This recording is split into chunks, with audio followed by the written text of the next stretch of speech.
Good weekend to one and all. Hopefully you're ready for a stacked day full of qualifier games because we are back. That's right, went to the wrong scene. It's time for Master of Steel. We caught one or two of these series yesterday. We're going to be continuing today. This, of course, is the $25,000 LAN in Copenhagen's qualifiers. So we're in qualifier number 2. 2 players already managed to get through, I believe, on my head. Pavipour and Vortex, if I'm not mistaken, the 2 victors there. So they've already qualified through. Anatan, Wham, you still got Numadon, CSO, Lucifron, a lot of people still in the running that can make it. We've got a very scuffed looking bracket there. I just put some together very quickly.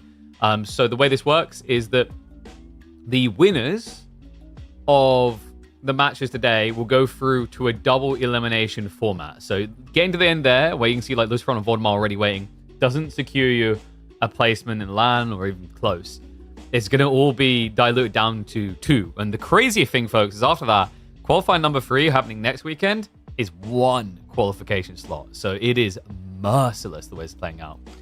So in terms of what we're going to be checking out today, I've got a few different series we're going to be looking in on. I'm keeping an eyeball on one of them because god damn do they have some interesting choices when they're trying to schedule. We have got the bracket being delayed a little bit by Cat and Sass, who I'm getting confirmation on when the start time of that is going to be exactly, because there's a big risk that staggers the entire bracket like crazy, because those guys haven't scheduled in a reasonable time. But we're going to be checking out Anatan versus Lash. That's going to be the first series of the day that we're going to have a look in on. So let me actually load in the drafts for you guys now, and we'll hop across this scene.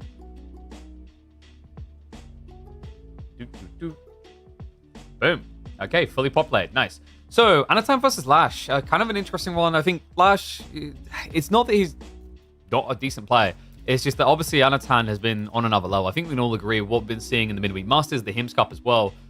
It's going to take like usually a top 3 or top 4 player to really put a stopper on his timings here. So curious to see what Lash can potentially achieve here.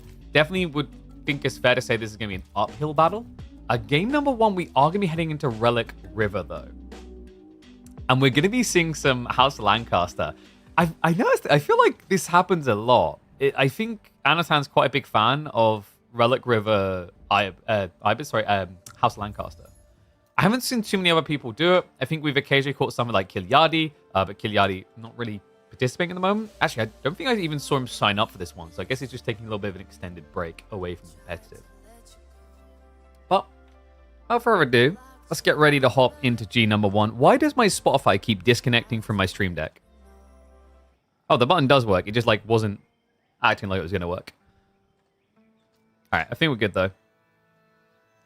Let's hop in. Boop. Huh? Oh my god, it's done it again. Yo, for like the last 2 streams, it has not moved that minimap. And now it's moved it again. I am full on tilt at my OBS. Like, this is the thing. I go and double check it, and it's like, oh, it's okay. And then just randomly next time, it's not okay. It's very weird. But let's get to. And here we go. One and all, we are back for Master of Steel's qualifier number 2. Anatan versus Lash in a best of 5. And I love this, man. Anatan may be the only person I so consistently see reserve a House of Lancaster pick for Relic River. I'm personally a big fan of this. I think there's some cool variants, some cool strategies. And also, if you think about the limitations of this map, I think a Civ that's able to generate so much resource in their base safely is going to feel quite cozy. Now, Lash with the Ayyubids is a little bit more curious. We can have a look at the draft, because the draft is quite interesting for this one. If you look, you see Anatan actually had Mongols. He had Japanese. These are obvious picks from Relic River. And I think that's what makes this quite a genius pick by Anatan. If you think about what Ayyubids would be good at here, the Dervish wing would allow you to aggro and contest the pond, or rather the river, which usually you'd see those other 2 aforementioned civs fish towards. So this is a pretty logical move. And also, you know, if you think about Ayyubids in Japanese, that cripples the amount of Samurai's damage quite a bit. And then if you think about Mongols, Keshiks hate camels. They just get annihilated by them. So definitely feels like Anatan threw a curveball straight out the gate here to catch his opponent off guard. Why is BC not in these? Because he's already qualified. So the way they use the qualifications is that the top player for the first EGC tournament of the year and the second tournament of the year qualified straight away. Yes, Frey, you go play in the garden, darling. You'll be okay. You go play.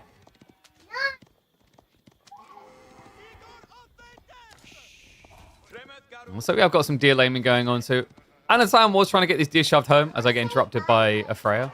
Okay, Freya, quickly say bye-bye, stream. Daddy's got to work. Come on. Bye-bye, stream. Okay, nice had you. Bye-bye. Yeah, she's blowing kisses as well. This is what happens when you let her do it once. She just wants to do it every bloody time now. So, deer shove went pretty badly here. I mean, then again, wait. Why is there so many deer? Oh my god, it's... I was so busy putting it down. It's just all sheep carcasses. Yeah, so he actually got a little bit of vengeance there. Lash, in the end, is going to be returning not 13 sheep. He's only going to be getting the 10. Oh, that's brilliant. So Anatan only getting 2 deer is pretty horrible. The funny thing is the sheep gathering rate is actually better than deer anyway for Lancaster, so not the end of the world, but would have been nice to have that longevity of food. I think if he got the full deer shove in, we could have been looking at Anatan maybe doing a fast castle White Tower Elsguard build. Kind of think that the Elsguard could be pretty effective against the Dervish play, right? Like, it could still be on the agenda. First of all, he does need to tech up, and I imagine we're looking at Lancaster Castle considering the gold on the stone on the ford. Yeah, and also, like, Lords of Lancaster not very valuable here against Ayyubids. 1 Dervish plus 1 Desert Raider will beat that guy. So we'll just set up the logical defense. Oh, this is interesting, actually, because if Anatan builds Ford Manors here, he can cut rotation, so his opponent can't just shuffle north and south. They'll have to wide rotate around the back of the base. So cool option on display for him there. And of course, Lash, I think we know where this is going. We've seen enough Loggy Wings to understand what the beginning of this game is going to be. You get your 2 Dervishes out, and then you're able to shove the deer underneath the TC for a lot of safety into the later game for Ayyubids. And, you know, that does usually enable you to go to Fast Castle. I wonder if he'll try to do an all-in. All-in might feel a little bit funky here against Lancaster. Especially because you are probably going to be following up the Dervish with Desert Raiders, and that means you wouldn't have a way of building ramps. More likely from Lash is going to be maybe a Stables, 1 to 2 Desert Raiders, and just poke damage onto the workers. Because if you get in early and you keep diving and poking, your opponent's not going to have all those mana spammed up to the point where Desert Raiders can't dive.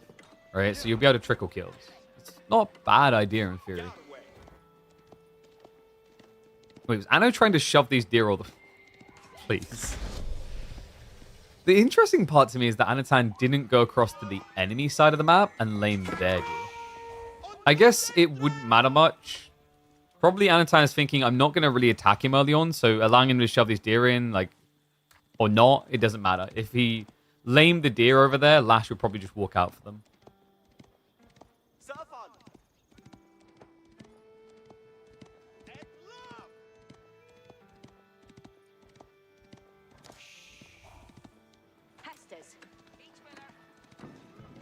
Okay, so now I, for some reason, have my daughter trying to use the potty inside my studio.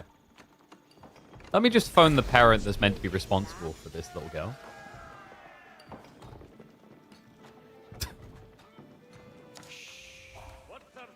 Like, she's gone out of her way to do this as well. The potty is inside the house, and I am not. As she just told us. So we have got a horseman coming. Interesting from Lash. Instead of just the Desert Raiders? I mean, you don't really expect yeomen here.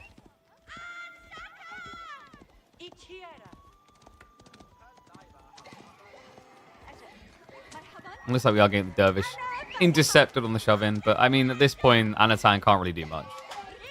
He can lane like 1 or 2 of the deer, but with the Desert Raider already here, it's pretty easy to just get killed. In fact, if he's not careful, he will end up losing the scout.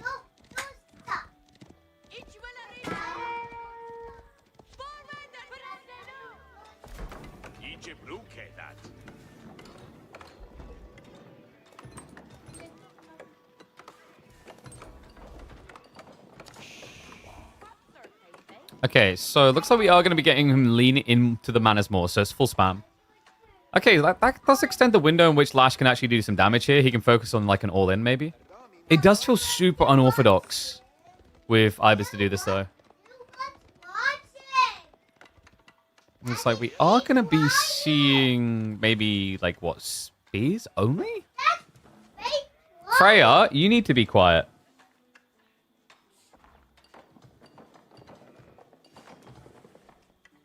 Sorry guys, it's a little bit of a chaos house here right now.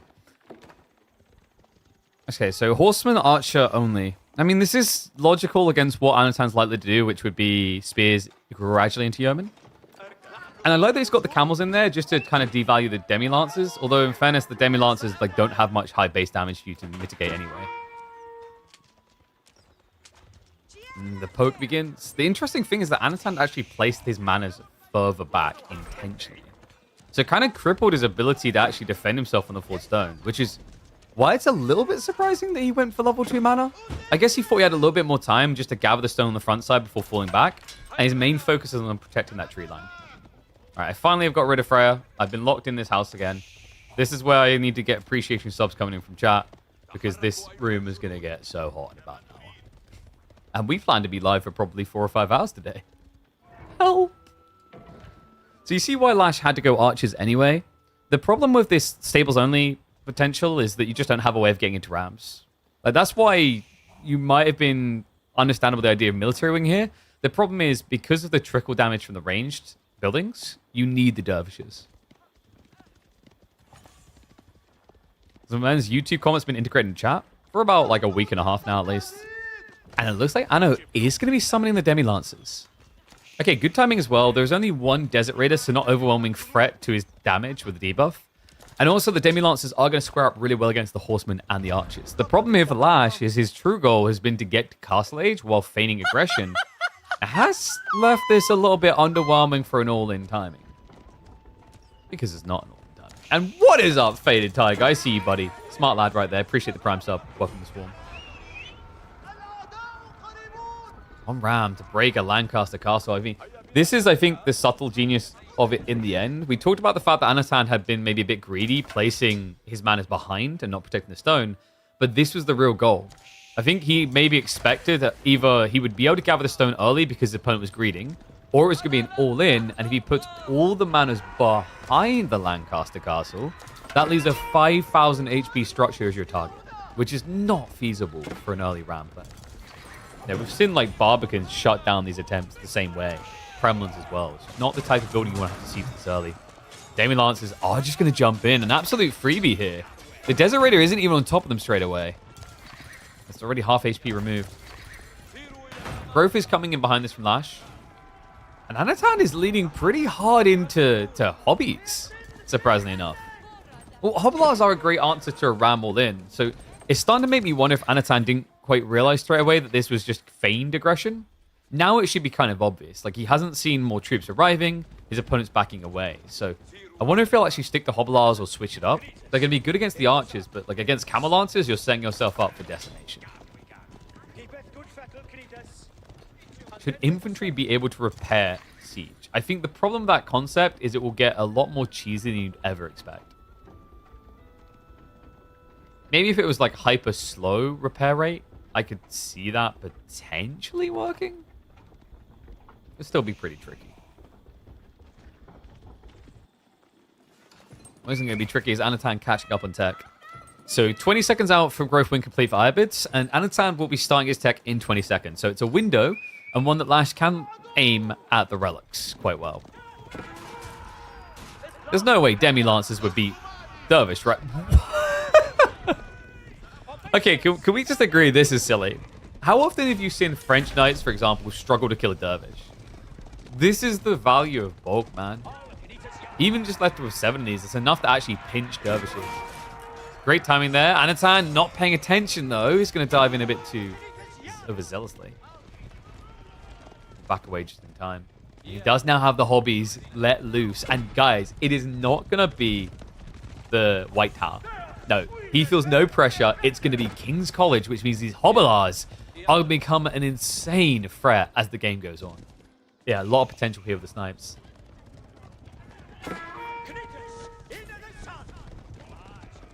Demi Lancers are baiting away the army while he jumps in with the hobbies. Sick 1-2 timing there by Anno. And this is once again the value of numbers, isn't it? You know, it's the same logic with Demi Lancers, Hobblears, not really worth their weight as a one unit, but the numbers go up so high. Great raid, great damage done. And now he's going to force them off with the clear on the backside, which is problematic because Lash, I think, okay, he does have sheep. I mean, not an insane amount. He's sitting about 7 sheep because remember, 3 of his selected are clubbed over here. We have got Anatan now playing out onto the food as well. With the tech up complete, it's already going to be a switch into the crossbow. So we are seeing Hobblear crossbows, which is a first. I don't think I've ever seen someone do that with Lancaster. I mean, in theory, it's a very cool roundabout way of getting your solutions. You're going to have the Hobblears, which are cheap, good cannon fodder, good against the range units, and then the crossbows deal with any front line.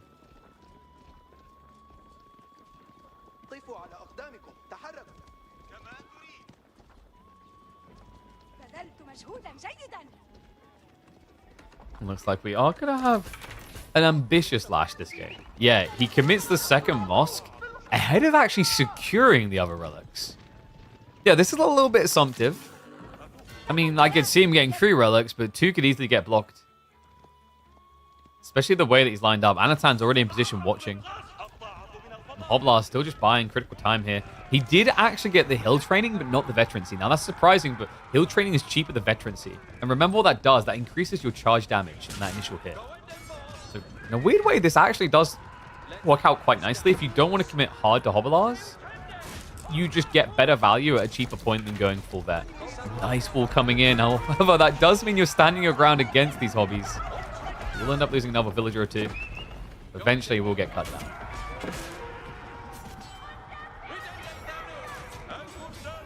Old arrow now coming in already for Lash.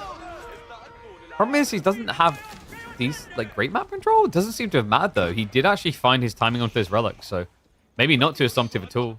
I guess the problem for Anatan is like, if this had been more Hobblears, then this Dervish play is very risky because you can pinch him.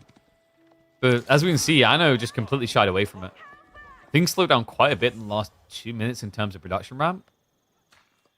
And he will at least secure 1 relic, but a little bit underwhelming compared to what Anatan probably thought he could achieve. Lash. Now, what's the next follow-up? You know, I could actually see a world in which, I dare say it, a Tower of the Sultan. The problem with Tower of Sultan here, guys, is that Hobblears disintegrate Tower of the Sultans. Look what you do. Your first hit is going to end up doing 44 damage into a build, like a siege weapon rather, that costs 1,000 resources and would only take 20 charge attacks to kill. That's crazy. Is Anatan ahead? Yes. After the worker kills, like this is the thing. If Lash hadn't basically lost the eco wing value in terms of workers, it'd be a bit competitive. But there's no doubt about it. Anno has the lead right now. The thing that's at least making it competitive is the relic situation.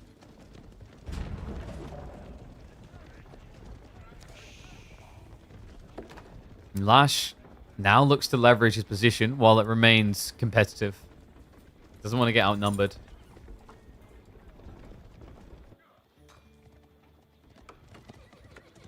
Anno does have some weak points, and it is going to be this gold he's moving over to. This is the interesting thing about Relic River. The gold spawns always push you predictably north.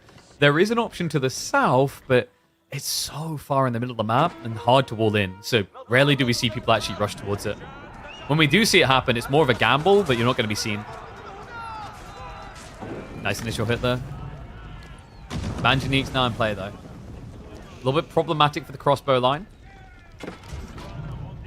Could actually be interesting scatter damage against Hobblears, considering their lower HP. Remember, these guys have been vetted up. Another crazy thing is it would only take you 4 hits, I think it is. Barely 4 hits to kill a Manjanique with these horses. Because remember, they're doing 44 damage per strike against a 130 HP. So, a lot of fragility to your siege line is the lesson. Anno trying to sneak in, but Lash using this tree line really well to his advantage. Ram is going to be knocking at the door. Lancaster Castle is about to fall below rather 2k HP. They're not far from the burn point. Means Anatan's going to have to make a move soon. He looks to jump into action here. The crossbows, able to chase away the lances, and the Hobilars do get access to the backline of the Manjanique. That's big. They're going to find the archers. The camels just seem to be overwhelmed here in this fight. Yeah, it's just trash mobs into this. The archer count, not looking too great. Only 7 left alive. Now the spin with the Billman hook, able to come through to deal with the camels. The crossbows are now getting target fired by the archers, so it looks like Anatan will have to back away. The Dervish healing actually doing a surprising amount in that engagement. Yeah, things look chaotic at first. Lash, it looked like he was stuck, that he couldn't escape, but he stands his ground. He comes out on top, but he does now have to slow down to remass the siege. Ano realizes, okay, Hobilars may not be all they're cut out to be. The start of that fight looked phenomenal because of the charge damage we often see. The problem was the follow-up. Once that charge damage is done, they hit like plastic. So Anatan now needs something with a lot more staying power that hits hard all around. Ulsgaard being queued up. Ulsgaard against this many camels isn't a great feeling, though. It's going to give him something to tank with. The goal here is now going to be to keep his crossbows alive. I like that he's still landing in the Hobilars, because I think you need that 3-unit diversity here. Yeah, because the problem is, like, right now when you look at Anatan's comp, he has a way of surviving the archers, but he has nothing to kill them. Great target point. Goes to the north side. Goal's the name of the game. Hello, though. A little bit of a backstab. It's actually scary how quickly this mangonel could disappear. Crossbows are going to start poking. Lash? Wait, is he doing this to draw the archer fire? I think he is. He keeps running at the back of the horseman, so the A-clicks go onto them. Dervish healing. Trying to do the best it can, but the Camel Lancer count, what happened? He was up at 14. And now, oh, you're going to have to take a 1 off that number at the start of it. He is single digits and declining.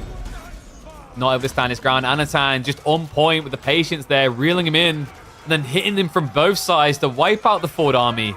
And now give him the potential momentum. The Ulsgaard reveal just seemed to catch Lash completely off guard in this fight. Now Anatan with an opportunity to barrel across the map before Lash potentially has the transition in mind. I mean, crossbows would make sense here, but I think his big concern is his opponent's already been building Hobilars, and he also already has crossbows. So he'd be building from behind. What could make a lot of sense instead is Springolds. I'd love to see him do it. I think Springolds for Lash is actually a solid way of playing this.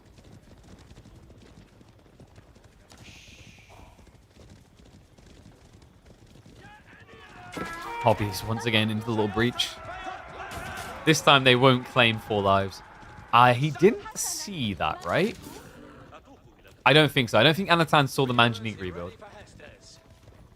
Okay, but like, I think he's happy about that.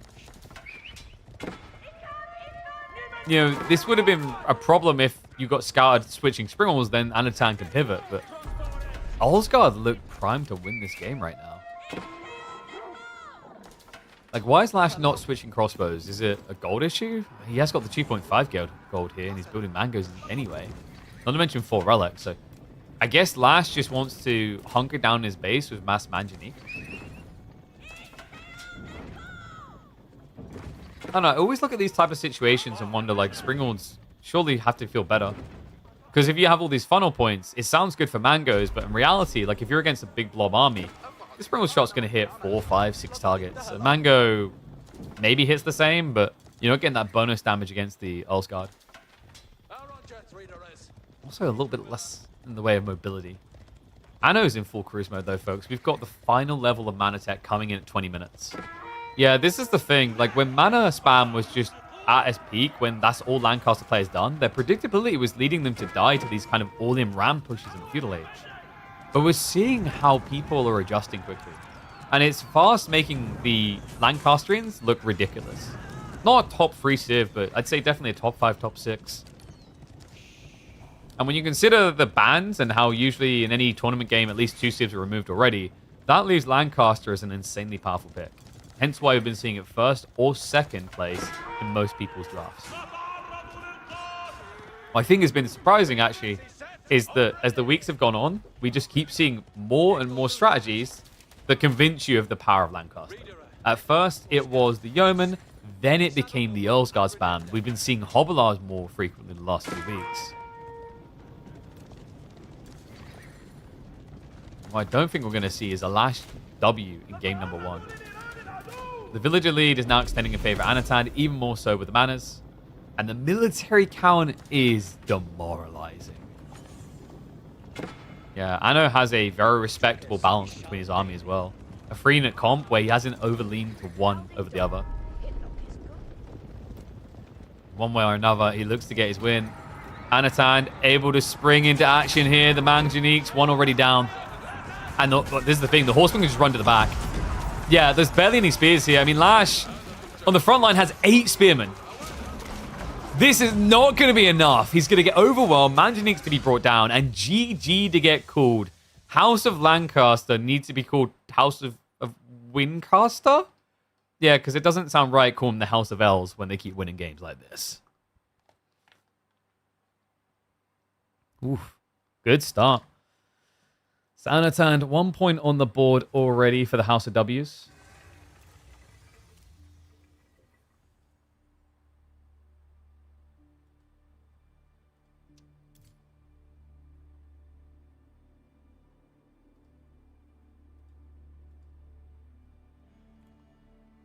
What do you call that one? I mean, that's kind of uploadable. I think the mana placement is quite intriguing.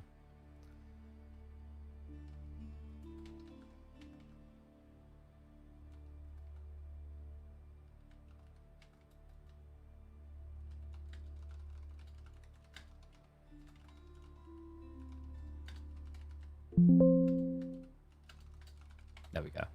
Okay, so G number 2. We're going to be heading in Dry Arabia. It's going to be Byzantine Japanese.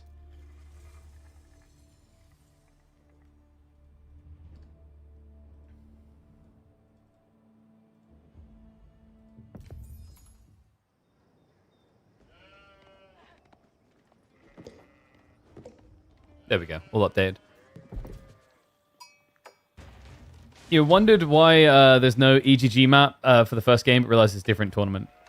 What do you mean EGG? Huh? Oh, so egg map. Oh, you mean balding map. Got you. Saying EGG in a scene that has a tournament organizer called EGC was very confusing. I was like, my brain is buffering right now. Give me a second. Yeah.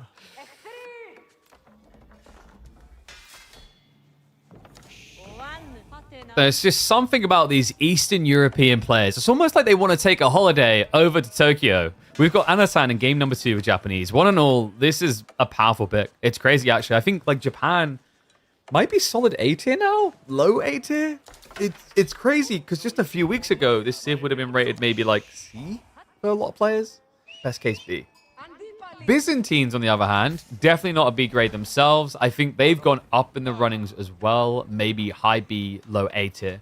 Solid Civ ever since the Pro Scouts nerfs, and also this change to the system where the stone cost is the same all the way around. I think it's given them a little bit more robustness, but at the sacrifice of some early game pressure, which makes this matchup a little bit worrisome. Because you are playing one of the most vulnerable civs in Age of Empires 4 to an outpost rush, and you're playing it against one of the best Dark Age rush civs in the game right now. And you're doing it with one of the worst Byzantine spawns for those details. Golden berries right next to each other. Are you kidding me? And to make matters worse, Lash, of course, went double onto the stone, which means his timing is kind of delayed on the gathering. Now, he does have the Akratoy defense to guarantee the gold. But I think he knows where this is going. When you see 2 spears show up here, you're probably expecting there is going to be an outpost following. Woodline 2. I don't think the woodline matters as much. You can move to this side to gather the wood. The biggest detail is genuinely this spot right here. An outpost slammed down here can just stop all berry gathering. Not just that, the placement is really important. Anatan is just trying to measure where he can get away with it, because obviously the Sistan Akratoy defense activates at a certain distance. Love what he's doing though. He pulls the spears to wrap around. That's smart. If Anatan hadn't kept attacking something, it probably looks like he's outpost rushing. But his rotation around the back makes it look a bit more like this is just spear spam for the deer shove. And that's why Lash is already shutting that down. He's laming the deer, both stacks to guarantee nothing. Problem is, Anatan is also going to return the favor in guaranteeing nothing when it comes to food.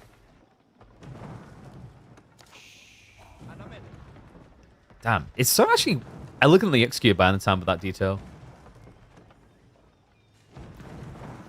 And now, at this point, the outpost is so far along that even if you start to pull the villagers, even if you realize it's going to be too little too late. Ground winery now coming in. And what you can do here if you're Anno, like, you can actually just wait until they walk over to the berries to garrison the outpost to make it less obvious. Definitely an option. And wait. Is he going to... What? Yo, that just feels like borderline BM. Anatan, he actually says, oh, these berries look delicious. Yummy. Me likey. Oh, no. Dude, it wasn't even a strategic element of like, I'm going to build a house here. Or I'm... It's just... What? The sheer disrespect. I thought at first it was maybe gather berries and then like you build another structure here on a delay. But he's legitimately just taunting him right now. Me love gold nuggets. Best cereal. More berries. Gotta get 5 a day. Oh my god.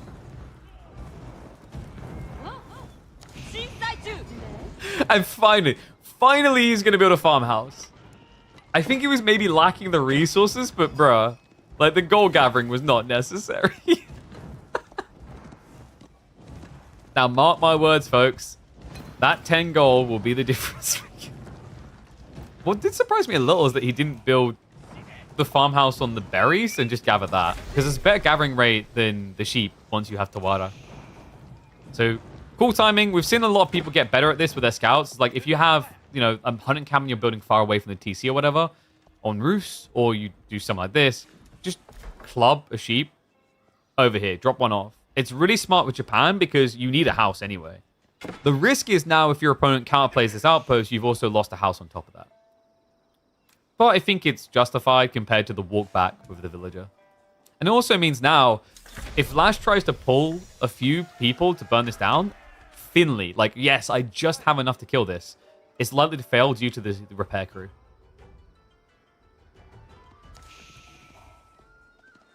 Could you just keep hypothetically switching gold berry to steel? You could, but you obviously wouldn't be getting yourself. So, it's laming your opponent's resources in a way, but obviously you're not... You're idling a villager, right? You're missing out on economy yourself. I don't think it's ultimately worth it. I think what happened there for Anatan is the wood macro was a little bit slow to switch over, so he didn't have the resources. And then he's like, ah, screw it. I'm going to have some fun with this. Think about Lash's perspective. Like, what is he doing? Why is he doing this? I'm confused. Onibigation now from Anno. That's kind of sick. Spearmen not as good at defending themselves on this outpost against villagers, but Onibigation could be. Another thing is Onibigation could kind of poke at any sort of villager slightly out of TC range very quick. And I guess it is also an answer to this Limitane shove. Yeah, Anatan scouts him doing the goodies. So we'll to deny the shove in, which is painful for Lash considering he's already lost his safe berries. At least club down a sheep in the area as well. And Archer is now revealing. So this is where the Geisha choice feels weird, right? Like, I thought this might be about poking at workers. I'm glad he didn't build more because the problem with Bugeisha, at the heart of it, is if you want to justify Bugeisha and building them, you're not going to really do it in this meta. The reason is that if you're going for Iraqs to build spears, your opponent's already kind of being teased into going archers anyway. Even more so with this detail now, right? Like, you want to be able to kite out these samurai. Yeah, for a building that has 3 unit types in it, I gotta say that the Japanese Iraqs feels quite balanced when it comes to its counterplay. You know, yes, you can build samurai, but we've seen they can often feel flimsy in feudal age. It's not comparative to say when English has men-at-arms and spearmen versatility, in my opinion. That tends to hit a lot harder. Or like another obvious one would be having archery range Ayyubids. Or stables Ayyubids. That is a lot of walling, by the way.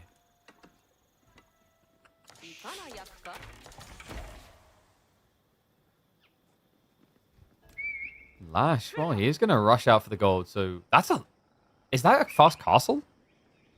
We've got 12 on food. He's just walked 10 out to gold without wheelbarrow.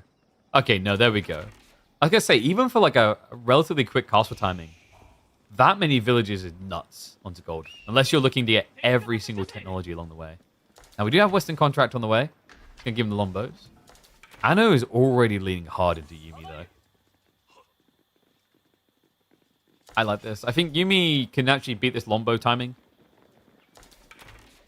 Especially when you consider just, you know, in a normal game, Lash probably has 10 longbows in about a minute's time, so you don't feel as competent. But when you've idled the berries out this long, and the Grand Winery in particular is not there, you know you can actually overwhelm him.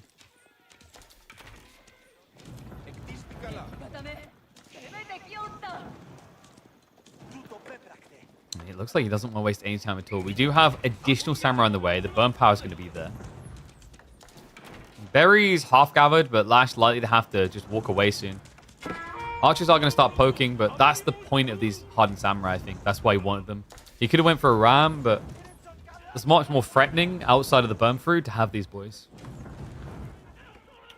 Anno really not holding anything back here. Yeah, he's just constantly pumping. He is actually holding reserves of gold, to be honest with you, but the food is the thing to look at. If this is going to be a castle play, you'd be seeing him start to stockpile up already. No, I think he just knows the numbers favor him here. I do love that Lash has continued to add in the archers. I think this is probably your best bet, is just to have full back line and minimize your exposure on the front. Like maybe just a few Limitani to draw fire, or even just a few horsemen actually would be pretty sick.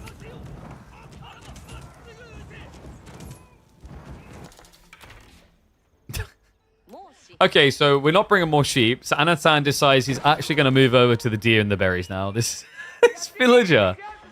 We're here playing an RTS, and this guy's got his full own RPG story rolling. You know, he's the protagonist right now. So breakthrough on the wall. Not the best of exchanges to begin with here for Anatan. No, the Limitan account may be a little bit too high for him to snipe through quickly, but he's trying to leverage the fact that he beat the Byzantines to their blacksmith timings. And you know what? It's working. Yeah, Lash. I thought we'd have a little bit more staying power here, but the samurai exceeding expectations. I think it's the Undermesh plus Steel Arrow that made the difference here.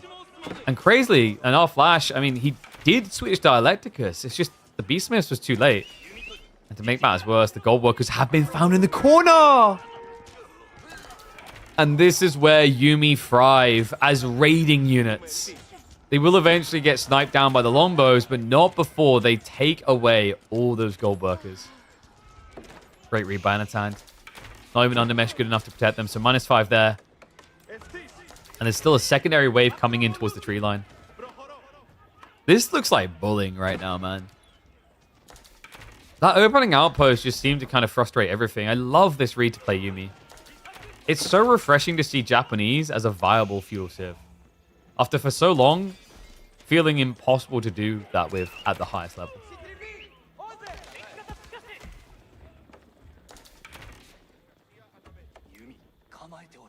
And it's going to get worse for Lash still. We got the Daimyo mana coming in, so those Yumi are about to get buffed up. It's not a crazy amount of damage, they're getting extra 0.75. Lash, he has at least got the Horseman switch coming in, so this is good. Definitely not dead yet. But I think there's probably a growing paranoia after the damage done.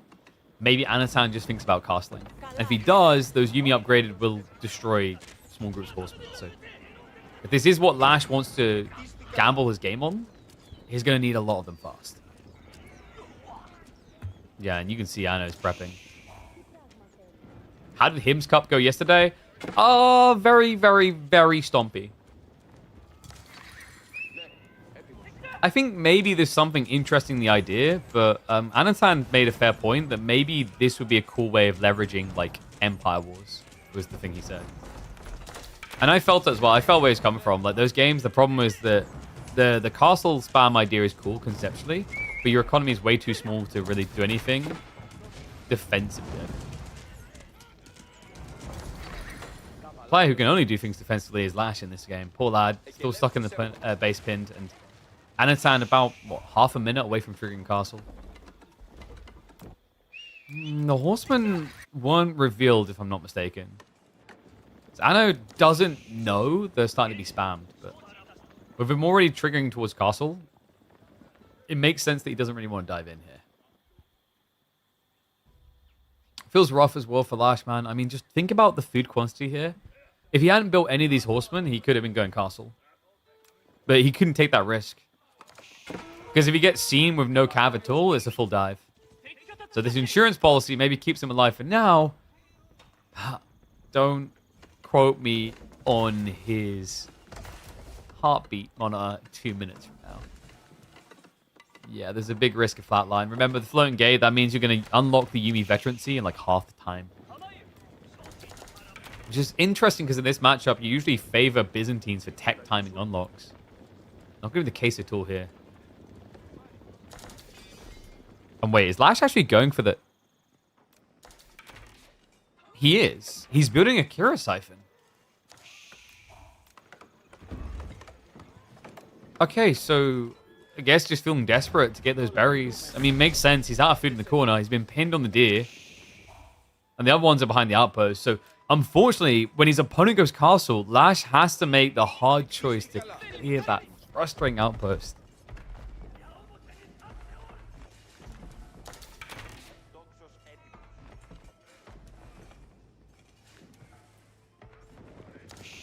Yuumi upgrade just a few seconds away. Lash nowhere near his own tech timing, and this is problematic. The only upside right now for Lash is that Anatan hasn't queued up range damage too. It's like he already got it by getting the veterancy. It's gonna be a dive into the base. It's got the Yuumi Bannerman for like a mini range 2 upgrade. And you're just seeing these horsemen, they're made of paper.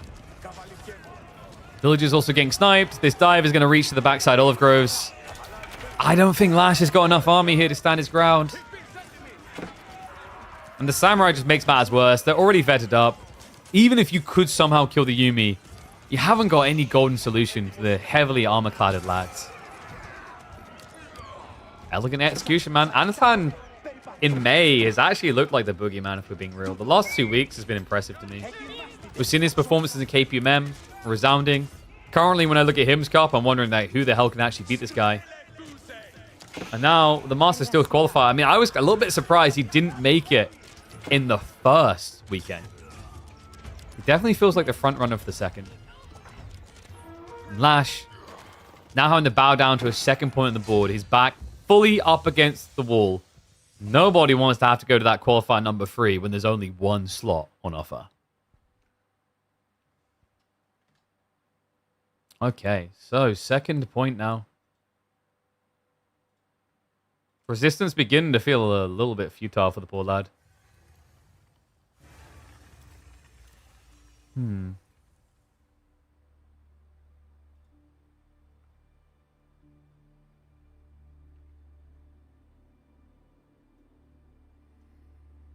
I think... Have we got confirmation of Cat and Sass yet? So I'm just keeping an eye out for that one. Because they were meant to have played, but they still haven't. So we'll hop into game 3 in the meantime. I'll keep an eye out for that stuff. We are heading into 4 lakes. French versus Mongols. French is not the usual pick here. Mongols has been seen, I think, a decent amount in the past, from what I can recall. We occasionally get treated to French picks, and they can be impactful because of the amount of knights you can spam. Let's see what he's cooking with. Let's get ready. Game number 3, hopping in now.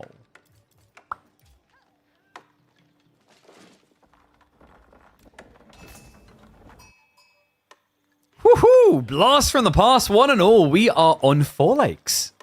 Yeah, I've not been in a lobby for this map in months, actually. Reminder, 4 lakes are the one that has the ponds in the corner with the fishing. So yes, it's water play, but not usually aggression on aggression. You might occasionally see someone fight you on the same pond, but these days, quite often, I feel like it comes down to a full land surge from both sides, with only small attempts to interrupt the other's economy. Well, we are going to have 2 aggressive civs here. Anatan already 2 points up, chooses the Mongols. Meanwhile, Lash favors the French. French a little bit rarer on this map, I feel like. Usually when you're thinking of this map, you're thinking Japanese, you're thinking Abbasids. I think Mongols can actually make a lot of sense. I've even seen some English picks, which are quite intriguing. French, I wouldn't say they are like a low tier civ, but it usually feels better to leverage these on maps where you know your opponent's going to be playing a wider economy, and in more recent times where pro scouts would matter. Although there's a lot of deer on this map, the same amount that you get on Dry Arabia, the problem is pro scouts doesn't actually matter here. Love this starting detail, however. Anatan shoved the deer underneath the TC with the Gur. That was brilliant. So it gets him a superior gathering rate. In the event that he wants to go towards feudal, this means he's just going to be a little bit faster in his timing. But also you can be a little bit more lean going onto wood instead if you wanted to switch to boats. But instead, it is going to be full aggro. And ooh, Lash. He was aware of it. He has trapped himself inside. But I think he should have just enough time here to build a gate. If he starts now. If he starts now. Okay, that's a dead villager. He probably could get a gate built now, but he wouldn't be able to run out of range. So Lash does protect his fishing, but it comes at a cost. He even tries to get the second wall up. But yeah, it looks like the scaffolding can be brought down there. And, okay, yeah, that was why he was going for the secondary wall. So well played there. Lash will buy the time to complete the wall up here. Barely. Wait, maybe not barely. So I think Anatan can only attack the center wall. Alright, so we have Khan in Time Me Out. And Lash now has fishing beginning. But it looks like Anatan has flipped the script. He stopped at 2 spears. And he's going to go for an aggro dock. Interesting. So I guess for Anatan, the idea here will be fast feudal now? Or does he just mirror fishing and eventually burn through? That's a curious thought. We do have a second wall coming up from Lash. I wonder what the thought process is in this wall. Probably just the gold, right? Yeah, he doesn't want to get harassed on gold. And this is still cheaper than building an outpost. However, it doesn't last as long as an outpost. Yeah, he's going to have to pull the villager. No calm means he should be able to repair this.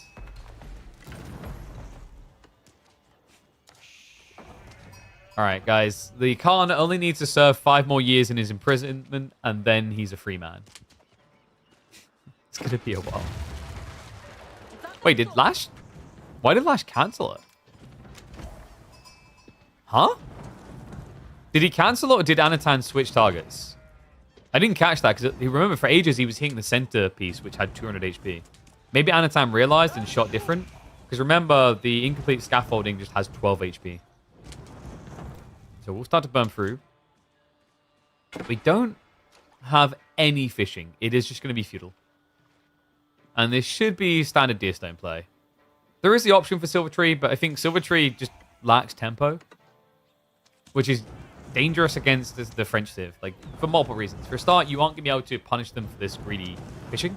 But the other thing is, you're going to be springing traders out into the middle of the map against French Knights. It's like I can't think of a single positive towards doing Silver Tree here. Not if you want to win.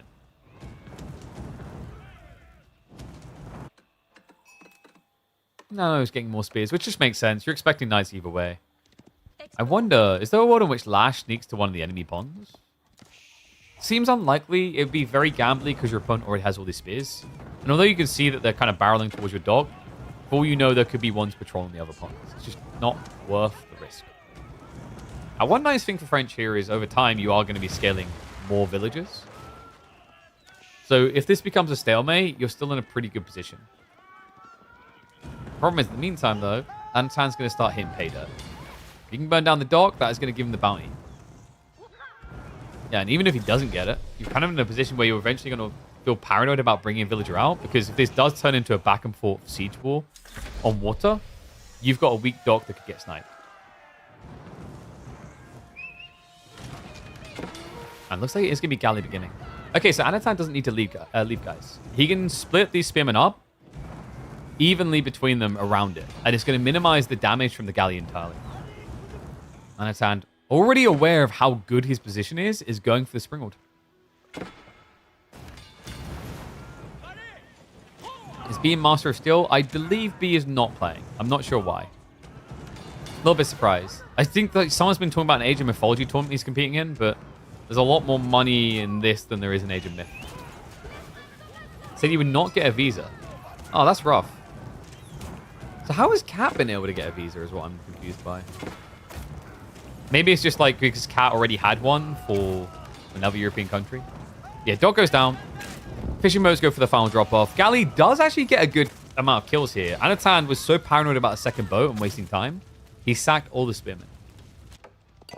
Now he's going to be setting up on the northern pond as you can see on the mini-map. First night is going to be shuffling in, but bad start diving underneath the primary TC. Takes a lot of damage. Oof. Could still take more if he's not careful. So the rough thing now for Lash is like, great, I've won in terms of the land fight. I can just go and harass his ponds now. Yeah, there's only one pond that Anatan calls home, and it's the one that started his Lashes. So he's going to get second dock up. He's going to start fishing now. And he's already got the Springald ship, which is going to make it very difficult. Between the double dock and the Springald, it shouldn't be feasible for Lash to sneak back onto this pond.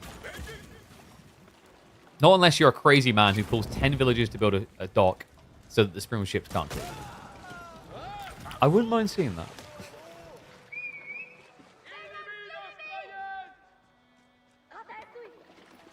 Sano has been getting a lot of stone. And there it is. I should have seen it coming, right? We've got used to seeing this on Kalauga. It just felt like any time that water is involved in the equation for Mongols, Magadai feels pretty damn good. Especially when you get this type of opening where you've stunted your opponent's growth point.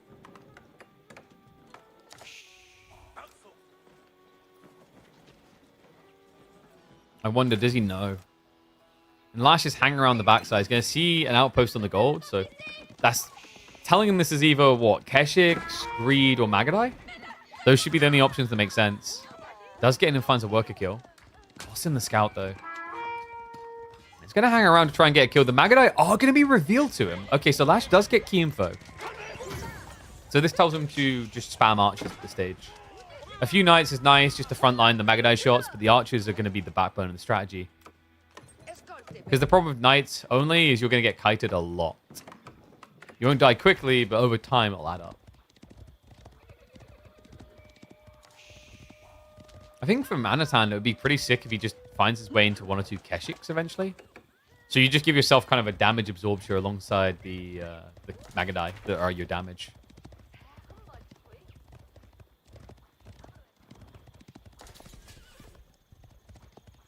Yeah, it's kind of like interesting that B can't get a visa, but Louis and CSO can. Feels bad, man.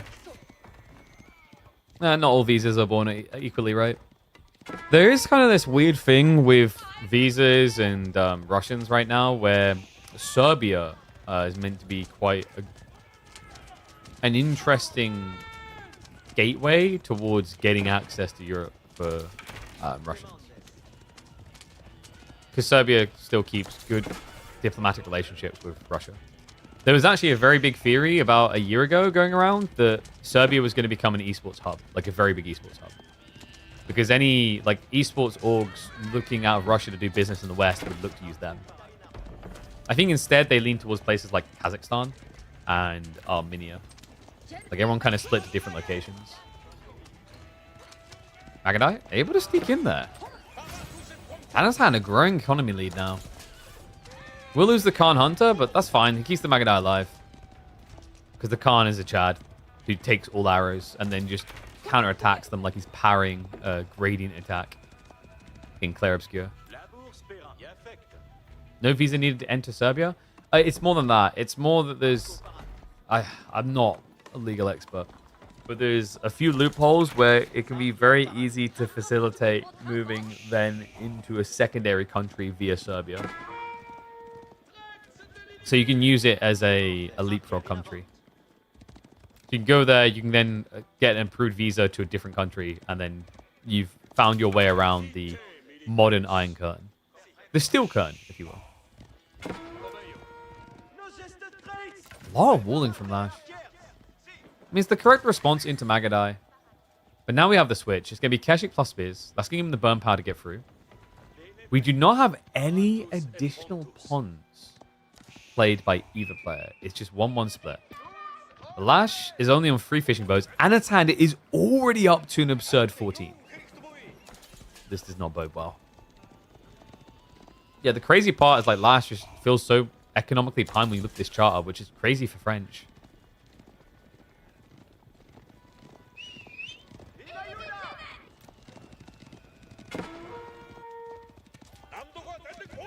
I think at this stage, maybe Lash is starting to feel a little bit baited.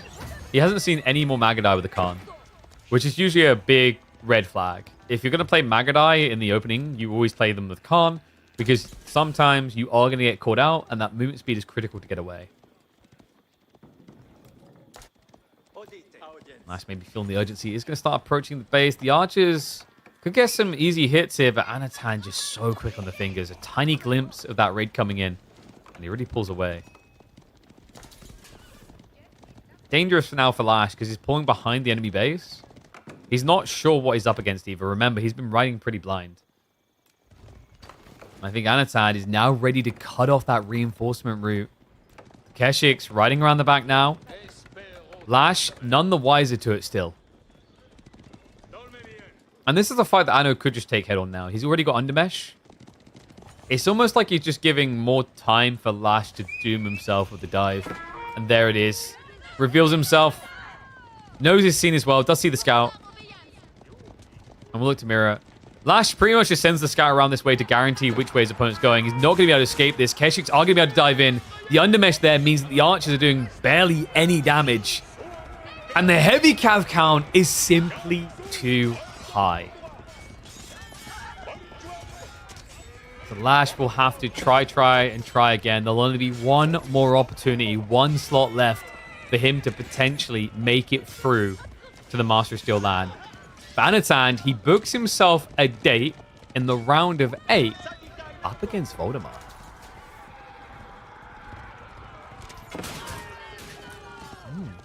Pretty crazy. Very clean by Anaman. This guy is just scary.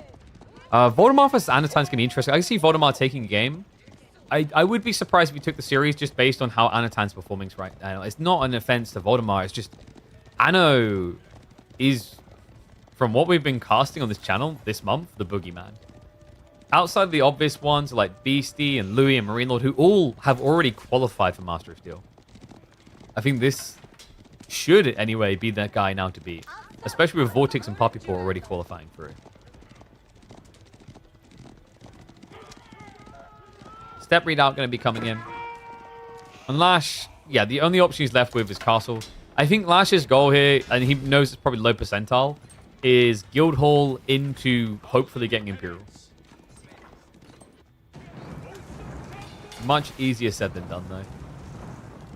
I know he's just going to be safe against a demo ship play.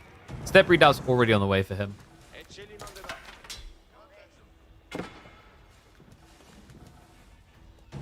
Nice bait by showing the 2 Magadai. It's a powerful play. We've seen usually between 2 and 4 Magadai. Just forces, like, at least borderline overreaction.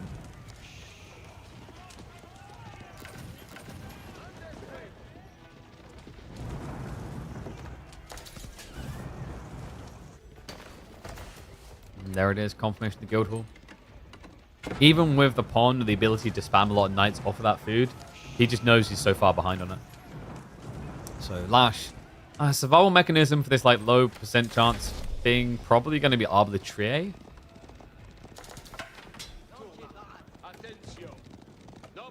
Because if you're just rebuilding knights, your opponent's spamming Keshiks. Does he not? Wait, he's just going in.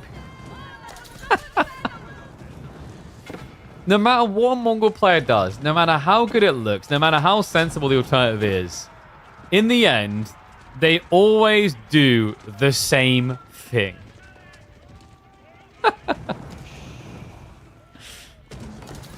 Fast Imperial, folks. Hey, if you give a guy fishing, what do you expect, right?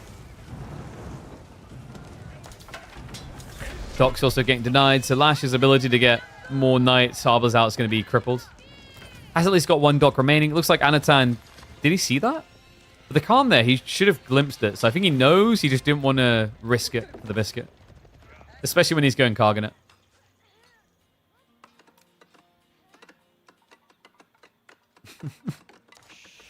Oh, man.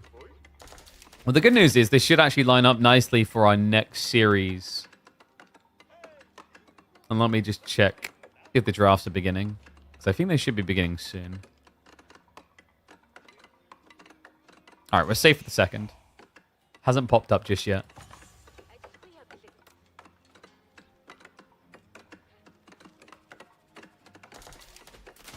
All right. Should we do this trick again? You ready? GG in 5, 4, 3, 2. Nah, Slash. He won't do it. He'll try and at least get a fight. I reckon Lash is going to try to hang in there for maybe 2 minutes. If Anatan gets a good exchange in that fight, like let's say Nesta Beast comes out against Arbitrier, Sakura Blue wave the white flag. Otherwise, he'll try to scrape this one back.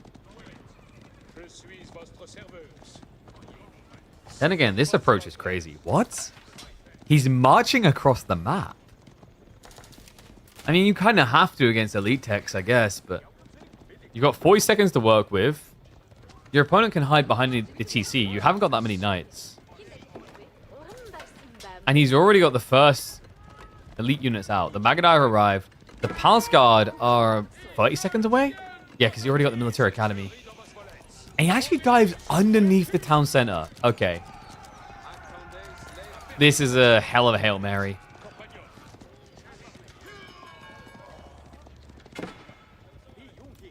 Remember, Magadai as well, with Elited up. They're already up to 8 damage here, which is pretty decent. And there's a lot of things along the lines, such as Sire Bowlings. There's also the fact that you've got the Hunter Aura, so these guys have the same tar range as a standard archer. So pretty good at kiting and staying on the edge, or just out of range at Arbitrier. Speaking of those Arbors, they are marching with the raiding group around the back. Anatan has got eyeballs on this, and he is going to look to spring into action. Elite Tech already kicked in. An easy wipe of a fight for the Mongol army. Oh, we did say he'd probably wait until he had that one definitive moment where he's convinced he couldn't win. It's not going to be a Nesta Beast to wipe him out. It's just going to be raw heavy Cav to get the 3-0 for Anachad. G to the G. So Anatan with a very clean 3-0. Not much in the way of folly or mistakes being made. And perfectly timed. I can confirm we have just seen the draft begin for Anatan and Voldemar. So let me refresh everything. And we'll get ready to go. So Civ. And then map. Draft.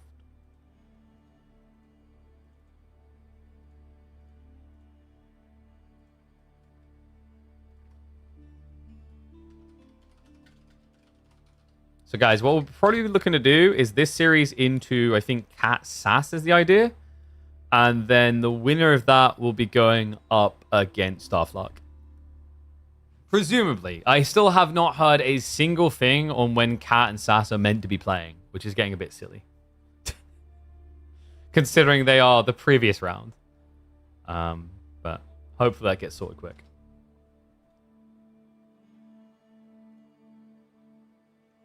Then recently the Val in Voldemar rhymes with pal, not tool. Yeah, Voldemar is like... I mean, we call him Voldemar, but that's a different person, you know?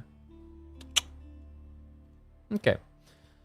Oh, by the way, reminder, I think we've got one more day to make that push. I have not seen that number move yet, which I don't believe you guys. I'm sure some of you would have downloaded that. Be sure to check out Opera GX if you haven't. We're working with them this month. It's coming to an end, which means they are very soon going to be reviewing whether they would be willing to come back for additional months in the future. If you like seeing Opera GX in the scene, if you like seeing more sponsorship money come in to make things like tournaments possible and our full-time content creator journey possible, do the thing that's absolutely free to do. Download Opera GX, create an account for free, and that does financially support this channel. If you want to sub, all those things as well, I welcome it. But if you're one of those people who's like, I can't afford a sub, this literally costs you nothing to do. It takes like 2 minutes of your time. It's easy peasy. And has loads of cool things. It has a built-in VPN, so that you can actually skip past certain restrictions if you want to catch the latest things on BBC iPlayer or a better version of Netflix somewhere else. And it also has helpful things like CPU and RAM limiters if you have a PC that's not that good at performing. It also has the best way to hide all your illicit activities, so that when someone in the building comes into the room, you press one button, and instead of all your shameful things being on display, you just look like you're studying for a math test. It's genius. I just realized, by the way, this is a Volta Esports showdown, isn't it? Yeah, double Volta member. 1 sec, is Freya in the garden still?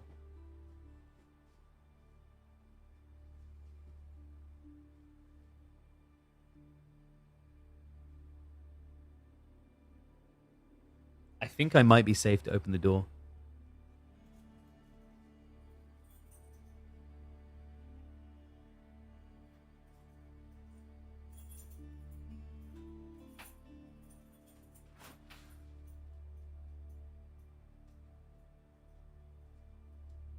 Okay, we pray she doesn't notice. Not in the same team, but they both like yellow. Dude, I'm like, I honestly am of the feeling that I'd rather just... I wish every game was played in red and blue. I think it's very disorienting for viewers when you have yellow, purple, green, all this crap. Red and blue, man. Red and blue. I know that Wololol likes, I think it's red and yellow. It's actually like maybe red and yellow, like whatever it is, like continuity. So I could have wrong opinions, but it's not wrong. You're telling me you're okay when people pick blue and purple, or purple and pink, or blue and teal, or green and yellow? You like that? Red and orange? Huh? What's wrong with you, sir? Okay, and what's wrong with this draft? Oh, well, no, Atro Roos, GG, to be expected. Yeah, the drafting format here in the Master of Shield is a little bit different. So the way they do the bands picks is it's... I'm trying to remember now off the top of my head. You've got ban, ban, ban, ban, pick, pick, pick, pick, pick, pick, ban, ban, and then the rest of the picks. So you will have 4 bans followed sequentially by 6 picks and then 2 more bans. So a lot different than what we're normally seeing, because the standard format that most tournaments use at the moment is ban, ban, ban, ban. So 4 bans, 2 picks, 2 bans, 2 picks, 2 bans. So they've taken a very different approach. I think I could see this being kind of interesting in BO5s. I don't know about BO7s, we'll see. Because the problem with BO7 in this format is it means that you basically, if you get to Game 7, you're dead. Right? Like, you're potentially dead. Like, you could have just been outdrafted. And I've never liked that because it makes for a very underwhelming combination of a series. It's like, you want to get into that Game 7 feeling like a comeback was possible. But let's say you get like an absolute counter pick on the draft. Yeah, you can say like it's cool from a strategic standpoint and he's earned it on like the draft, but from a spectator sport perspective, it's terrible. I don't know if they're using the reuse a Civ thing after the 6th game or not. Because I've heard that, like, I think some tournaments have started using that type of format. The purple-pink combo? Oh, yes. Without skins, we only have so many ways to express ourselves. I mean, just do it on your end. I should have an option as a spectator to show red and blue. And that shouldn't be a problem. I don't know why, like, we can't.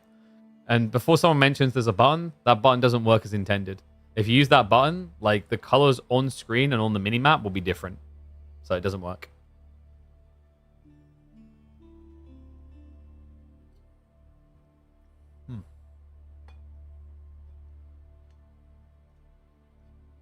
Okay, so draft's complete. The Malian reserved for last, huh? So, who got the better of it? Shushi, Knights Templar, and Japan in the same draft is pretty nutty. But Anatar's definitely not weak. Lancaster, Byzantines, China. Byzantines a little bit more maybe map situational. Same with Lancaster to a certain degree. It just feels like there's better maps to use them on. But I think the end of his draft I like a little bit more. Mongols are always a nice variant pick for long draft series. And then you've got Malians as well as having Jean protected by the Ayyubid pick. The Abbasids is going to be the curious one from Voldemar for me. Look at the maps like Khorasan, Coastal Cliffs, Regions, Dry Arabia. I don't really see the map where you're crazy about that pick per se. Because although you want to see Khorasan, he's already got Knights Templar for that map. And I don't feel like there's any flexy there. Like, Knights Templar have looked really good. Either KT or Shushi, right? Like, he's basically got what's considered the 2 best picks on that map right now based on pick rate. So, the argument that Abba's going to be used there... I think that probably only happens if he gets forced to do some weird things with his draft, which we've seen that Anatan is capable of. Because if you guys remember in that game 1 against Lash, he flipped the script. He made the draft function not as I think Lash had originally intended or envisioned.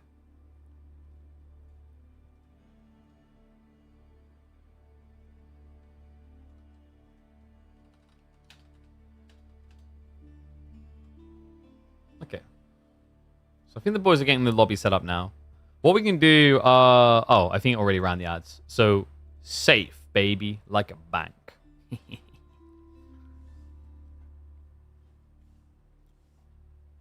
Oh, I forgot to respond to Binak earlier. How about a game mode with only cavalry? Like, it might be visually cool, but that one, like, would be very competitively linear. The idea with, like, the castles is there was a side detail without restrictions, but something to aim around. Yes, it became a little bit trebuchet more than intended, but the idea was that you could do other things, right? So it had to be experimented with. But, like, saying someone can only have cavalry doesn't really work. I really like the idea. I don't know if Hussein's around here. Actually, I better send him the feedback, because we did get some feedback.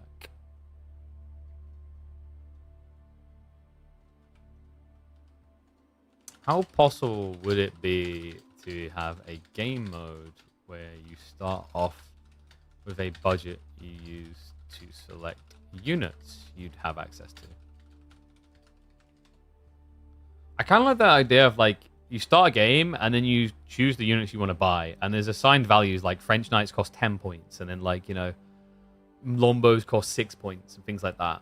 And you would give the players a budget each round, like, yeah, this round you have 20 points. Now you have 80 points, right? And they can only get access to certain things based on that. I don't know if the modding tools have that level of depth to allow for that, but it would be really cool if possible. All right, and game 1, let's see, what was the picks? Dude, what keeps happening with my... I keep getting a last USB device you connected to the PC's malfunctioning, and I don't know why. It keeps popping up like crazy. I think something... I think it's some of Windows 11 settings. Maybe that's what's causing the audio issues we occasionally get. Okay, so G1's going to be House of Lancaster versus Japan. My brain's trying to remember what map we're looking at based on the picks. Based on the pick ban. 10 points to unlock the unit, or like 10 points per unit to unlock the unit. So you'd give them a budget and they could only get so many things. So you could technically go for a lot of, like, unique units that are low value on the scale point. Right? Like, maybe, for example, we go Hobblars aren't worth much. They're only 2 points. But I think that might have some modability issues, like, because I don't know how likely it is that it would allow you to store Hobblars, Horsemen, and Sipahi in the same building, for example. I don't know how configurable those options are. But it would be freaking cool. Okay, so let me get these picks in. Lancaster and Japan. Yeah, just done it again. Like, the dodong noise is a USB device not recognized. I'll have to look into that later. I don't know why it keeps doing it. What annoys me is it doesn't even tell you what like USB device it is. Like, what slot is it? Would be at least helpful from Windows. But it doesn't tell you that either.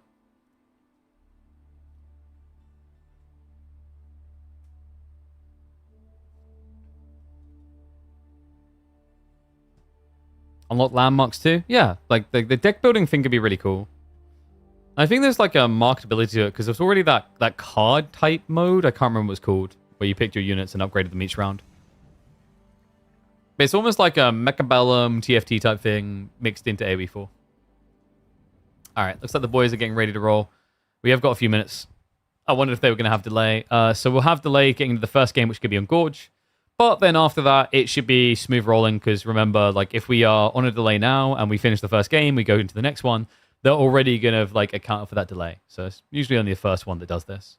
And then after the series, we will probably be looking in on the other side of the bracket, which is down there where Starflark is already waiting in the round of 8.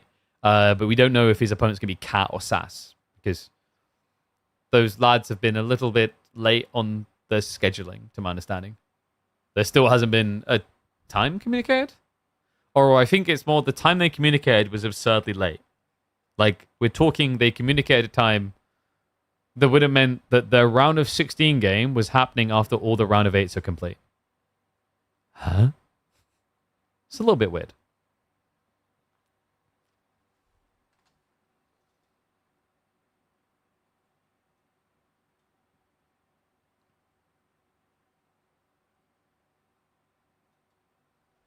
I think I'm going to get myself a Red Bull. AoE free? Sort of, but like, yeah. Sort of, but not, because AoE free has limitations. I'm talking about a world in which you could combine elements of all the civs. Whereas AoE free is like, hey, here's all these things this civ can have. Pick some of them. Like, the way I'd envision what I'm describing for AoE 4, the best way to simply think about it is if you've ever played Dota 2, it's ability draft. Like, you would potentially be able to create very broken things, and that's fine because that's the idea of the game mode.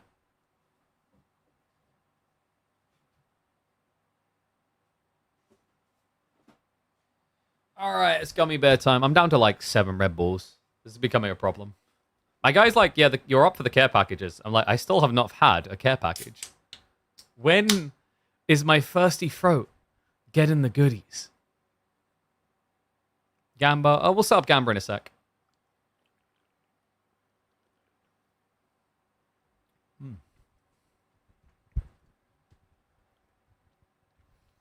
Your red-green colorblind, it's terrible. I've low-key thought about sending Microsoft a message. Yeah, and it's like, I guess it's problematic because there could be people that are like red-blue colorblind. I don't know if that's actually statistically possible. I imagine so. There's probably some like subgroup that have that issue. So there's always a problem. And like that's why also just having accessibility elements on streams is kind of underrated. I don't know if there's ever a plan for these platforms to start doing this, but like where's the is it Troopmatic or whatever it's called? I forget the names of them. There's like 3 typical categories for colorblindness. And I can't remember what they're called.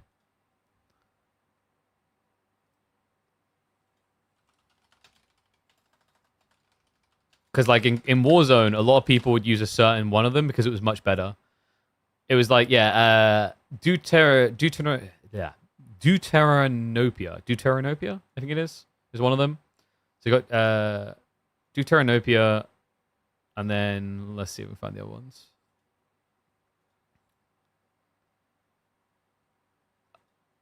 I'm not going to butcher them. Screw it.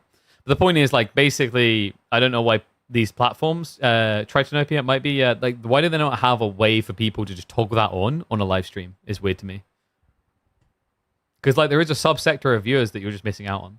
And in theory, there shouldn't be much overhead on the back end because you just basically be applying a tint overlay onto someone's browser. In theory, anyway. It's probably not going to be a catch-all, but it'll be a nice starting thing. All right, let's get ready to roll, though.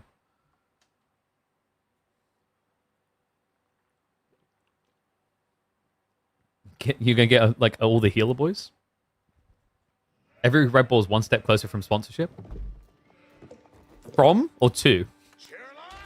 I don't think Red Bull will ever sponsor me. I'm too small fry.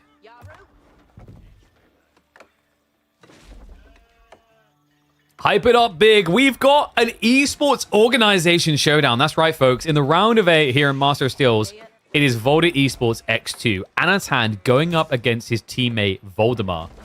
I'm excited for this, man. Anno versus Voldemar, definitely a matchup that I'd say historically very clearly favors Anatan. Curious to see how this one plays out, though. House of Lancaster versus Japan. These are 2 civs that love doing Dark Age Arax plays right now. I know, I can't believe it. Lancaster is a Dark Age Arax player. Who would have thought it?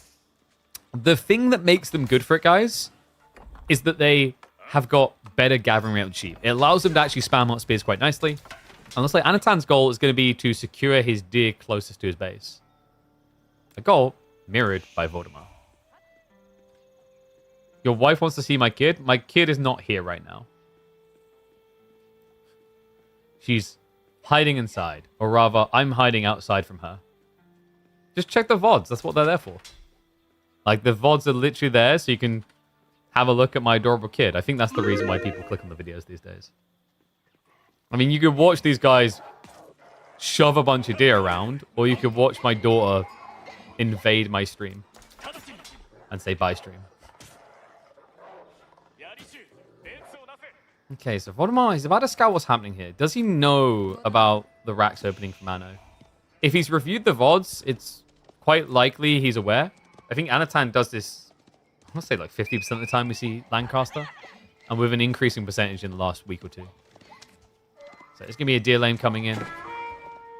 Anno did go for the triple spearman, so could actually try to rush him, and he's going to need to. So he runs through the deer, which creates a little bit more anarchy. Does actually snatch one of the sheep away. And does end up scaring Voldy off. Yeah, no counter deer play, though. We're not seeing Anatan try to deny the other way. I think that's kind of okay, though, guys. If Voldemort wants to waste his time laming the deer, that means you get more sheep, which is really important for Lancaster because the sheep gathering rate is superior to their deer gathering rate.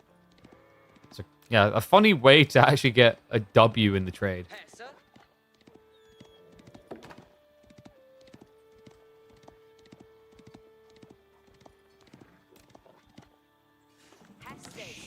And I wonder, is there a world in which Anno does an Abbey of Memes build? With the golden stone spawn, it seems quite feasible. The gold's on the far side compared to the stone. So Lancaster Castle's not going to secure everything. So if you do actually get that route, probably going to feel quite exposed. You'd also have to lean your economy weird in that you'd have to prioritize rushing either gold or stone and then come back for the other. But it's possible that Anatan could do Lancaster Castle with just triple mana. So you'd rush out on the stone, gather 300, then just build defenses around Lancaster Castle here and rush Castle H. It's not a bad idea, actually. Because the Osgard is a surprisingly effective opening tool against Japan. Yeah, you'd think it's bad because your opponent has heavy cav, and he can also get incredible foot soldiers. But you're able to kite him out quite well, and obviously the heavy cav struggles with the dagger throws at the beginning. Okay, so Lancaster Castle confirmed and on the way. He only went 3 spears, so trying to actually delay this Lancaster Castle is going to be a little bit difficult. Look at the way that Anatan's building, by the way. Just raw steel gathering on the gold. Very limited gathering elsewhere. He's not adding in additional wood gatherers right now.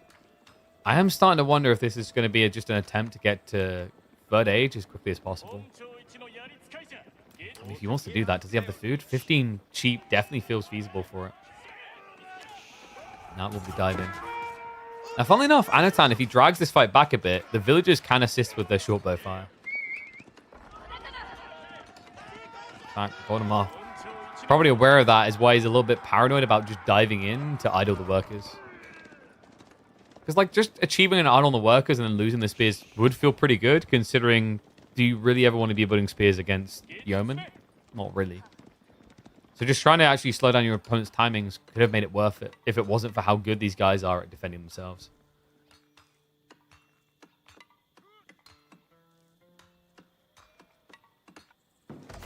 On the way, though. Placement pretty good. It's going to save some wood. Not needing the lumber camps. This has become really popular, actually. I think the first player to do it very early on was B. B was a very big believer in dropping these on the tree line. I think a lot of players just desired having those farms all up and running ASAP. Maybe a little bit too highly. It felt a bit overly zealous. But over time, I think we've seen more and more people just accept Kuro on tree line feels good. Even better sometimes is placing it between the tree line and the TC.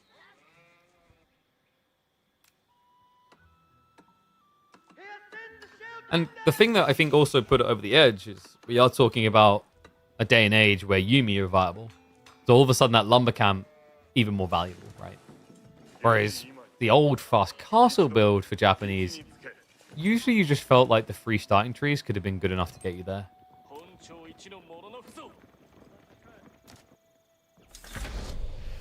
Okay, tech up complete once, and tech up soon to be complete twice. With this type of timing, it just feels like it's definitely going to be a white tower. Man, Voldemort is just so far behind, though. I mean, what was the difference, really? He definitely spent more on defending. He built the outposts, but this feels more like just the difference in the food gathering rate on cheap. 14 people gathering on food. The way you have to envision this is that with a 20% buff to income, you're getting like 2.4 villages worth of gathering extra here. Whereas Japan has like no eco inflation on sheep whatsoever. There we go. It's going to be the confirmed white tower. Only 8. He's being quite lean about this. And for good reason. It's pretty obvious what Vortimar's up to. You've been scouting the center of the map. You haven't seen any units coming your way. So it's FC v FC. Right, how do you guys predict? 87% for Anno. Now, I know that's going to be maybe like biased to the fact Anatan is considered like a, what, top 5 player, I think, for a lot of people these days. But I also feel like there's something to be said for Lancaster and the state of it as a civ. Not a civ I want to say has all the answers, but has a surprising amount of robustness to the strategies. Like, I've been thinking about this. I think I was at risk of maybe setting 3 different Lancaster Fast Castle Ulsgaard videos to upload to YouTube. Because it's that disgusting. Like, it's so impactful and so crazy how quickly it swings the game. And then I realized, as I was getting ready to upload the third one, I was like, oh, we've literally seen this twice already, exactly. But every time I see it, I am more and more disgusted by how good it is. And we are going to see it again. Double racks, plus the initial Ulsgaard, and he is off to the races. It's just ludicrous. Remember, these guys don't get slowed down. They are faster than standard men-at-arms. They move the same speed as spears. And on top of that, have a hybridized attack, which is capable of free-hitting a villager. Well, free-hitting a villager when you go the white tower build. Remember, he's got +1 damage on his melee and his range because of the white tower. Without that, it would actually take 4 dagger throws to kill a villager. And that's a very big difference, especially when you consider the range is what makes it so good. Look, just goes in, punts a dagger, and the reaction from Voldemar lacking there. Didn't even try to make his way towards the outpost. And guess what? This is a fishing expedition. If you ever played one of those fishing games, those guys never seem to run out of bait or reel. So just recharge. 15 seconds later, it's time to start tugging at the line again. Oh, does he actually get away from that? Nope. Oh, this is painful. Remember that he went for Tawara, but not Takazaiku. And the reason that's important is if he had standard wheelbarrow, which you pretty much get with level 2 wheelbarrow here for Japanese, he'd be quick enough to run away. But he's actually slightly slower. It's 1.2 versus 1.25. If he loses this game because of Takazaiku, it's not looking good. He has got Onimusha coming, but there's already 11 Ulsgaard. And you can get sniped, remember. The Ulsgaard have more range than Onimusha. And barely any health. Yeah, he's already like, oh, look, give me that one. We'll pull away just in time. So, seeing this, I think Anatan's probably going to, like, maybe just tempo himself instead of trickling out Ulsgaard. It might make sense now to just send them out in groups of 5. 5 is a very interesting number here. 5 allows you to do 85 damage to the enemy, who only has 80 health. Come through. Now, here's the thing. You think you're safe to run until that happens. Oh my god, these units. It's crazy as well because I think, like, Ulsgaard in the standard game, when you're chill and you're playing later, they're decent. They don't look oppressive. But when this build comes online, it's like a more extreme version of HRE Burgrave. Because unlike Burgrave, it hits more than it misses. The recharge is coming through. Dagger throws is going to be there again. Tosses another one into the grave. And this is just getting ridiculous. Like, I can already see the Reddit threads after this game. It's not hard to imagine. It does feel hard to watch, though. I laugh, but I actually kind of weep inside for him here.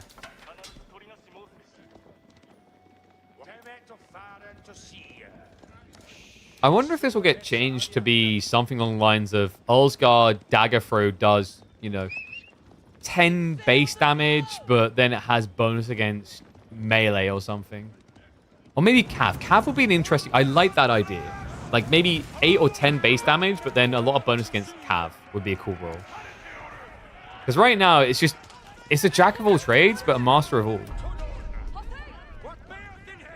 Like, really, what is the weak point of Osgard compared to other men-at-arms? Because poor Voldemar could not find it in game number 1. Yeah, well, that hardly seemed fair. I feel bad for Voldemar in that one, man. That was...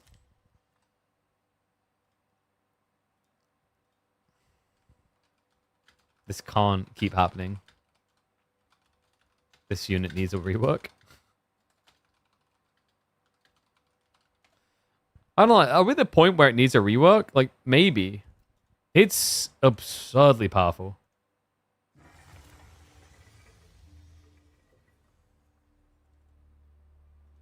Okay, so game 1 for Anachad.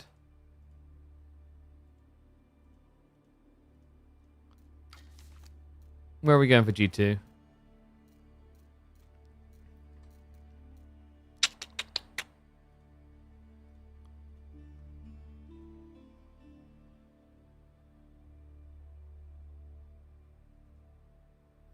Ooh, Ayyubid versus Knights Templar. So what map are we going to with that?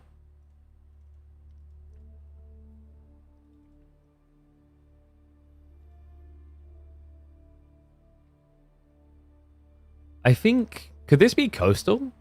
Coastal would be a little bit weird for KT, right? You don't have much versatility to sneak in captures.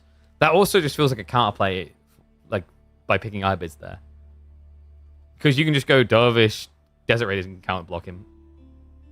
Like, my instincts are telling me that this is for Kawasan.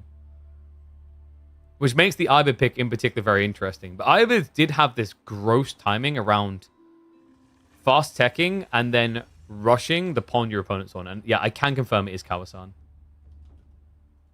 I just realized, by the way, Kawasan is spelled with 2 S's in game on the EGC map, but then spelled with 1 S elsewhere. It's a bit weird.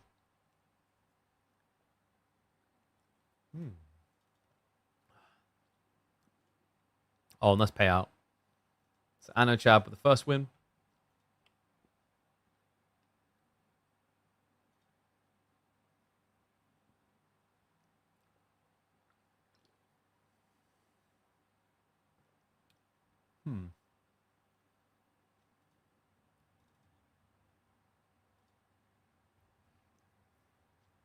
I'm trying to think what else Anno could do here. Like, it has to be the advancement wing play. Like, the idea of Ayyubids is you can build dock on each pond at the same time. Because it's only 75 wood. So it's very hard for your opponent to sneak in without being seen. Now, when it's Abbasids, the play is usually a ram rush. With Ayyubids, it's more the fact that you get advancement so quickly that you can spam out boats to counter block. So it's all about that opening 1 or 2 boats to try and, like, win the game, basically.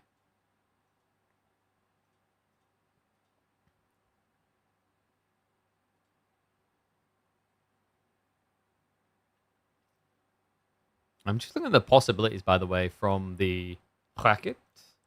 Let's open up Opera GX, the best browser that you guys should all download via the link.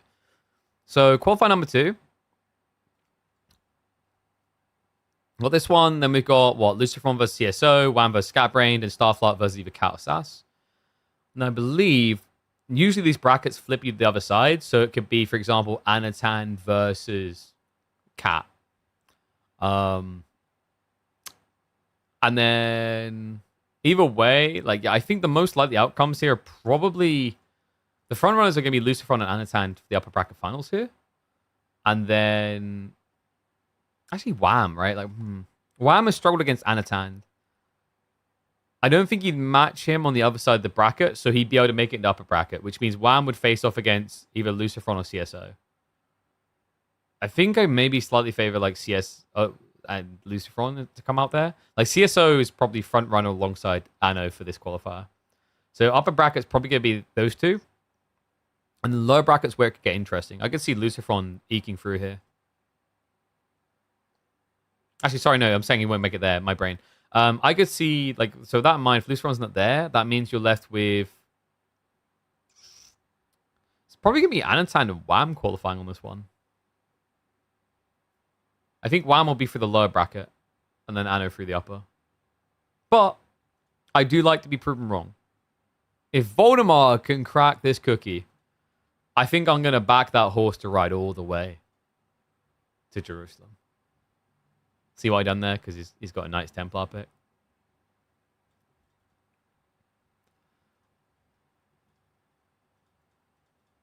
All right, let's get Predickies up.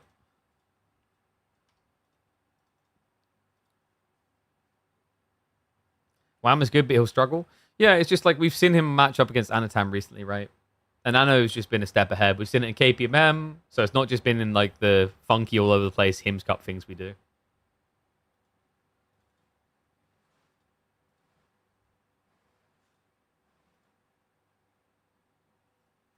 Yeah, like Anno. Oof. I don't know what happened, man. Like after the Elite Classic 3, when he came back into the KPMMs, it was like a different beast. It's not that Anatan was bad beforehand, but like the way he was dispatching like B, for example, in those grand finals was shocking. I was never expecting that. So yeah, truly becoming Le Boogie Man.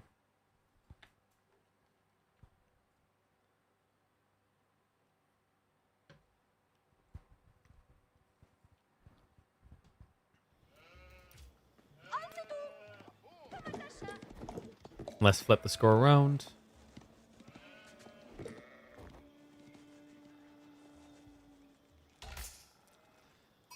One and all, it's that time again to revisit history. That's right, Knights Templar going up against the Middle Easterns, the Ayyubids. We've done it. We've achieved it. Historical accuracy. But will it go the way it often did in real life? Considering how good Knights Templar have been looking on Kawasan. Yeah, a bit of an interesting one here. Voldemar's draft, a little bit nuts when it comes to this particular map. You can see it. He actually got all the top picks for Kawasan. Even the weirder ones like Abbasids. So, pretty good opportunity for him to strike back quickly in this best of 5. And he needs to as well. After this week, after this qualifier, if Voldemar doesn't make it, there will only be one slot on offer for the European LAN happening later this year. Antan right now feeling like a front runner to make it there. Ayyubid's an interesting pick. I think before Kawasan got rotated out of the competitive map pools, Ayyubids were actually firmly positioning themselves as one of the better picks, if not the best picks for this map, due to the advancement wing strategies. Yeah, advancement wing would give you this sick timing to just rush on the ponds and control the narrative. You can see he can already afford it if he wanted to. But considering that he hasn't started walking a villager out, or start the tech, I think instead Voldemar might be facing off against something a bit more greedy. Yeah, so Anno going the full length. Is this going to be Industry Wing? Or do you just go Standard Growth? It feels like getting control of the ponds is more important, so maybe something like Industry makes more sense.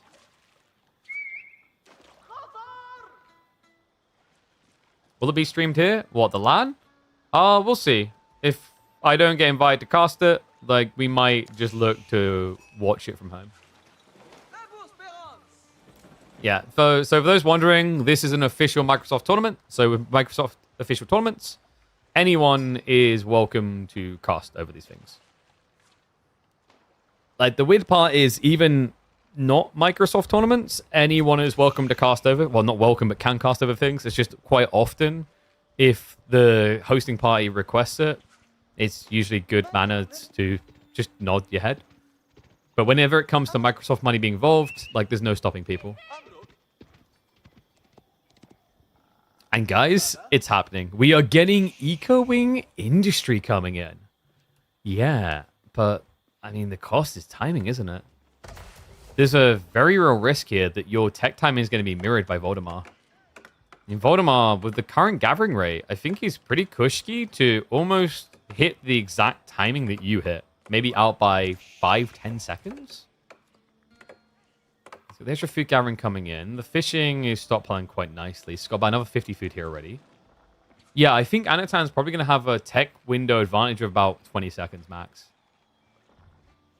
This is a bit weird. Like, this build from Anatan was definitely quite powerful on maps like Holy Island, and you can see it making sense against, like, standard tiers, but Knights Templar are just kind of cooked a bit different.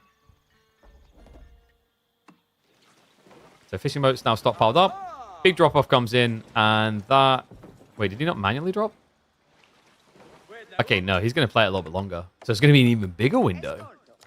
Okay, so Anatan's now going to have enough time to get an archer ship out and idle the fishing entirely.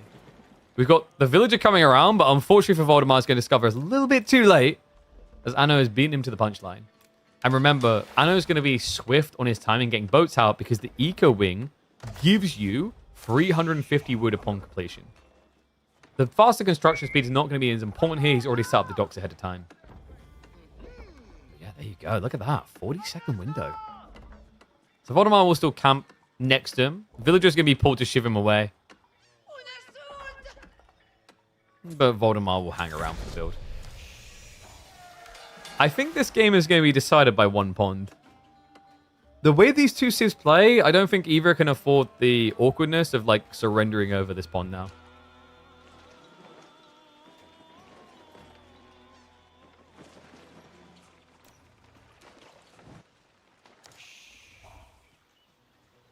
So Voldy, he's going to move some of the fishing to the fore, which makes sense. Now he's got enough garrison spots for all of them.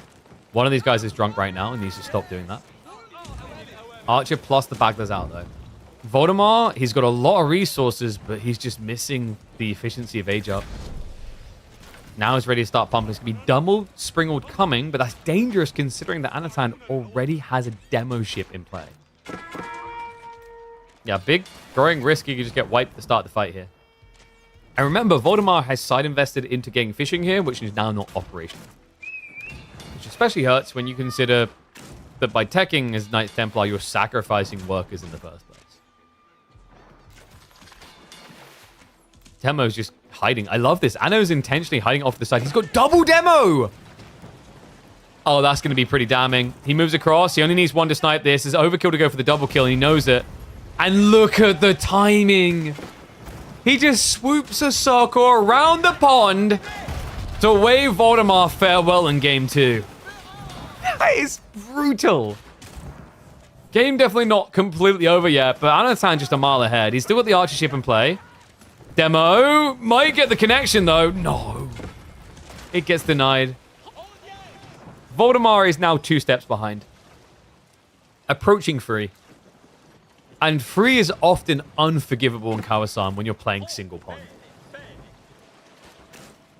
Well, we question it. Was it going to be impactful enough? Was it going to be good enough? And we got our answer. Hell yes. Ayyubids is still a viable and scary opponent on Kawasan. And this is crazy. This scout has been doing all this work. Village is now going to be pulled, but I think he's going to dive in to deny that. Archer ship will be able to clear the demo. And the Sprinkles... Oh, there's nothing he can do. Sprinkle ship will switch over to deal with the villager now. He's fully pinned. And quite frankly, looks fully dead. Yeah, because look what else is happening. Anatan is securing the second pond. And GG gets called an absolute discrimination in game number 2. That was wild. Yeah, and like, I'm just getting flashbacks. It is reminding me of when I last saw Ayyubids in a tournament. It was ridiculous. It was like a 7-minute GG. And I remember players coming in the chat and going, yo, that timing's OP. Right? Like, what do I do against that? Great to see it in action again, because it had been so long. You know, like, we've had this map back in rotation for, like, what, 2 weeks? And people were going different places. They were going to Shushi, and they were going to Knights Templar over and over again. Ayyubids is just not a priority pick, right? So it's just like, it's something very subtle and easy to throw away to get an advantage when used like this. All right, let's get ready for the next game. So, Kawasan, it's going to be left side win. We are now heading into regions. It is going to be Voldemar, interesting enough for the Ottomans, a pick that you'd normally attribute to Anatan, and Byzantines on the other side, which is a matchup that historically goes the other way to how it plays in Age of Empires 4.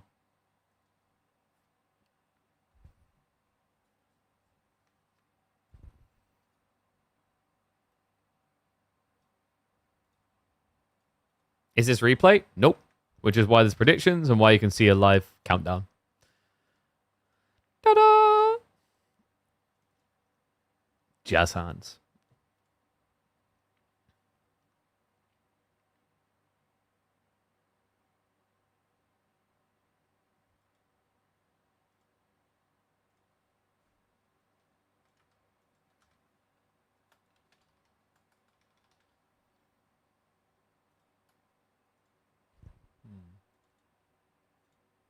I'm just trying to keep an eye on the other series as well to see where we're at. Let me message the admin.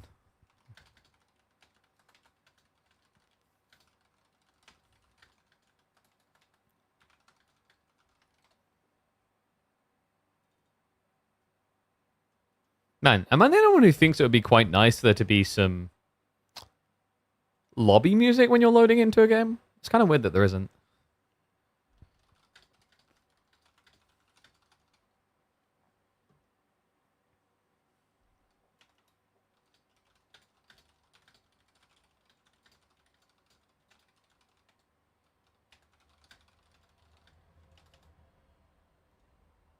Get the elevator music going. Dude, I don't have elevator music. I've just got like vibes like this.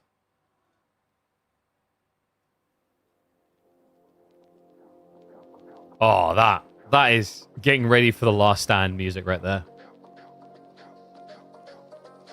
There's something about Agni Kai that just does it for me, you know? Maybe more push-ups. Back off. Stand down, man.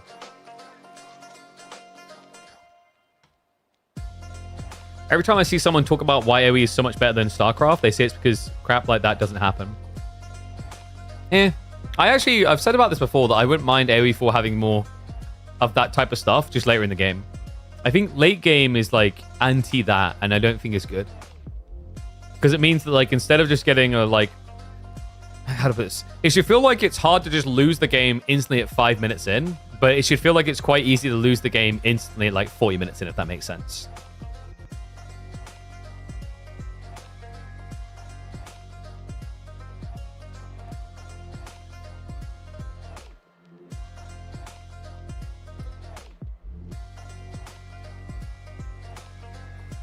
Okay, there we go.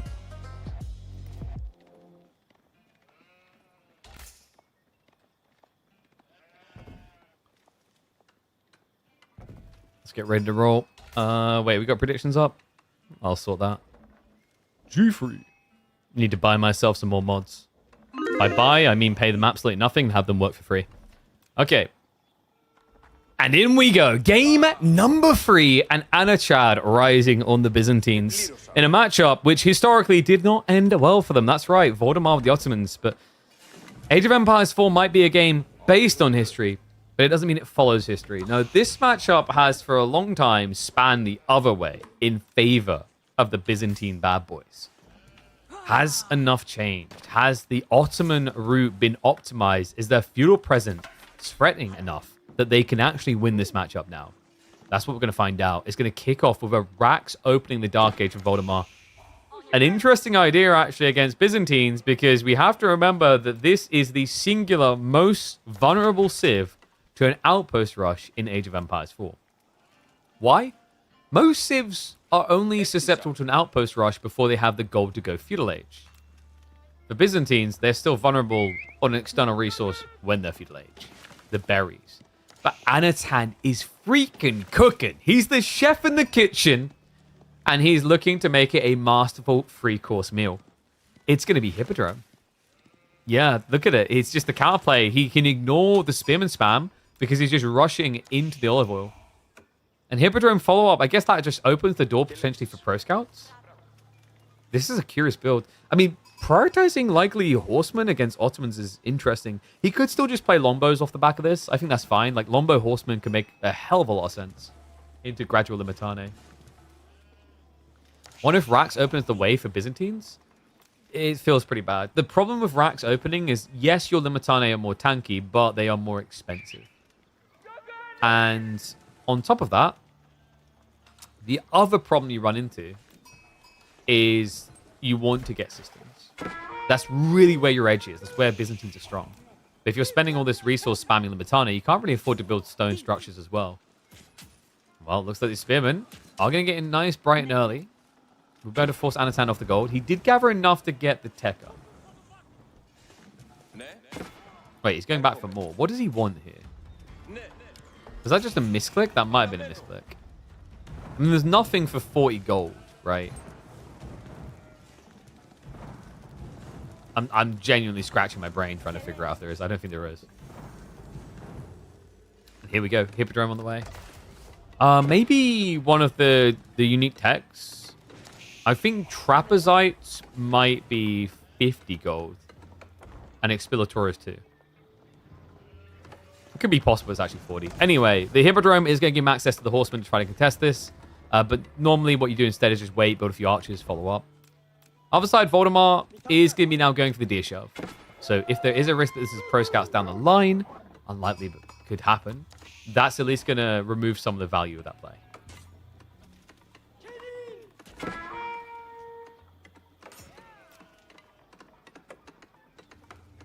Maybe you want veteran spears? That's an interesting idea. I can kind of see it as well. Like, if Voldemar's showing spears, then you're expecting Anatan to answer archers, so you could go Sipahi. So yeah, it might be just that he's padding himself, but normally you expect archer plus horseman beginning. Limitane should be the final cherry on the cake.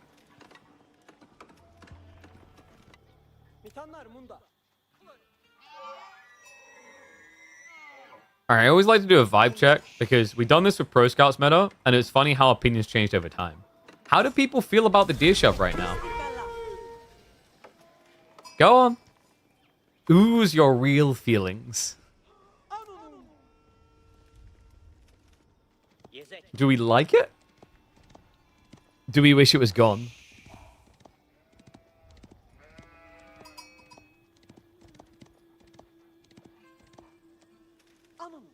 Because the Deer Shove is a powerful tool.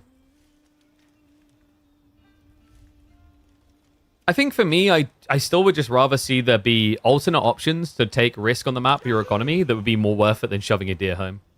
That's the real kind of focus point for me, which is why I'm looking forward to more things like points of interest, other food types, etc. that I think would give that life to the map that I think we're going to kind of agree to a certain extent after this many years, after 4 years at AoE 4, when you look out on the map, despite all the great efforts of developers and map designers, quite often the mid-map feels dead in the eyes of the player for the first 10 to 15 minutes of the game. It's not something they ever think about sticking their economy out on. Because historically, whenever they have, it's ended up with ultimate punishment. Deer Shove is fine. I've heard some mixed opinions on like how far you should be able to shove them. I think there's maybe an argument that the Deer Shove logic works a bit too fast.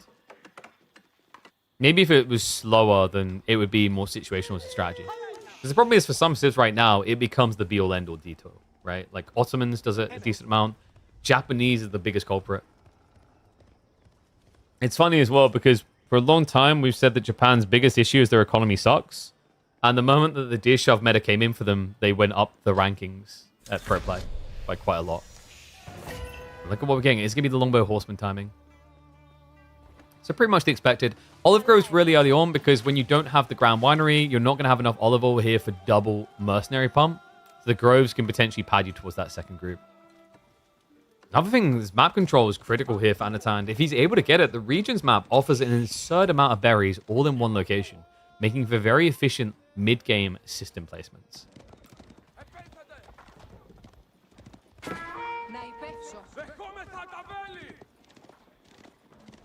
Adds early players very counterable. That's why, like, it's quite interesting that some people take issue with points of interest, because points of interest are exactly that. It's presence. I do like the idea of them adding points of interest that unlock based on age. Because that could maybe be the only negative of these type of elements, is like Dark Age is the most relevant it's ever been, which is great.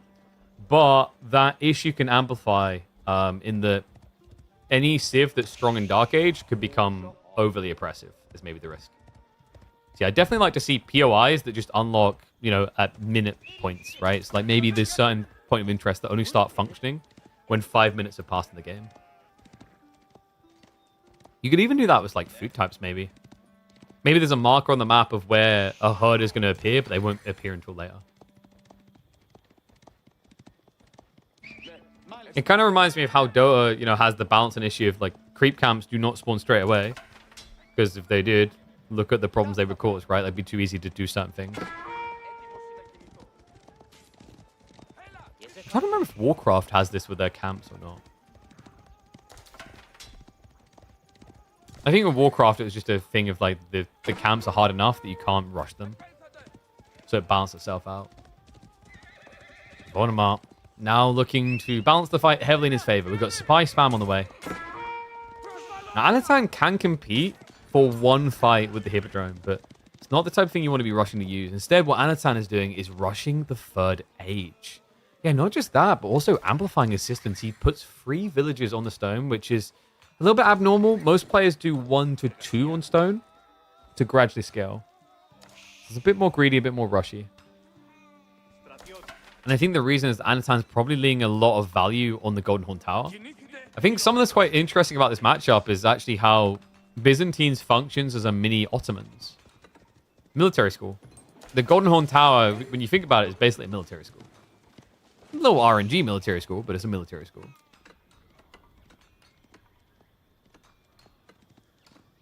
And you might be wondering why even place assistant here. So there's multiple details, right? It can be a little bit of scout vision before you have the outpost, but the more important thing is he just wants to be lean and getting escalated. And later on, this will have value for building groves around it. So really shows you what Anatan's goal is. He's just looking to gradually blob into mass groves. He's putting the onus on Voldemar to try and find a way to end the game early. That's exactly what Voldem's up to. He is, however, holding a lot of the troopers in reserve back at home. We do have the Imam point timing, though, plus the meta. So this is go time. Bano, he can't even go up to 10 longbows yet. No, he will always be able to get them cursed to the Golden Horn Tower, which is now on the way. And horsemen are actually buying a lot of time here as Voldemar nibbles at the cheeks. Does he realize what's happening? Feels like he does. Voldemar is not taking the bait. That's important. Well played by him. This is all a ploy to try and draw attention, but no. Voldemar thinks he's on berries. Yeah, Anatan's appearance on the east side was convincing them there must be something nefarious at work. But now that Voldemar has checked and not seen berry gathering, this is when you get truly suspicious. You haven't seen more army. You don't see him on berries. There's only one move left that makes sense, and he catches him with his hand in the cookie jar. Golden Horn Town now on the way up. Is Pahi able to ride in? Longbows and villagers need to pull away. Anatan, a little bit slow on microing those villagers back to safety. We'll get them in now on the Limitane. Slowly sniping down the Sipahi, but it's coming at the cost of the Longbows. And the Spearman follow-up will give away for Voldemar to juke him out underneath the TC, at least temporarily. The big problem, though, is that Voldemar's dive has not got the auras. The Imams are not here. The meta has already been killed. And the Imams... What? He sends them underneath the TC. Voldemar gets the one easy snipe. He'll go for the second, so no AoE heal. And this is now looking incredibly shaky for Voldemar. Gonna drive past onto the goal, but there's already an outpost there as well. Double outpost, in fact. It looks like Anatan was fully prepped. Damn. What? So you dive his base with a substantial army lead, and you get 0 kills. Looked for it all and could find absolutely nothing.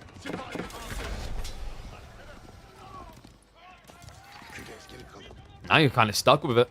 You know more Longbows are going to be coming courtesy of the Golden Horn Tower. That's guaranteed until he gets veterancy. On top of that, the Triumph charges have not been used. There are options here. You could just try to flood Horsemen, but the most likely one would be Canas. Vrangine could also make sense. And we do have veterancy already being queued up. I mean, sure, just getting a few Landsknechter against this is great as well.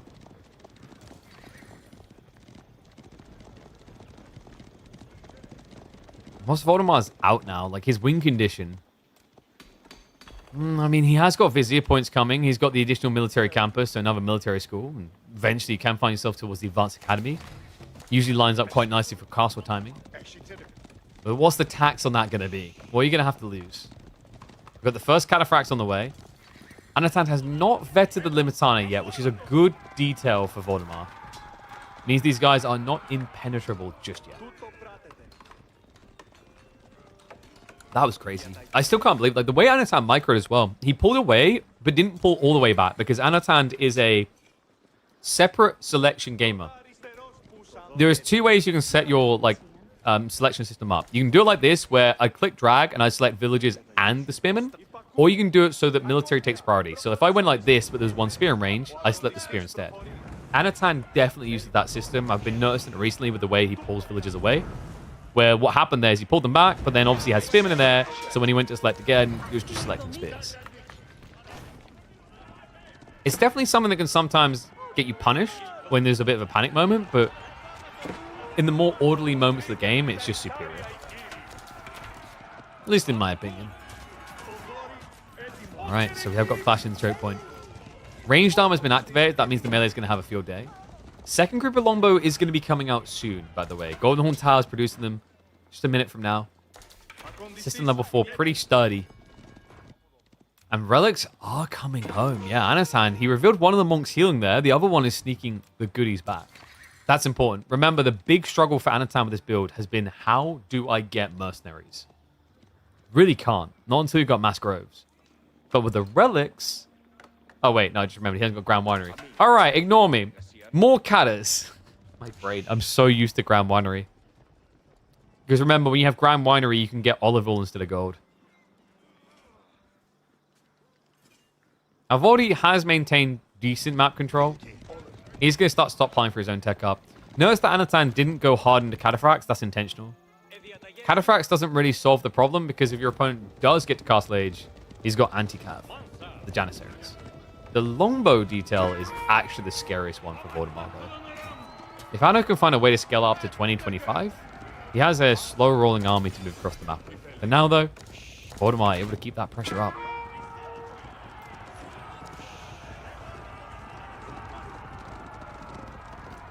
We almost got another Vizier point. Likely we're going to be looking at the Advanced Academy. Nobody likes Pax Ottomana, and things aren't so dire that he needs to summon the Janissaries. Feels like Voldemort missed his timing. Yeah, when that dive came in, I really expected him to get 4 or 5 kills.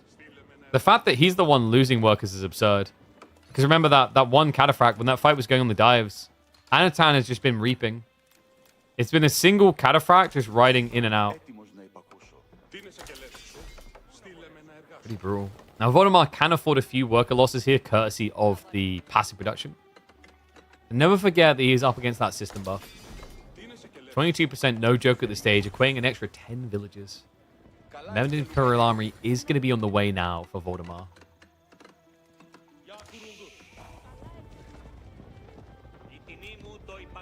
Cataphracts. Love this. We've got teardrop shields on the way. Just makes cannons much better at diving. I think next move's to Anatan, so he's got a choice to make. He can either start to spam out groves at home, or he can start to lean towards the east side of the map. Now, groves is going to slow you down substantially. It's going to give openings for Voldemort. You could argue the same of the berry grab, though. Like, if Voldemort's playing mass cavalry and you try to ride out here with villages, it could just be game. So considering Anatan's comp on top of that, with being Limitai and Lombo, I wouldn't be surprised if he just took the chill pill. But that doesn't sound like the Anno I know. No, we already have a mill blueprint being set up. He's on the move. And the Catters are doing exactly what they need again. Didn't get a worker kill this time, but look at the attention he draws. We're talking about a third of Voldemort's military force chasing this.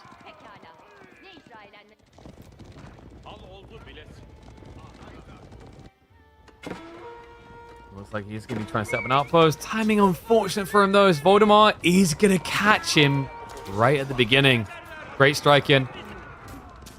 Sapahi more than capable of claiming a few lives. And this small group of spears, this is risky to even square up against. Anatan actually shows his ugly mug in this fight and regrets it. Those British longbows not going to be good enough to stand there, so hides inside the TC. The dive comes in. This time, though, Voldemort will leave with some worker kills. Just not as many as you'd expect for this many Sapahi. There's so many outposts. But he's finally found a group that can't hide. This is getting ridiculous. He has enough garrison slots for 30 villages in this base. This wall, though, has it condemned Voldemort. He's able to sneak around the other side. Anatan is dangling? Yeah, I don't know if that was entirely intentional. Does lose another worker. So Voldemort now ahead. We do have a move out to the west side. So it looks like Anatan is trying to secure the relics. Third one now being picked up. Fourth one can easily be grabbed behind. We don't actually have Voldemort going for the relics himself, right? He's just securing to stop Anatan getting them. Ah, that worries me, though. I mean, the gold is incredibly valuable here. We've already seen the Varangian spam, but the Cataphracts could still be viable considering Voldemort hasn't transitioned to Janissaries. Because you really can't when there's Lombos in the field. Always remember that. Like, the goal for Voldemort is to remove those LBs, but he already lost so many Sipahi. You've got to start asking the question, how do you kill Lombos? And I don't see a clean answer right now. Wait, what on earth is going on here? They are both on berries? Oh my god, this is going to get messy. But it might not even get messy where you think, though. Anatan has rolled over towards the enemy base. He's looking for the dive point. Voldemort is holding the troopers in reserve. He also does have some siege, but nothing too crazy. Only a Mangonel, a Spring to come out soon.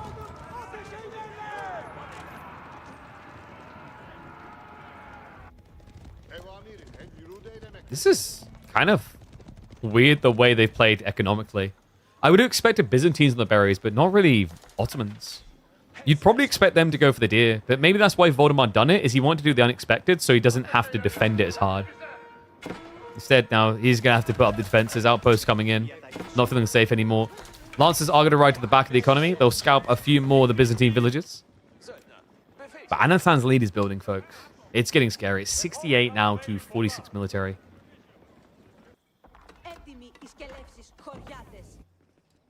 I remember it's, a lot of tanking, there's a lot of effective HP here. The Varangian feel pretty good because your opponent doesn't have many crossbows right now, so although they've got less health, the more melee armor is nice. Limitane, of course, just a tankier spearman. And then the Longbows are going to be really good against these Springles that Voldemort's now sneaking into.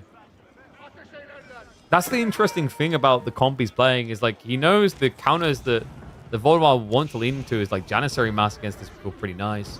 Can't do that.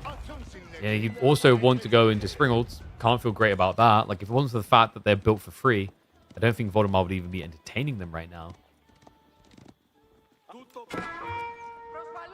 And it does get confirmation of what's happening.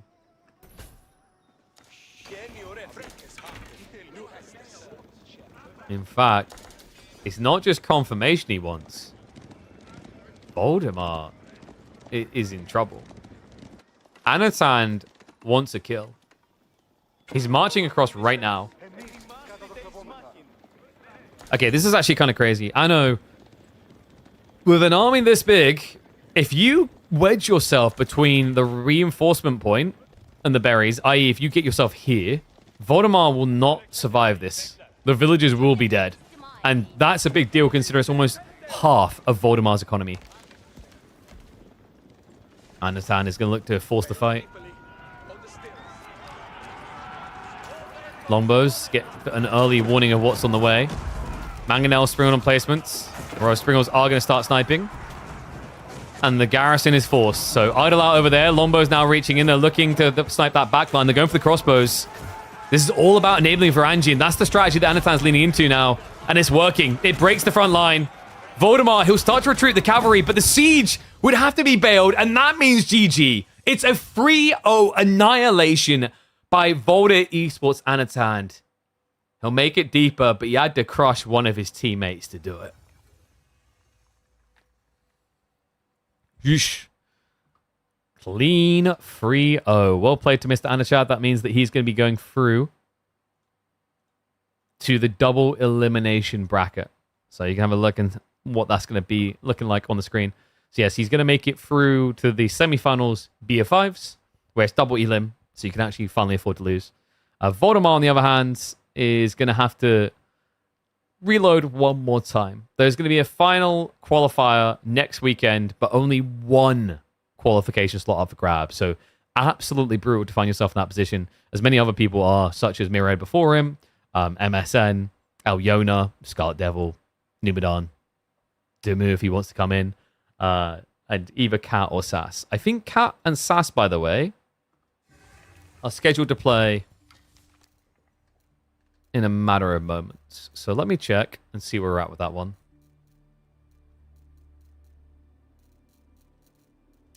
Because there's no way we're still waiting on them, right? Because that would be almost comical.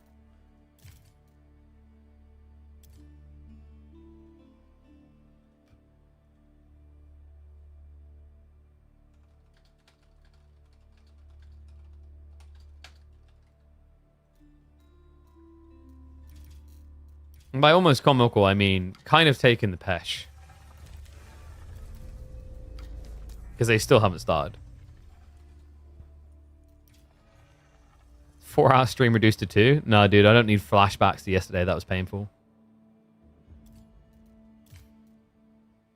Like, we still don't have the series. I'm getting confirmation from the admins now. As up next, we should have Cat versus Sass.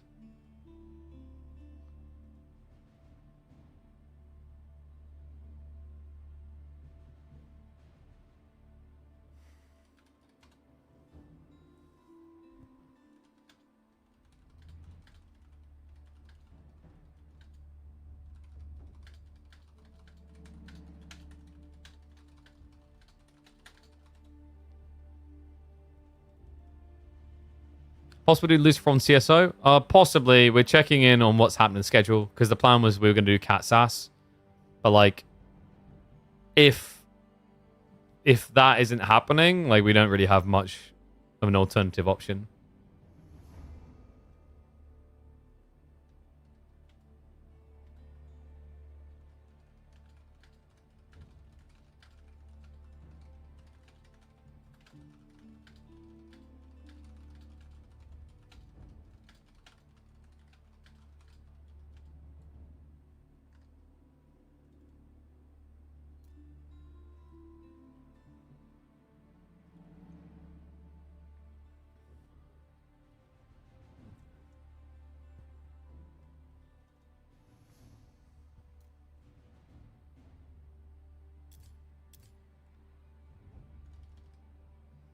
One sec, because we might have...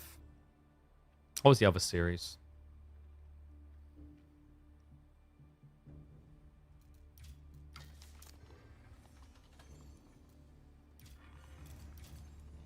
Because there might be Wham Numadon.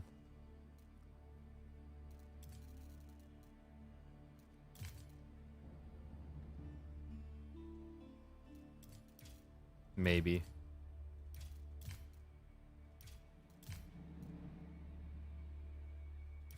Or is it Wham Scarlet? I don't know.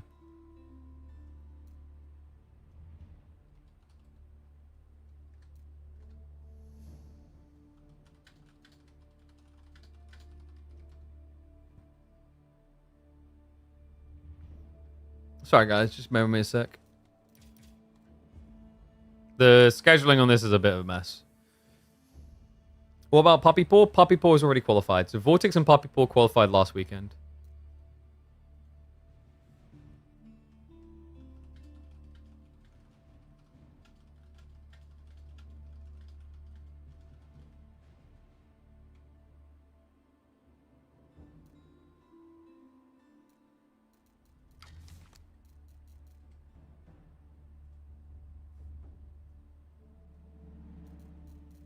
I think while we figure this out, we're literally just going to have to hop into the Lucifron series. Which I don't want to do, but like... Until I have Cat Sass confirmed, like, I'm not going to literally sit here with games that could be cast doing nothing, is the problem. Okay, so...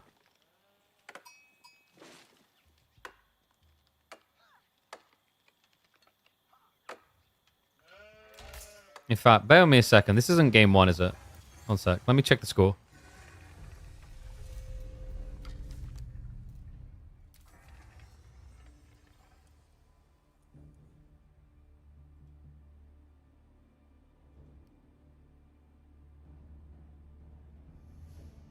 Sass went 0-12 in EGC qualifier. You mean the group stage? I think so. Okay, so I'm just double checking. G1 was a win for CSO.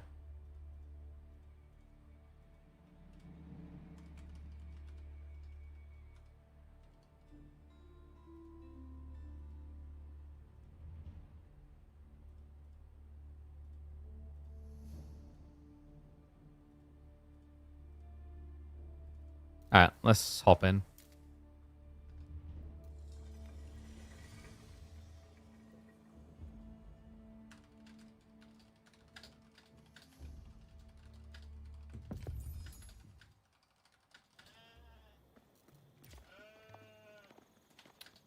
I'm gonna overlap the series as that is the only one playing. We'll hop out once we have the alternative. Okay. So we'll fast forward in the other game here.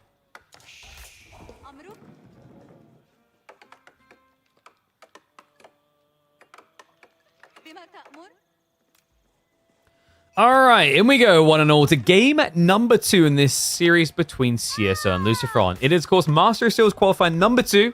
Reminder that this is to qualify for a LAN in Copenhagen later this year. And CSO is already in the lead, and we've got a Middle Eastern showdown with them both in the middle of this map. That's right, we've got Ayyubids for CSO going up against Luciferon on the Ayyubids. All right, an interesting matchup. One we very rarely get to see these days, actually. This is a bit of a blood moon type situation. Curious to see how this one's going to cook up. I think this is interesting to me because there's a very weird dynamic on Kawasan with these civs. Which, let me just type that civ in. So let me type the map on so you can see it coming. The thing with Kawasan is, like, military wing is pretty powerful for Abbasses to deny the docks. Whereas Ayyubids is all about beating civs that rush fishing themselves. Because remember with Ayyubids, you can do things like Advancement Wing or this Industry Wing, either giving you a great surge point to get your boats out. So a very different approach. Yeah, I think CSO, his goal to try and win this is he wants to try and deny his opponent from being on the pond via denying the docks, while Luciferon was looking for a skirmish on water. Very different approach. CSO is going to be moving out for his own dock drop as well, actually. Okay, so good news for Lucy. It gives him something to target clearly here. Because if this had just been a ram spam, you feel really bad. Like, archer ships and springles aren't going to do anything. We're on the 4x speed just to catch up a little bit. And CSO has already gone double pond. That's something both players can do and are going to do. Because remember, with these two civs, both of them only pay 75 wood. Meanwhile, military wing... Yo, what?! Not 1, but 2 kills on the gold is huge this early on. CSO, I was not expecting that. I mean, this military wing play, usually quite predictable on what your opponent's going to do. You know the timings, but Luciferon was not prepared. Felt like an Illidan victim. Okay, so remarkable position now CSO finds himself in. Fishing is going to be on the beach on both sides. We have got a slight lead for Luciferon. But we see what this was now. For 75 wood, it was a dock bait. It forced an archer and a bagler investment. Looks like CSO did have a little bit of a skirmish with him there. But now you can just pivot and become a warn over this pond. Demo ship coming in. Looks like the bagler will just about get away. Second dock is going to be coming up. The scout is going to get denied. Archer ship gets taken down, but a little bit interesting there that Luciferon got away with that. Going to slow down to the 1x speed. What surprised me is the fact that Luciferon, the villager, I'm pretty sure CSO could have dove for that kill. Maybe he just believed that his infantry would be a better follow-up. Speaking of infantry, Luciferon has been forced to react with the archery range now. That's pretty lean as well. Did you notice what he done there, guys? Instead of building 3 archers, he stopped at 2. The reason he stopped at 2 here is because he already done enough damage to one of these archers, so he has the lead.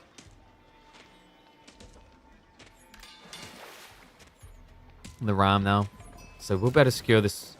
The other problem is Luciferon has another issue with these rams coming in. Like, how does he address the threat to his docks in general? Archers is not the solution. So ideally, Luciferon's probably going to get forced to go into horsemen at this rate as a counter solution. Or, hear me out, what if we just killed him as he builds the ram? CSO, he commits. That's smart as well. Yeah, like, it's interesting. Lucifron would have actually killed the archer straight away, and that might have slowed it down just about enough.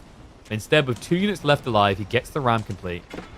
And now it is going to take 370 archer shots to kill this thing. So, like, it's going to take a little bit of time.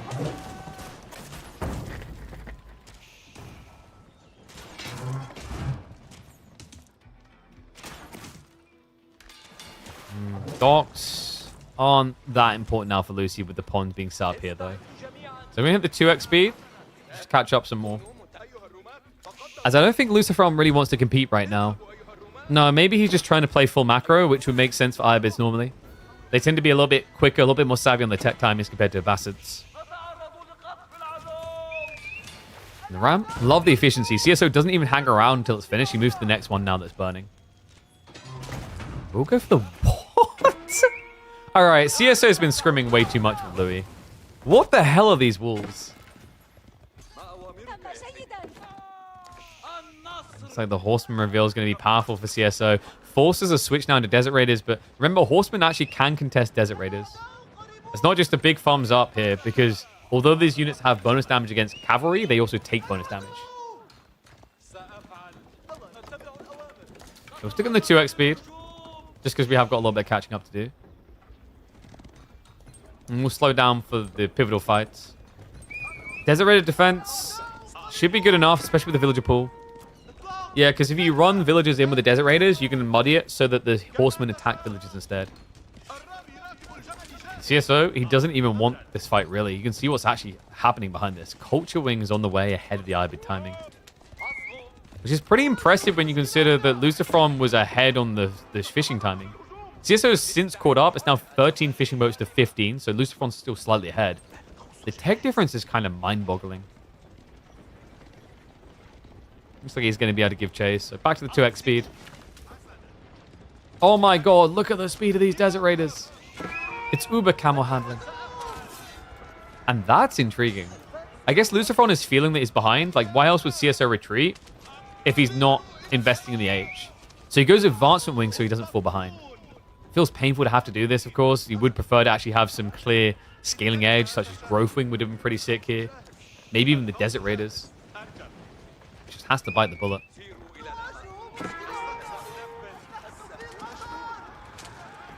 Desert Raiders will be able to just be a little bit of a frustration, but now with CSO being in the castle, Golden Solutions be in the way. This is where the game can get quite scary for Ayyu. He's still leaning Desert Raiders, which doesn't feel great because you know your opponent could lean Composite Bow Archers. And those are the best archers in this matchup. The Camel Lancers immediately to follow up. CSO could actually consider just doing Camel Rider Archers. Normally a bit too expensive, a bit too dear on the economy for land maps. But with all the fish, it becomes quite viable. And he agrees. Look at that. Camel Rider's already getting queued up. We've got the Bard Shields as well. That's going to give him the +3 armor. So Rider Shields is going to guarantee he wins the Lancer exchange. Funnily enough, guys, a Camel Rider will already beat a Camel Lancer. Just with this armor, it's not even close.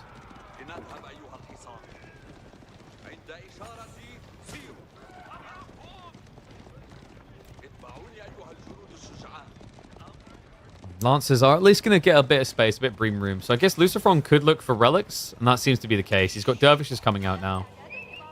Yeah. CSO, I love this guy. CSO has just been so switched on recently. He doesn't miss a move at all. He's mirroring the relic play.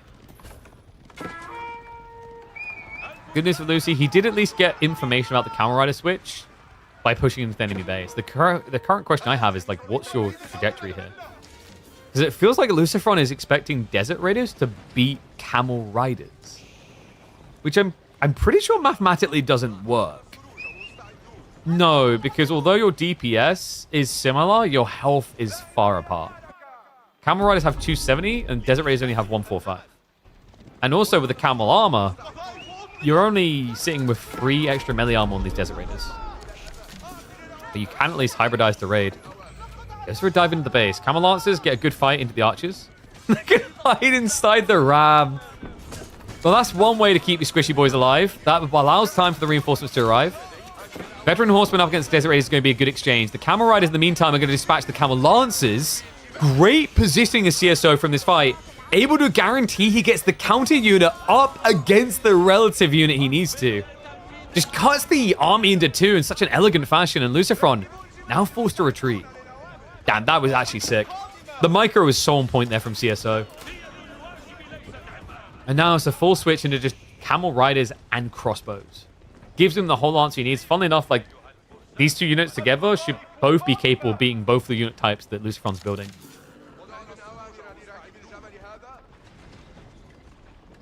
Camel riders take so long to make and don't do as much damage as you expect. Agreed.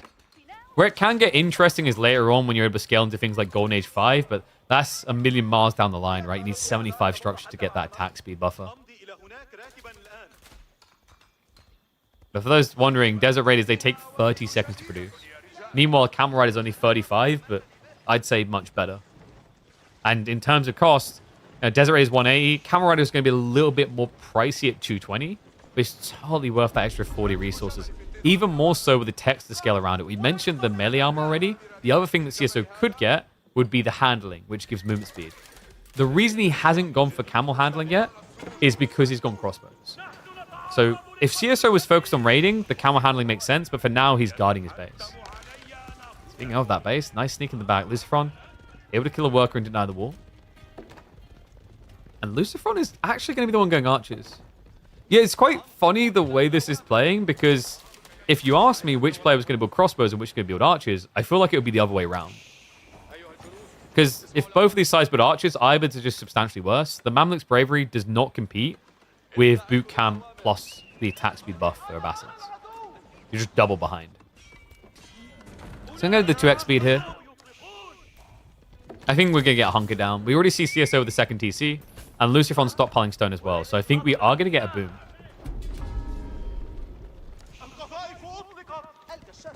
What I love about these two is that they're still probing each other even when they're thinking about booming. And that wholly fits them as players.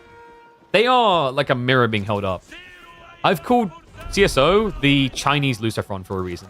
They love raiding where possible. Lucy, I thought it was going to be a TC drop. It's not. It's a castle drop. He's securing the berries. Interesting play. Can be quite a powerful one for these berry-oriented civs. And this matchup just feels like a double downer for CSO, right? Because, like, he wants those berries if he can get them. In fact, he's already been trying to gather them on the north side here.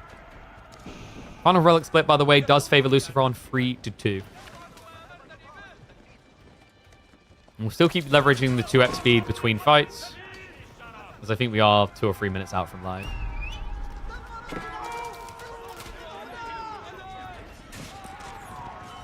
And there's the keep drop. Big if he can get it. They're being a bit ambitious on the timing, though. You have got the Mamluk's Bravery. His archers are going to have a little bit more pump behind them. CSO actually showing a lot of respect. He falls back. Swarm raids are hitting on the side. That's distracting. But Lucifron is getting that critical space necessary. CSO does not know what's going to be up on that hill next time he approaches. Man, it's interesting because we've got variant civs, and we often talk about how sometimes they can feel that the closest thing to a mirror these days. Look at the map. It's almost a perfect mirror divide in so many ways between these two. Bloody impressive one. So back to the 2x. We are going to get CSO now starting to litter in the farms. Now remember, he didn't go eco wings, so these are expensive. But the game has slowed down substantially. Lucifron is still going heavy into the lances. The castle has still not been revealed. I think CSO was trying to get in just to confirm it. Able to do so. Getting the walls up just to make sure his opponent can't rotate. The problem is a wooden wall is not going to do much against 25 lances.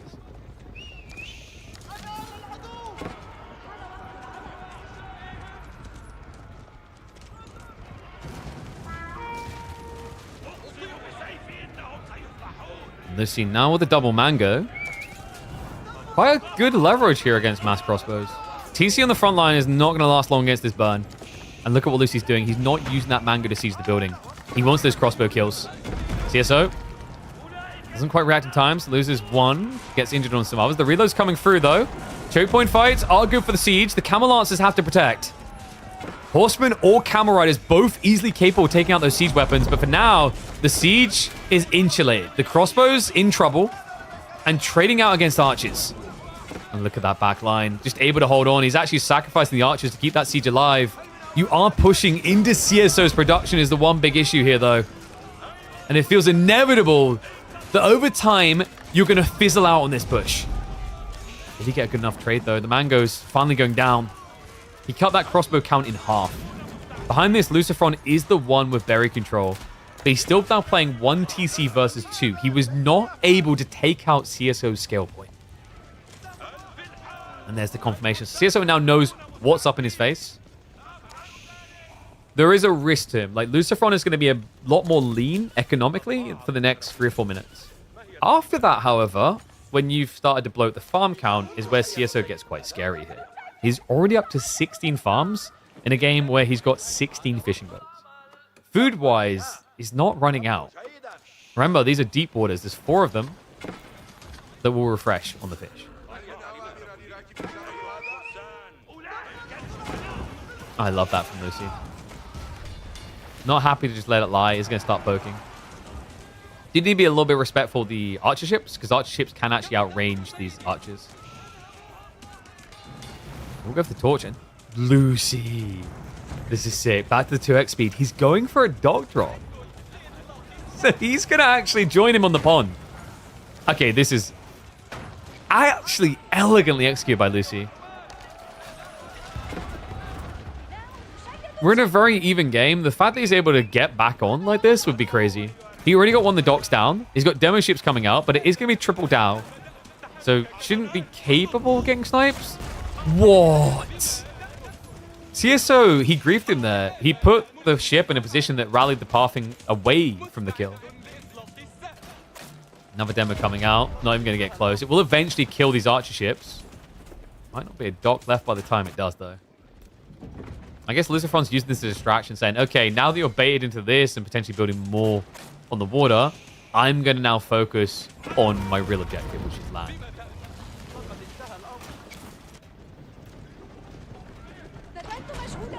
Eco wing coming. I can't believe the CSO's going Imperial while this is happening. I mean, it's working, right? Like, these demo ship pumps are really expensive for what he's got out of it. It's taking ages. Well, CSO hasn't really built more boats there. And the castle drop in position. I think this is going to fizzle out. Lucy realizes what he's up against. Manjaniques aren't going to be capable of carrying you through this push. And even more so when you consider the fire damage up against the fire armor.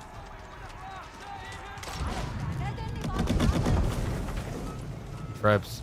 Funnily enough, they were built to deal with the keeps, but they will have to make do as a shout back to the past times of Springles as anti-siege. Just nowhere near as effective. Soon, brother, soon. Okay, so I guess CSO just lets the TC go down. He's up to 106 economy. He could also easily build another TC of Eco Wing after this. It's just not worth the hassle. For him, the priority is going to be Imperial into Tex. And with a castle here, he knows that Lucifron can't rush him. The other scary thing now is with Imperial Age, folks. Could be looking at Zebex. CSO does know about the dock drops. Wait, but does he? He didn't even try to contest him. So double dock drop comes in from Lucy. It looks like he should have seen that. Maybe a little bit distracted. We do have Bagler action again. Now, you're probably not thinking you're rushing a Zebek here just because of the demo ship potential. But once you have enough archer ships lined, it can be a viable option. I think his bigger concern is land. Great scudding there with this Mangoes. Just able to find the cluster of farms. Keep dive is difficult here. Lucifron is committing to it. Yeah, he knows if he doesn't, the elite techs come through and he does nothing. Remember, Lucifron's army is mass archers. So these upgrades plus the undermesh just undoes all the work he's been grinding towards. And now it's going to be the counteroffensive. Nice jump in. The elite tech just 5 seconds out. And the golden upgrades are there. Crossbow count of 14. Decent, but not going to be good enough against this many units. So, heavy hemorrhaging in the retreat. Lucifron was trying to buy the time to go towards Imperial. The stockpiling wasn't looking good. Desert Raider seems like it's the most viable. That means 2 minutes where you're going to be weak. And CSO could not be looking much stronger. Remember, this guy has a reputation for spamming knights. He done a little bit of it in the Castle Age, but had to wait until the Imperial to unleash the beast that he is. It's mass heavy cav. Chase just continues. Crossbows slowing down the retreat. Only 5 of them left in the formation. It's an easy swipe and a wipe there. And look at what happened. Lucifron got forced off of his timing. Couldn't go through Imperial. Had to bulk back into infantry. In a game where it feels like militarily he's too far behind. Especially now that Zebex are on the way. It's going to take a while. So maybe Lucifron can do something about this fishing economy before that. Lances and crossbows pushing him all the way to the edge here. As started to scarily look like a potential 3-0. Lucifron, what's the play now? He has got a decent amount of golden reserve. You definitely don't want to do Bazaar with the prices. It would just feel bizarre. Advisor's Wing would be kind of interesting, just coming over the top to beat military boot camp for Abbasids. Meantime, though, it looks like that castle can be beat into ruins. Already on fire. Villagers can no longer easily repair because there are crossbows here as well. And the final trap shot should be coming through. And what is up, Wicked Skies? I see you with the sub. Thank you very much. And good evening, good night to the castle. Lucifron has to bail in the area, and that means he's out of food. Farm count is not impressive. This is his first cluster. He's got the fishing, but that's got a limitation. You see too many fishing boats from both players has crippled their ability to reliably get huge influxes of food here constantly. Meanwhile, on the other side, we know that CSO answered the problem. He's up to 32 farms already. He also has Eco Wing, which equals agriculture for extra food techs. And that means CSO is going to be rolling in the food, while Lucifron is in the middle of a famine. And no way out. It looks like at this rate, he's going to be fully starved out of this series. It's a second point on the board for the Chinese Wonder Kid. Yeah, dude, like, I mean, he really does feel like that way. We also always tend to talk about Louis. Louis this, Louis that, Louis everything. But CSO proved himself in the last tournament. He's doing it again. Great game from him. That's going to be a right side win there with Abba versus Ayyubids.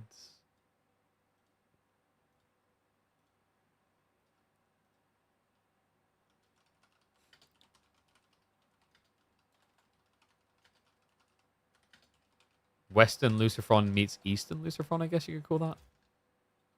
By the way, I was confirmed behind the scenes. I think Sass and Cat are due to start in like 20 minutes or so. Yeah. So we'll continue on with this series. I mean, we might be rounded out with this series before we hop into that one. We'll see how it goes.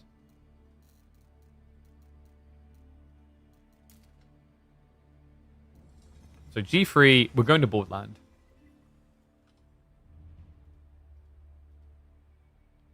And it is going to be Jean versus Biz.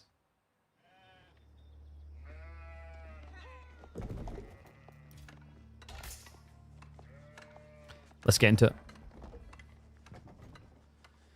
Let's get predictions running as well. We should be able to with this one.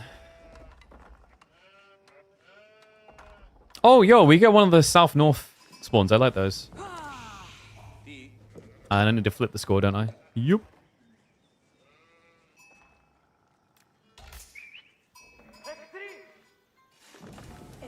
It's happening. East is better than West. That's right. The Eastern Lucifron versus the Western Lucifron.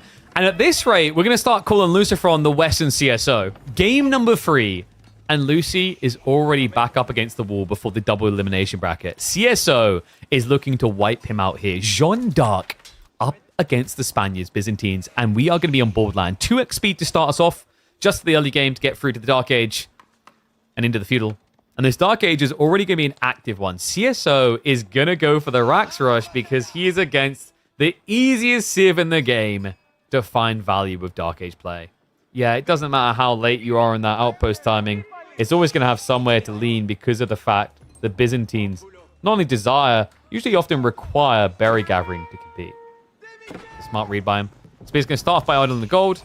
And Grand Winery is on the way. Now, Lucifron knows what's up against here. the counterplay, I think, that probably makes the most sense for him is to try and drop an outpost on the berries, but it's going to be tricky due to positioning. I guess you could outpost here, and that might stop an outpost being dropped too close to deny you. The village is now going to be sneaking in CSO. Trying to come around on that tree line craftily. He's going to be seen. Okay, so it's known. And this is interesting. Lucifron intentionally placed a villager here, I think, to get a bit of extra vision to see if this was happening. The question now is, what does he do about it? He could rush an outpost, like we talked about. He's definitely got enough workers to beat his opponent. But if he wants to, he's going to have to do it very soon. It's back to 2x. Get me a night-only game from CSO. I mean, what did you expect when he picked John? Like, just...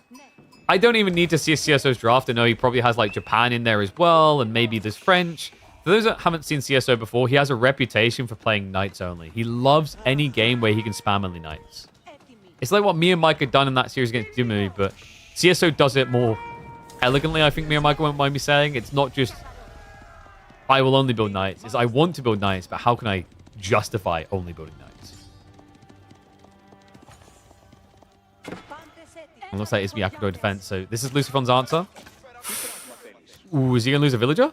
Yo, that's sick. He went textiles. He actually went textiles as an immediate reaction to this.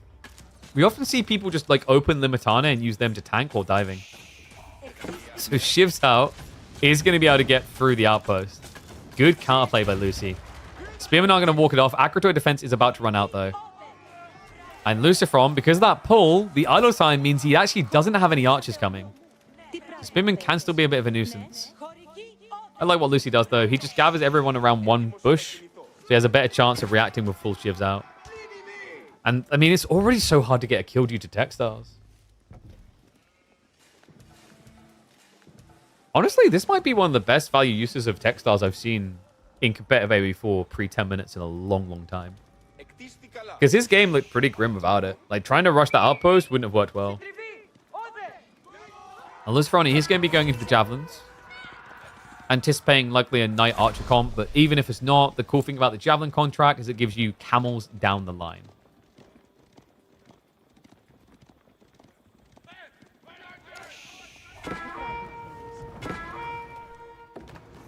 And CSO is just going to make the best of the situation. Burning the mining camp. If your opponent comes out to repair, you know that he's thinking about being greedy. Instead, he's actually going to get eyeballs on the stone. That's nice to idle. Considering Lucifron benefits a lot from actually just scaling the systems, especially with the placement. Like, just imagine a system here into another one here. Especially important for those mercenary timings. And what? Alright, he's crazy. I always find it wild when players do this, but we have been seeing it more frequently against Byzantines. It's range on. Now, the reason range on is wild against Biz is you have to remember that they can get access to Javs. And are quite probable to do so. I wonder if there's a thought rhythm to this. Maybe CSO for... Oh, okay. Well, I've opened spears, so he's probably going to go longbows. I think instead it's because he's expecting his opponent to be super defensive. He wants to try and strike in. Now, that was a bit greedy. He went for the smite hit straight away instead of just getting the villager low. Okay, the textiles value continues to scale. Because once again, without it, that would have been a kill. This is genuinely already on course to be the highest value textile game. And there's still more wiggle room. The knights themselves also hate textiles. Without it, they can 2-hit kill. With it there, you're going to need that 3rd hit. Now, CSO's not going to just loom around and get nothing for this. He has got the pro scouts on the way. So he's been given map control. He's looking to full exploit it. We've got the Spearman on stand ground and also patrolling the berry. So at this stage, CSO is just going to focus on his economy, but he's also looking for something his opponent's doing to punish. So the logic here is like trying to dive the enemy base is going to be too expensive, so you focus on your own greed. However, if you find your opponent being greedy, that's when you change back into aggression. Go back to that 2x speed for the moment. Knight. Me coming in, it's just so difficult to get a kill. Even more so because the Akratoy. Yeah, Akratoy makes it take 4 hits instead of the 3 to kill.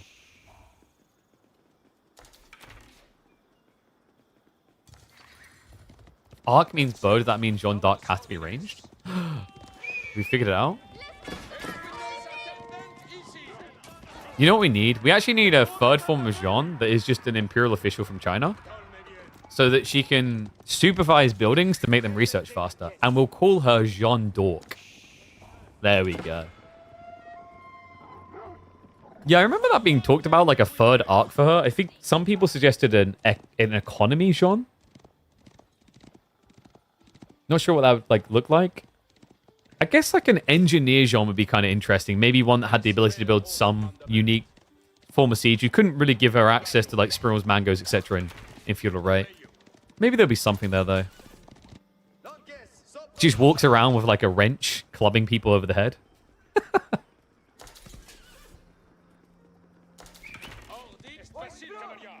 Exclamation mark casters. Yeah, just me. Hello.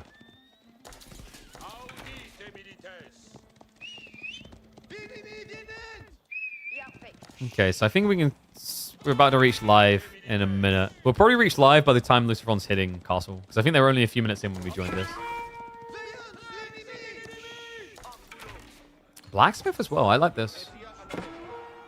Just aiming to make himself very hard to kill the Limitane. And just a smart read to try and punish the Pro Scouts detail. Because if you play along feudal now, you know you're going to run out of steam first. You know, having an Olive Grove switch against Pro Scouts is pain. And this is such a hard map to play defensively on. It's not like you can just easily wall up and hunker down.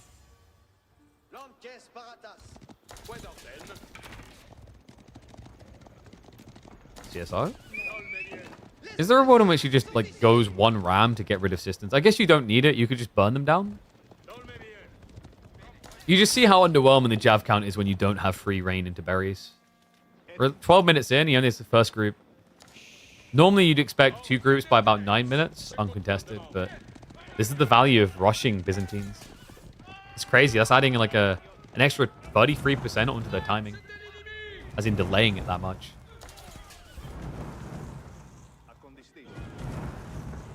All right, 1s if you think Luciferon's going to win this, 2s if you think that CSO is taking it.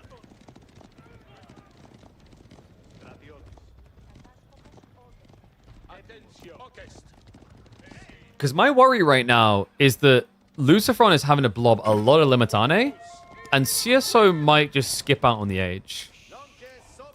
He has the value of foresight, right? He can like see what his opponent's doing, but Luciferon can't really see the same. It's a pretty underwhelming Jav count overall. Like, actually, funnily enough, CSO could just keep blobbing archers, and if he gets veterancy, it's pretty scary.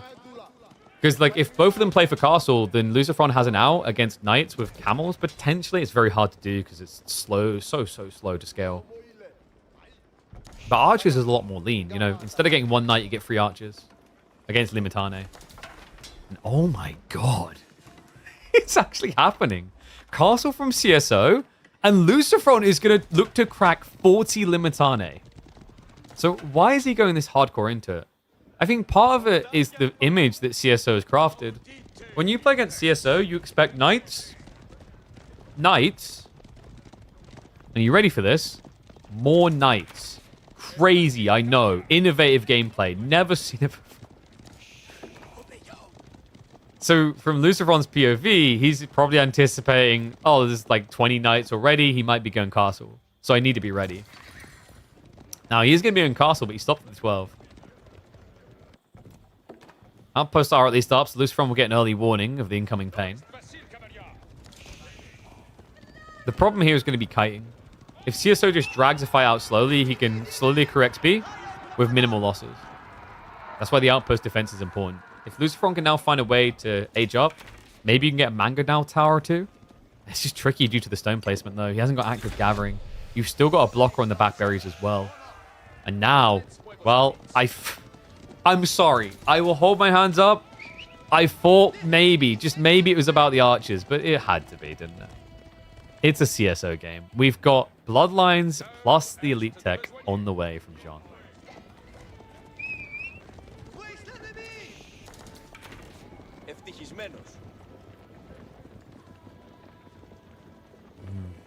Luciferon now has to quit production. The other scary thing is, what's to stop CSO from just greeding the map now? You've given him full control, so monastery play isn't exactly an overreach. Luciferon, you know, the other problem here is he hasn't really got any info on what's happening. Just look at the state of the map. He's been drawing something phallic, doesn't really see anything. He's never seen the landmark. He doesn't know the state of CSO's economy, where it's at. So even if you tried to, like, dip into 2 or 3 cataphracts, you wouldn't know where to send them necessarily. You assume it's pro scouts, so that devalues Ray play. And the fact that you don't know if it's Guildhall or Royal Institute puts you in quite the bind. If you think it's Guildhall, you have to step up. But if it ends up being Royal Institute, you just die. Positioning is everything here, folks. Yes, it's 45 Limitane, but it's about to be Royal Bloodlines. And you're seeing that CSO is trying to hide that detail in the timing there. I think Luciferon may be a little bit suspicious. Good read to back up here.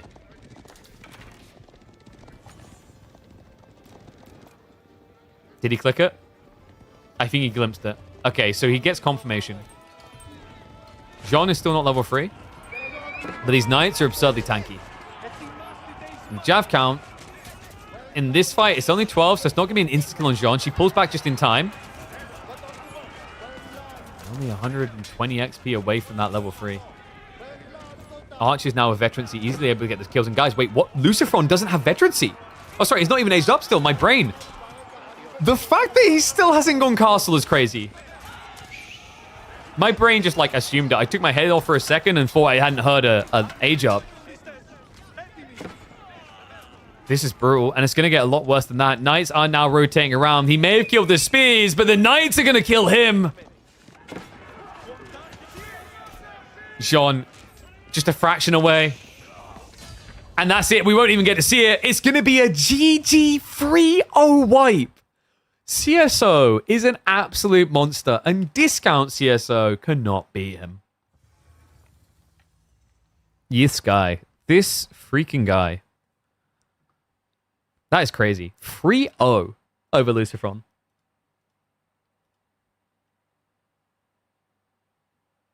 I mean, I said he'd take it, but I didn't think it was going to be free. I thought, like, 1 game on the board for Lucy, maybe.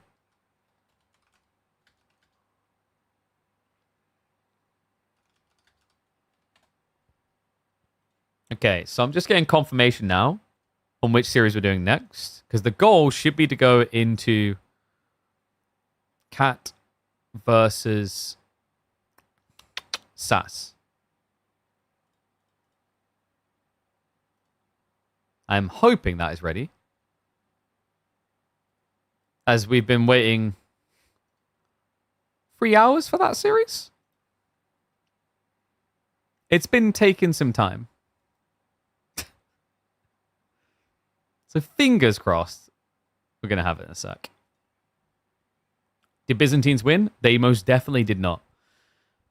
So let me mark that up for you. That's going to be a right side win all the way. And please tell me we have a draft. No, we don't.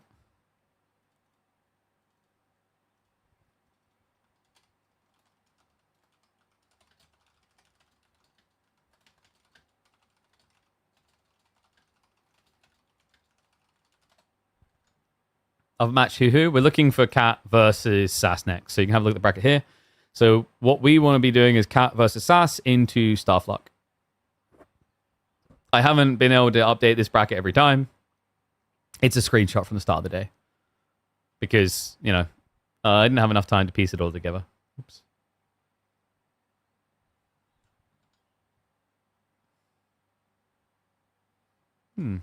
Yeah, interesting one. One sec, let's get our background music in. I do like my background music. Because if we do not have the boys ready... So, like, let me check. What was the confirmation? So, Cat and Sass were due to start. 40 minutes. And that message was... 50 minutes... Wait, 40? 40 minutes ago. So, they should be starting now.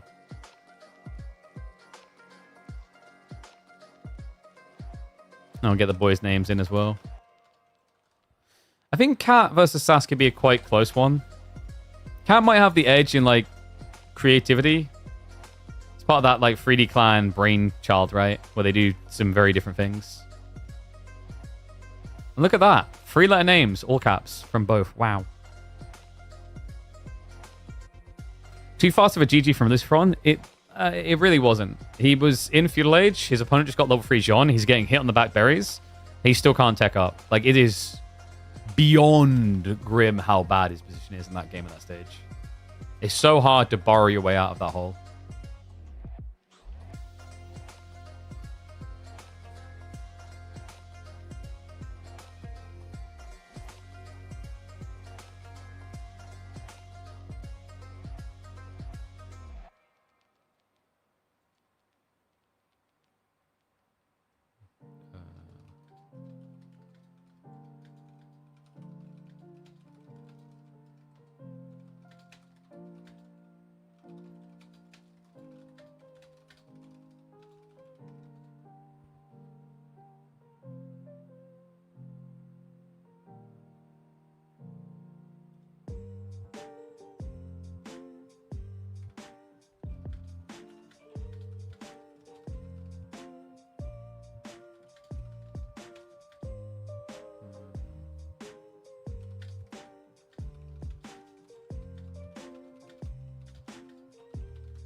Okay, fantastic. I just got confirmation. Cat and Sass should be starting now.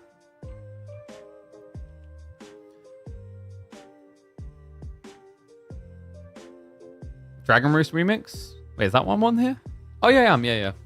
Good old Dragon Roost Island. Yeah, I listened. So these are Game Chops. I listen to a lot of Game Chops and Michael. They're really good. The other one is like DJR with Game Chops. Like Game Chops in general for your game remixes is solid. The other one that I quite like is like checking out OC Remix. I used to have a lot of OC Remix soundtracks for when I was doing like Beyond the Summit casts in Dota 2. Because they liked using them and I loved using them. They were really good. Alright, big shout out to Tommy for communicating everything behind the scenes. I think we are literally about to get that draft. Please. Am I still casting Master Skills? Yes. That's why it's up there. We're just waiting for Cat and Sass's draft to start. Which is meant to be any second now. Apparently it's been a back and forth mess to try and get those two to schedule at the same time. So a little bit Keck W.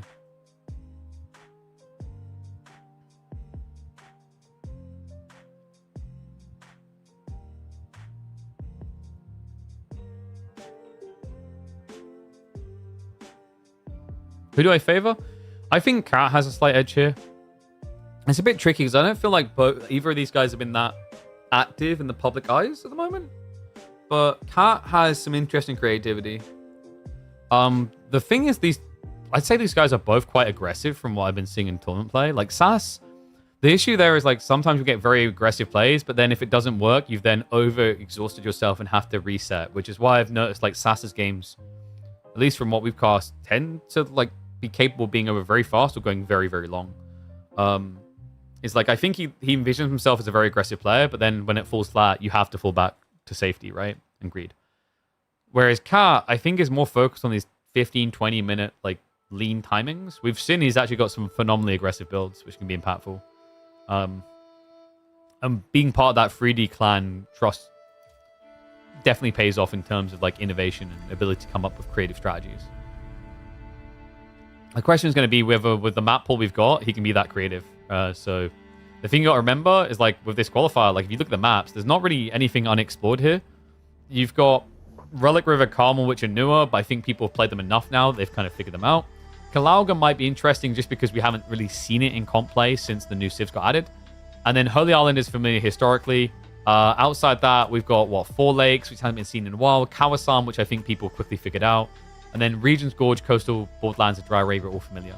So there's not really as many curveballs in terms of you've not seen this map, you don't know what we're doing, as you maybe would see historically.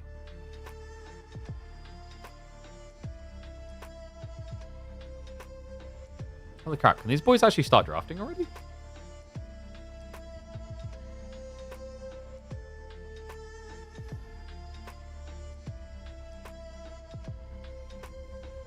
It's a little bit Keck W, because I'm like... I'm literally seeing Sass freaking talk in a different chat right now.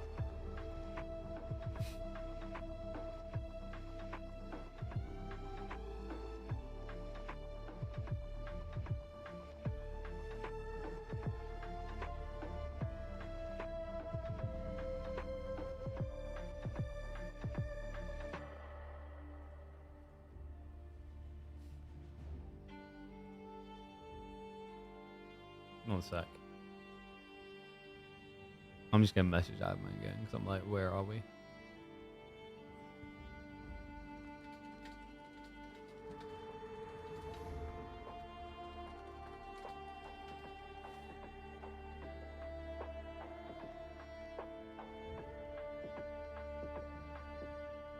So alternatively, we'll have to hop to the other set. I'm going to give him like 2 minutes.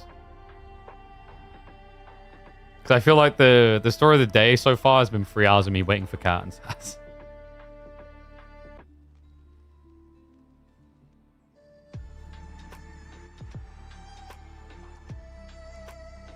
Is Beastie playing? Beastie's already qualified. So here you go. Like this is the Master Steels, these are the qualifiers. Beastie and Marine Lord already were invited based on their performances in the EGC tournament. And then Louis was... So the way this worked is that Beastie qualified... what was the qualification stat, actually? I can't remember. I think it was meant to be... The Marine Lord already got invited based on something. And then Beastie got invited for his performance in the first EGC tournament. And then Louis got invited based on Elite Classic 3 because obviously Marine Lord was already invited. I'm an eagle? That's a lie. That's slander, sir. Where is Einen Draft? I'm going to message Kat.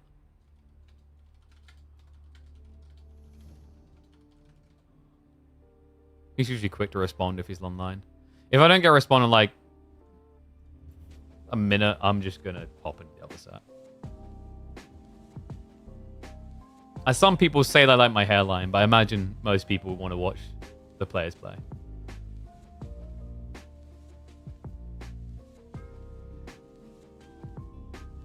Voldemar's qualified? No. Voldemar just got knocked out a little bit earlier today.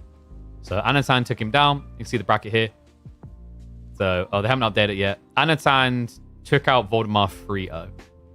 Lucifron just got taken out 3-0 by CSO.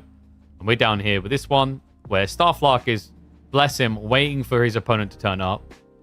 And we still don't have them.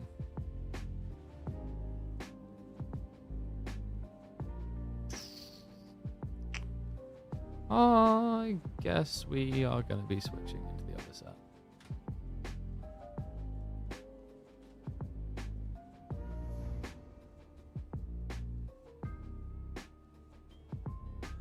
It'd be hilarious if, as I'm setting this up now, they both just turned up.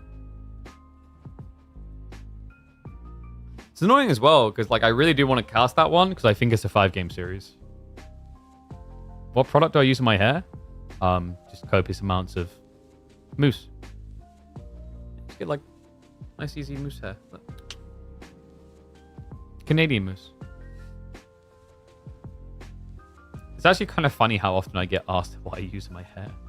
No cap. So I'm just gonna like load these boys in then. I think we've waited like 15 minutes now. Oh, on top of all the time before that. So, scatterbrained. We might hop out of this one halfway through if the Cat Sass series starts. But until it does, this is where we are. And oh my good god, that is horrible.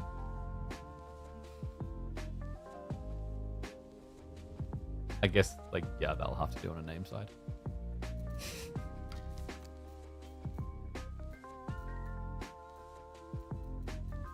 All right, let's hop into the first game. So game number 1 between Wham, Scatterbrained. It's gonna be Boardland.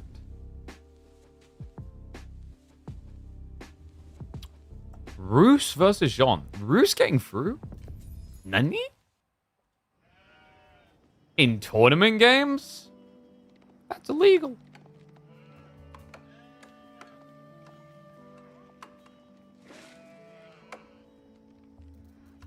We'll get ready to hop in the game.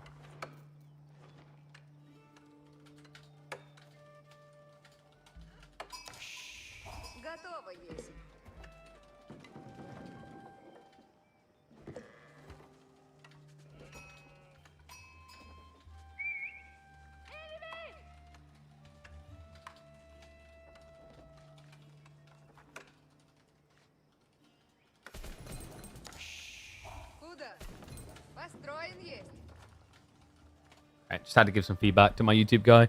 He's talking about the new direction that we're going with a few things. Where's Lou MT? Lou MT is already qualified.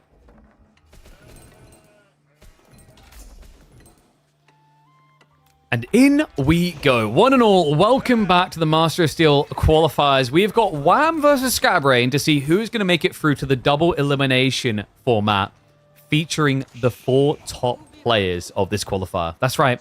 There's not many slots left, folks. Only 3 people remain to qualify through to the LAN in Denmark. I want to see German LAN because we always have them so frequently there.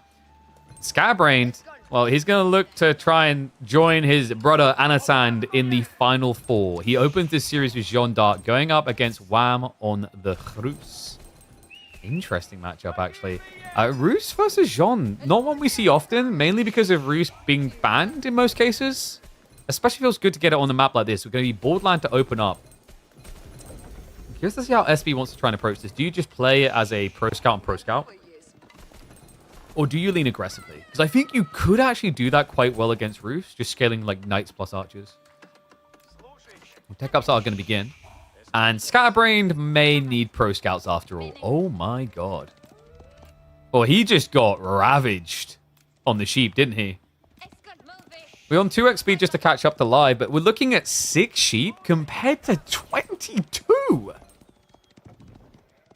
What in the dark happened? Let's also set up predictions for you guys, because I know you're Gambaholics.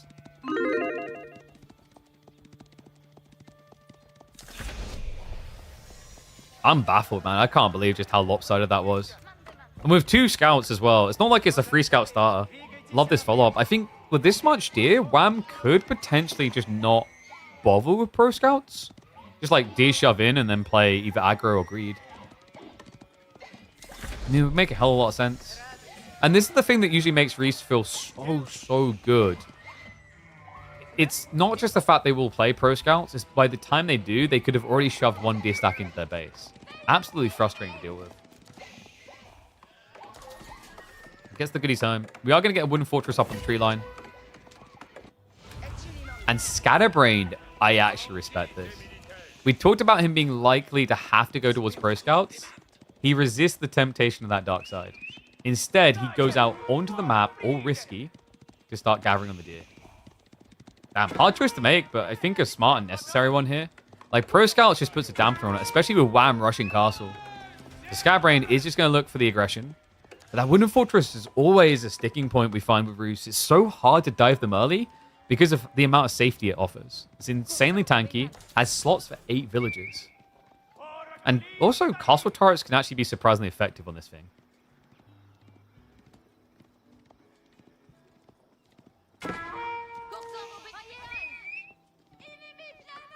Looks like he's going to weave his way around to the north side of the tree line. The thing about this wooden fortress, like, the thing about Borderland in general, you don't feel very safe with these trees.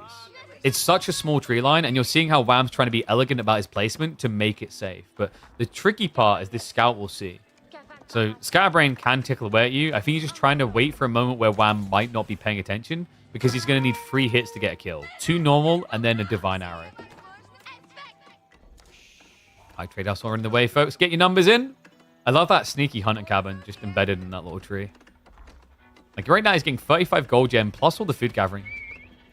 This is the thing that always baffles me about Rus. I feel like Rus, more than any other civ in the game, can spend so long on just food if they want to. He has split it onto wood because it looks like it's going to be a horse archer play, but when you look at the openings of Rus games, it's always just food.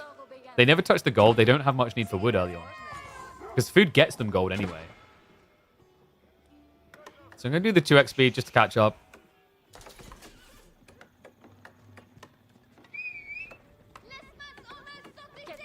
Scatterbrain. I mean, is this enough knights for a dive? Has to be, really. The interesting thing is you'd think maybe Wham would just think Rax. Hell no, straight into the horse archers. He's not feeling pressured enough, and for good reason. Also, if you go for the spearman, then Jean's going to be able to do quite efficient damage into you early on. The other concern is, like, Scatterbrain's probably looking at going, okay, I could get veterans and spears, but then I have no flexi with the remaining gold. This way, he could think about blacksmith techs down the line. These spearman placements are going to be huge as well. And remember, he's able to get those sprint placements because he exchanged the gold on the golden gate. Smart read. It's going to make him impossible to dive on that tree line now. Skybrain really not with much to play with here.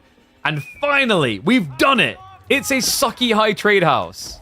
Yeah, apparently 1 relic worth of gold gathering is considered sucky. But we done it.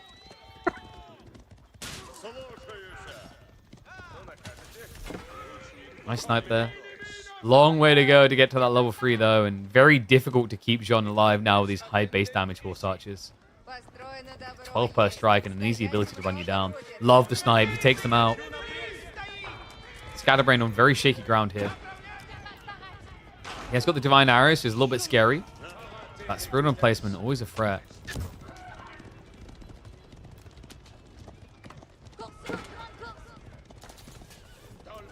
I think Skybrain's probably feeling it slip a bit here. Once that Horse Archer count goes up to about 10 to 12, it's very easy to just get a pick on Jean. Remember, there's 12 base damage, you don't have 225 HP. If you're at 10 Horse Archers, it's 2 rounds of arrows to kill from full HP. And she's nowhere near full HP. What? He sends the scouts in just to draw the attention of the knights. Sick one. Snipe comes through. Jean's still alive, though. Wait, what? Is she going to die to a scout? Oh my god, do it. Do it for the glory. Can't get the kill. The wolf. That might be the most pathetic looking Jean I've ever seen. Died to a scout and a wolf.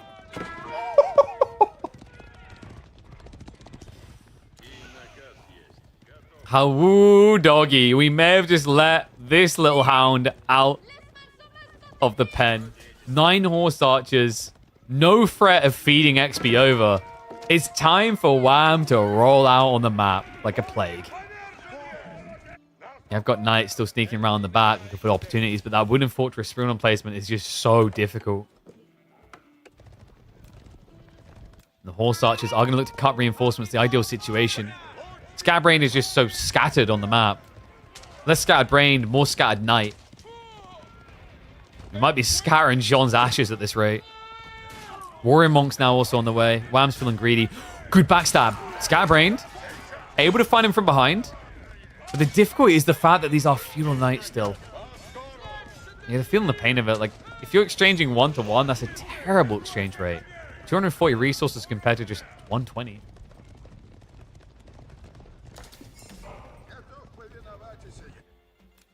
Remember, at the end of the day, Skybrain doesn't have Pro Scout, so he is playing risky economy as this game goes on. Now, Wham himself also did not go Pro Scouts. That is something to be cognizant of, but he has a little bit of runway courtesy of the hunting cabin, or the high trade house rather, just giving the deer spawn every minute. So that's 350 safe food every minute. Not just that. Did you guys look at the berry spawn for this guy? Like, what the what? Oh, that right there is a Byzantine player's wet dream. I don't think I've... Like, when do you see berry spawns like this? It's not an ideal food source, but if you're in a hard, strong position, it's perfect. Second Wood of Fortress is going to be coming in. Jean, did she not even get the XP on that one? I don't think she did. It's weird with Jean because if you go to snipe but the unit runs out of range, you won't get the XP. It's actually very tilting. I don't know why it's set up that way. Well, I do. Basically, when a unit dies, there's an XP like range check. The problem with that is that it means Jean can kill units and then not get attributed XP for units because they were out of range. It's very weird.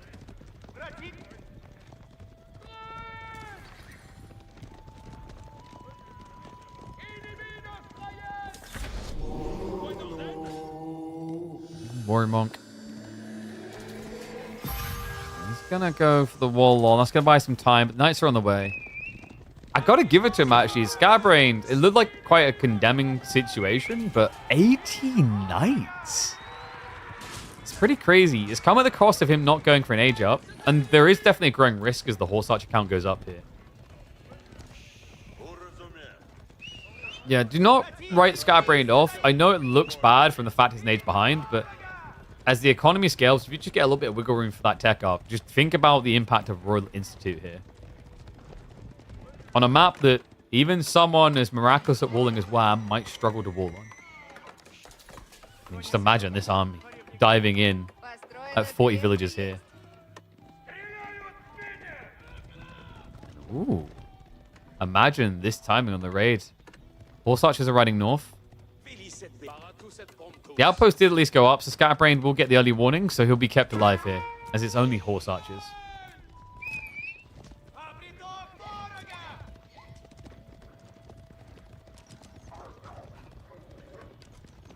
I wonder. Does Scatterbrain just try to commit in this age? It feels like every minute passing, the harder it gets, right? Like he's building knights because he needs to build knights. It's more of a defensive policy than an offensive. It's the threat that you could be offensive, which is keeping Wham on his side of the map.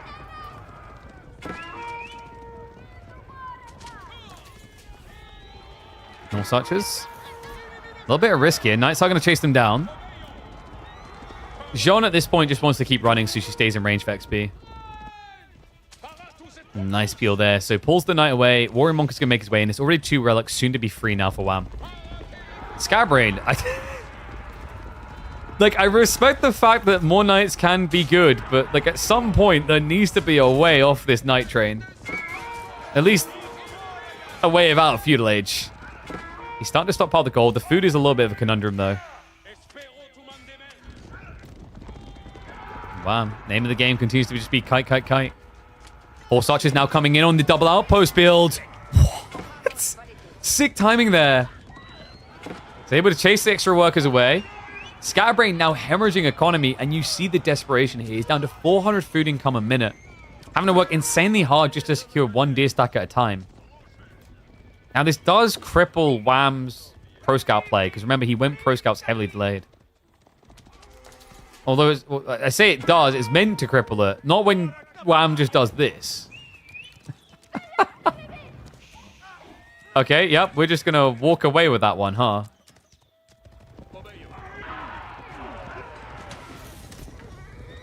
Does Wham maybe need a switch? He's getting a lot of gold, and there we go. Yeah, Knights becomes feasible as these relics come in. That's going to be his pivot. I mean, it's looked good for Scatterbrain so far. I think he knows that a switch has to be coming, so we are going to be seeing move for the next age. Royal Institute has to be hella tempting here. Guildhall could be risky because you're already playing a very loose game, so the idea of playing Defender, I don't know if you're happy with that. And there we go. He wants to be the offensive party. So Royal Institute now on the way. 25 to build it up. Positioning. Uh-oh. The horse archers, no. It's only a small group, mind you. But no textiles means we could be seeing a few worker losses. I'd actually love to see Wham just peel one of these horse archers off to buy time to raid. Especially considering how vulnerable the position of this is. Oh, front side. I think Wham's too busy looking at this fight to look at the tech up. So Scatterbrain will find his way into the 3rd age. The military lead is building for Wham now, though. Veterancy on the way for the Knights. Ranged Armor 2 also being triggered. Horse archers do not have Boy's Fortitude. Top of that, Wham stopped at 1 Knight. Not the scale point we were expecting here. Yeah, I've got to move to the South Deer, so that's going to give him some longevity. The walls that we talked about are finally coming in. I mean, come on, guys. Like, we're almost 20 minutes in the game. You don't think we're going to have some Wham's walls? That's very un-Whammanly.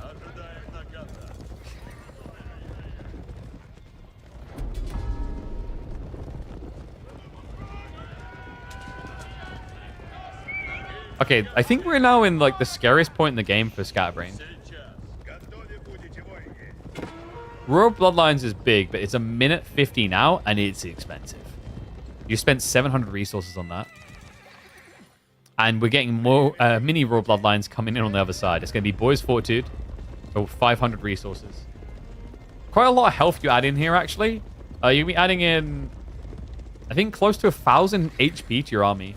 So the horse archer count at this rate is going to be an extra 1,000, because up to 40 almost. I think Scat's playing for Jean's Riders.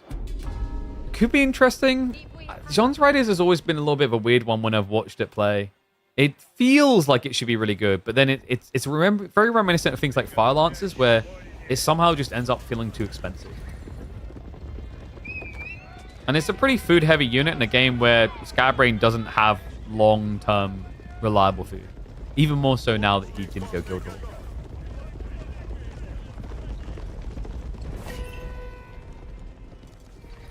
Night count is still weak, so these archer outposts are still actually doing the business. That's the weakness, right? Like, if you're playing against horse archers, you're meant to wall, you're meant to outpost. It shuts it down. Temporarily, anyway. All we do with champions, it's just a case if you want to play static. But there's the Jean's Riders. The thing you have to keep in mind is, like, sometimes you will just have games with Jean where neither unit is that impactful. It's just a side product rather than a byproduct. I guess that would make it a byproduct. But the point is, it's a byproduct instead of the main focus. And this is what I'm talking about with Jean's Riders. By default, they're 200 resources. You could pay a tiny bit more and get a knight. What makes it more ludicrous is, like, actually in these type of configurations, it's nicer to have half your cost in gold than most of your cost in food. Because of the lack of long-term food. Wham's just buying time, man. Makes sense. He's got the eco lead after the early worker kills. Even more so with the relics now. The pressure isn't on him to end the game right now. Horse archers are going to stand their ground. I like this. He plays into the fence. Small group of knights to just hold a choke point. And this is now mass melee versus mass ranged. With a wall in the way. Oh, that's so toxic. Classic melee mosh pit army. I have to A-click. What else do I do? He did get a decent number of the horse archers on that retreat. Royal Bloodline's definitely finding some value for its weight. The Wham is genuinely looking to front load this now. It's Night Blob. Now, he doesn't have great long-term food himself. He's going to probably have to start contemplating farm soon. He has moved out for the boar on the south side. And that boar is also an option for Scatterbrain, so he still has some play here as well.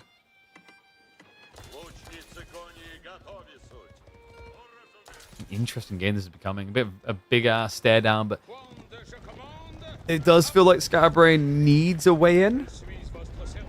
The numbers continue to scale against him. And before, the fights looked fragile and even because the Roos just didn't have a way of standing their ground. They obviously want to start a step with archers, but they spent way too much time doing so because of the chase. Now, with these knights, remember their role isn't to win the fight, it's just to take the hits. Now, they won't survive as long as a veteran Royal Knight with Royal Bloodlines, but they will last long enough. Especially with 50 horse archers backing them up.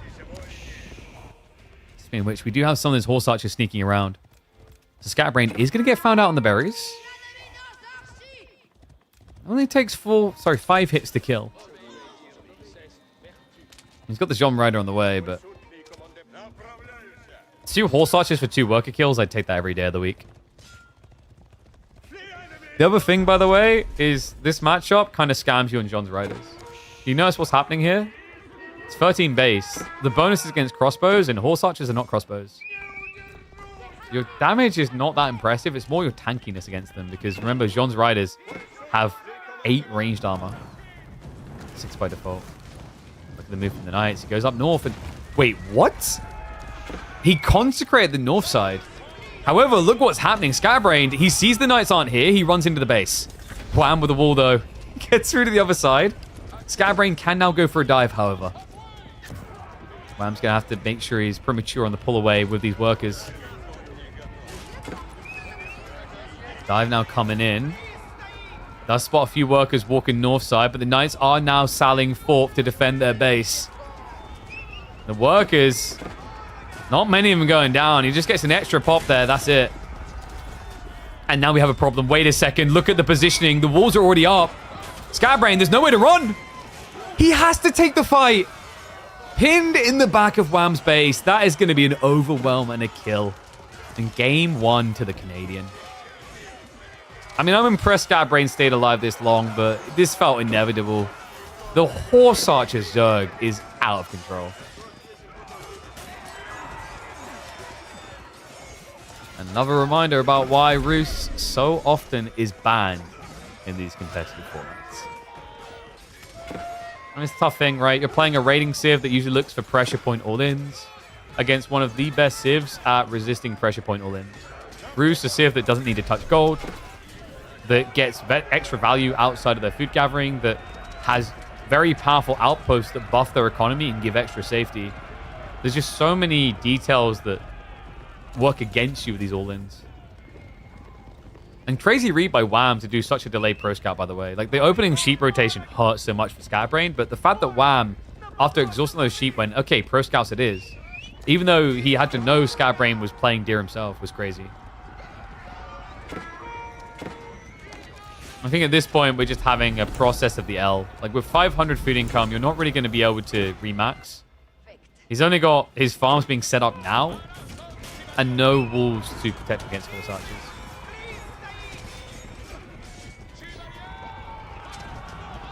Still not as toxic as Magadai.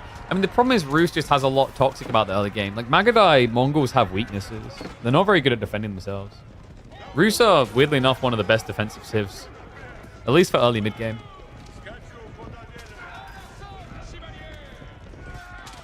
In fairness to Scatterbrain, he is close to level 4. Could that change the game at all? I mean, Divine Arrow is insanely strong at that stage. It does feel like reaching a bit, though.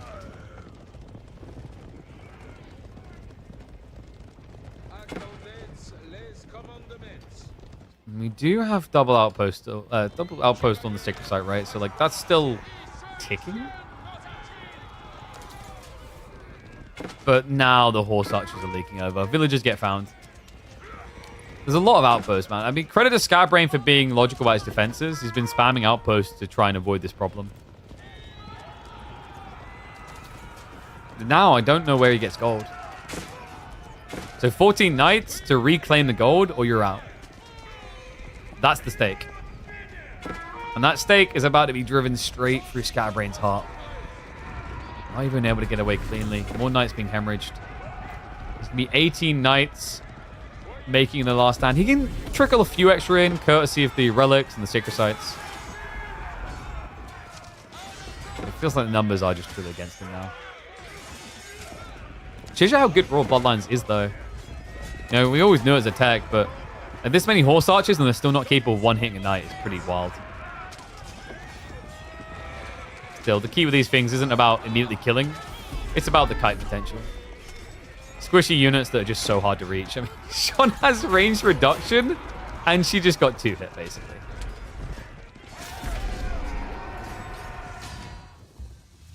GG gets called.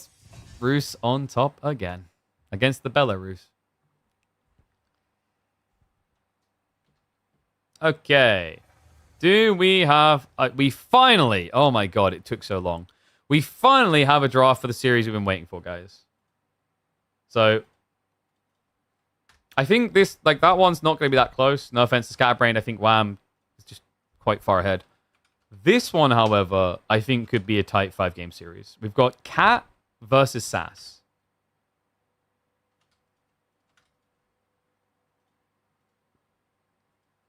It took way too long, by the way. But the draft is finally underway.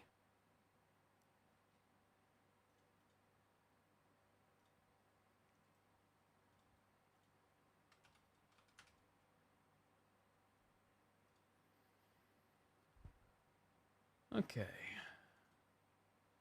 Yeah, finally. Like, we've only been waiting for this series for 2.5 to 3 hours. I'm glad they could finally pencil it into the busy schedule.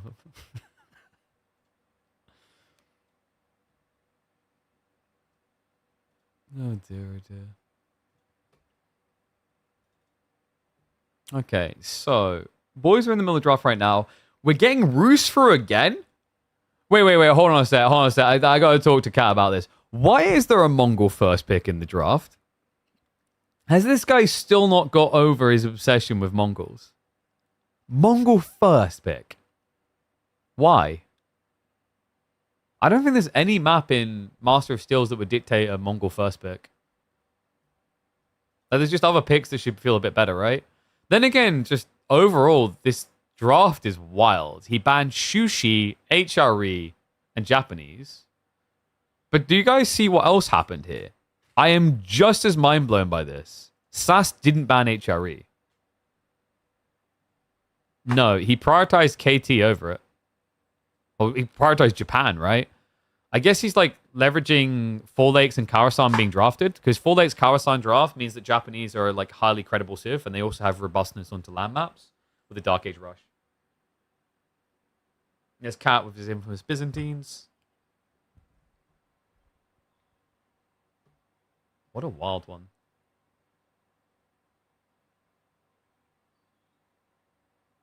He banned what would probably be the most expected and practiced civs. Yeah, but not banning HRE, even though it's not practiced much, is crazy. HRE is still considered to be the best civ in the game. And statistics support that. HRE is by far the most banned civ in the game. If you collate 10 tournaments, HRE will be a landslide victory for most banned. They have everything. They have economy, they have aggro, they have flexibility. Like, there's not really anything I can think that HRE are weak doing. Even Dark Age play, they're good. Stats say they've been 50-50 lately. What stats are you looking at? What stats? I'm curious.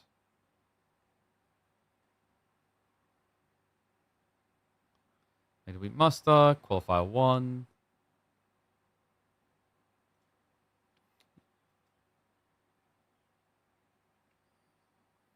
%, 3 wins, 2 losses. But look at the bans. Like, this is the thing as well. Like, this is where stats are deceptive. Like, when they get through, there's going to be a very weird reason why they get through usually, right?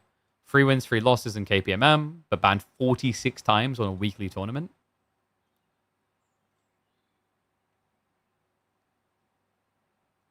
Master Steel qualifier 1, 66%, only 3 picks, but 47 bans. That's what I mean? Well, what do you mean? Like, explain. Because like the thing that I'm highlighting here, right, is that you let it through for a reason. But what's the reason here? Because we've got Dry Arabia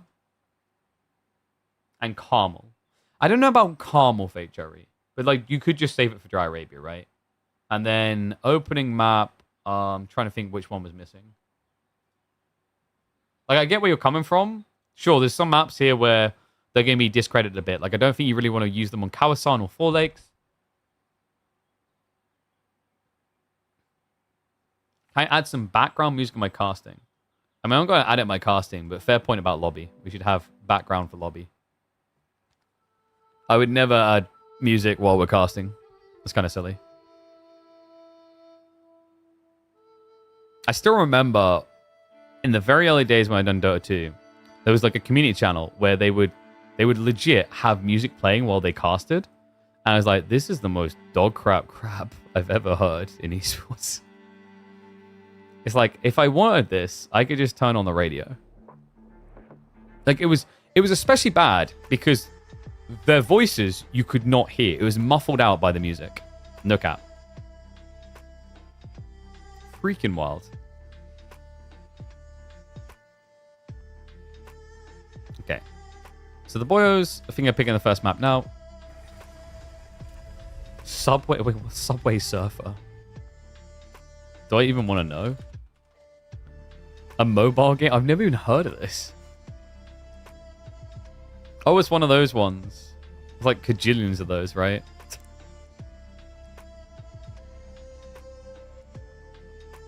Where's Marina Goat? If you're looking for a goat, have you considered checking outside of the farm? Oh, that was hilarious, KP. Marina's already qualified, man. We just auto-invited him. We thought it was like traditional and reasonable. Temple Run. That's the classic one. That's the one we all know. Yo, who remembers Flappy Bird?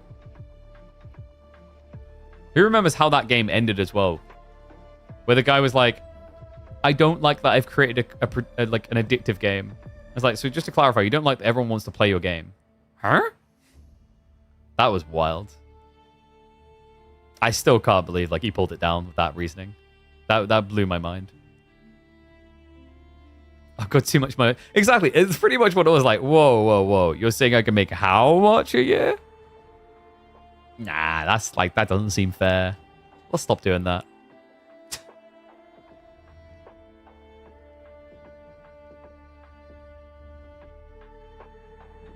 So I think the funniest thing I recall around Flappy Bird is that my lecturer, because I was in uni at the time, my lecturer made a game called Flappy Brando.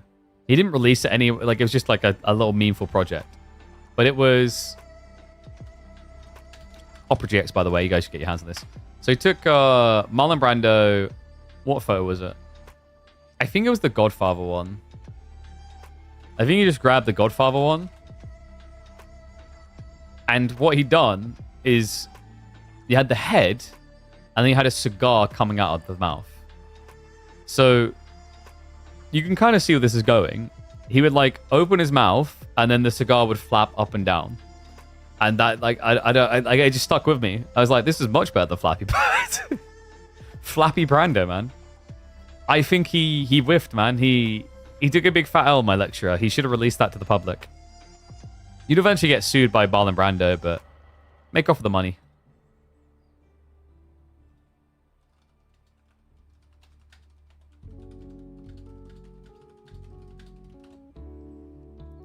All right.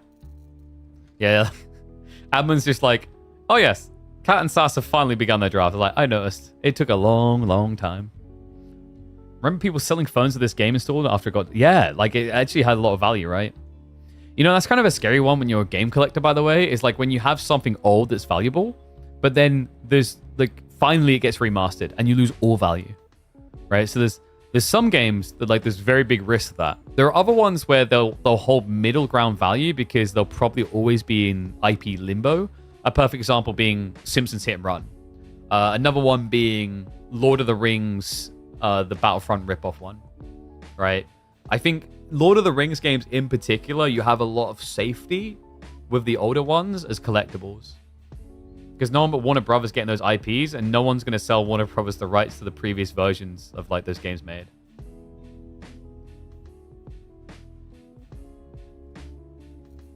Okay, boyos are in game. Make millions, get sued, sell for half. Exactly. It's a revenue share. You know, we're in this together, eh? Okay, so game one's going to be on Coastal. Let me add in those details. So we're going to have Coastal Cliffs with the Chinese plus Malian picks.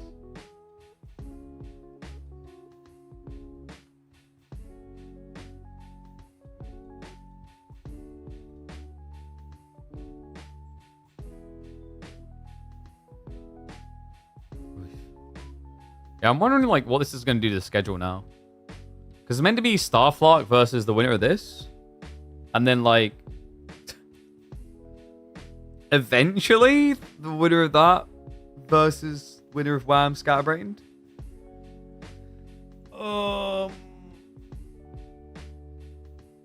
Yeah, it could be pretty late for Kat if he wins this, or Sass. But that's why you do it on the weekend, you know? You neck all the Red Bulls and whatever. Don't need to care. By the way, how's that number not moved? Have we actually like drained all the new signups? I don't believe that. The Opera GX signups. Guys, reminder. !Opera GX. That browser we just shown off, that was what we're using. If you want to support the channel, click the download link after putting it in !Opera GX. And then install it. Create an account for free. And that is going to support the channel. It's the final day of our integration. I'd love to be able to hit 300. I know I'm feeling ambitious, but why not? We do. I reckon if we hit 300, we'd probably get them to come back again for another month, which would be cool. Yo, how's the new Elden Ring Night Rain thing? Isn't it like a battle royale type thing? I still, by the way, have never played Elden Ring. I think at this stage, as like a streamer, I'm just saving it as almost like some sort of milestone. Let's do an interesting playthrough thing. What that looks like exactly, I don't know. Yeah, maybe that's like the play.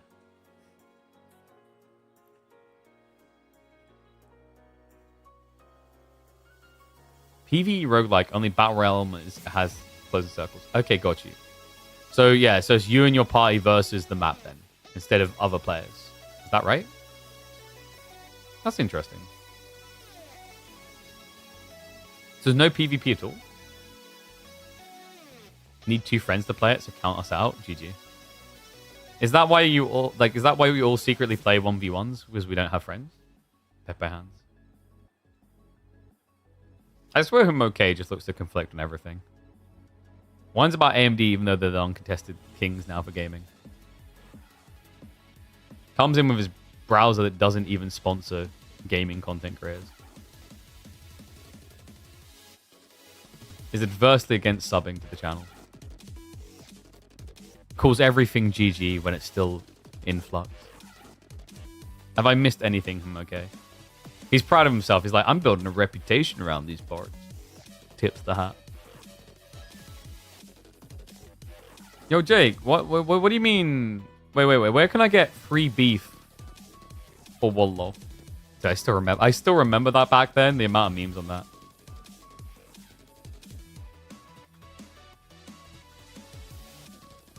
I mean, AMD is at the top now for gaming, but that's just factual. Like, X3Ds rule. Also, if you look at market growth potential, AMD has been growing year after year after year. Intel's still bigger, but they're shrinking year after year. Which is to be expected. Anyone like knows their tech stuff behind the scenes understands that Intel set themselves up to an awkward position where they had to keep up on prefabs and all the details involved in making CPUs. And they failed to hit their targets 3 times in a row, I think it was. In terms of decreasing the microchip size and scaling production. And now it's like, I don't know. I haven't looked at Intel stock in the last 3 months. I don't think I want to. Had a temporary high in May, mid-May. But like, yeah, they've had some weird flux points, but a lot of declines. I tell you what, that stock would be a roller coaster ride to invest in these days.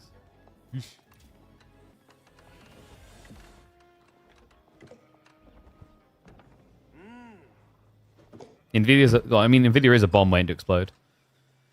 Like, dude, have you seen Nvidia's practices recently? Have a look at Gamer Nexus's video, mate. It's not a good look. Nvidia at this point is an AI processing tool disguising itself as a gaming platform, gaming like company. Hey man, who doesn't like some fake frames? I don't know. I was Nvidia for years, right? And I switched to AMD with our PC build at the end of the year, and I've been blown away by it. The 7900 XTX slam dunked it for me, man. All right, let's kick it off. We have been waiting 3 hours for this set. It better damn well deliver. One and all, it is time for Master of Steel's qualifier, Cat versus Sass. A matchup that honestly should be a 5-game series. I'd be shocked and disappointed if it wasn't. We open up with Sass on the Malians going up against Cat on the Chinese. Map is going to be Coastal Cliffs, something a bit tighter, a bit thinner to kick us off between these two. Two of the most popular picks. I think China has deviated away from this map because of their robustness on every map. Malians did for a little bit in Season 9 with Pro Scouts, but I think since the return to Season 10, this has almost felt like the hometown of Malians once again. Yeah, makes sense as well. Typically, you get double gold close by. The Pro Scouts play is viable because there's a nice split with the 4 deer stacks. Do you want to know what the biggest thing that actually makes Malians feel pretty nice, though? It's an interesting one. It's the stone. I think we're going to continue to trend back towards Fulani builds, and there's an important detail to remember about Fulani. Fulani's most obvious counter, generically, is 2TC. You do not see 2TC on this map often because of how egregiously far away the stone is. You can't guard it easily in most cases. And I think that's why most Malian players feel very comfortable here. So solid pick to open up. The draft, by the way, is wild. I am not even exaggerating. Have a look at what happened with Cat's draft and Sass's. Like, HRE was allowed through. I still cannot believe that. A rare sight in competitive. I think there was some talk earlier, actually, about... what was it? Dynamite was saying, so they've been banned first or second for so long. How confident would you be playing them with a specific map or matchup? I think the point is with HRE, the upsides in the early game, economy and military, is so good that they can quite often just run away with a game. It's not impossible to get a win against them, but I would say, you run 100 games of HRE, just 70% of them are coming out as wins, I think. Occasionally you can catch people off guard with certain matchups, but for the most, HRE is just so scary.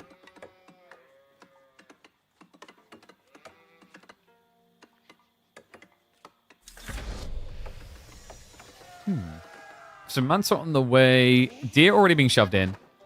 Wait, did Sass... He's kicked off with a double scout opener. That's interesting. I like that.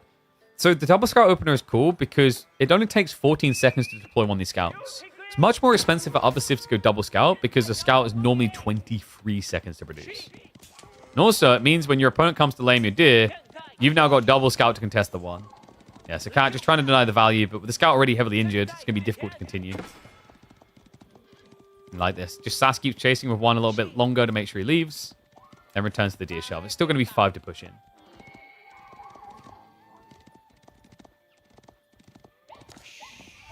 AMD CPU has never had any issues. Your NVIDIA GP broke. Oof.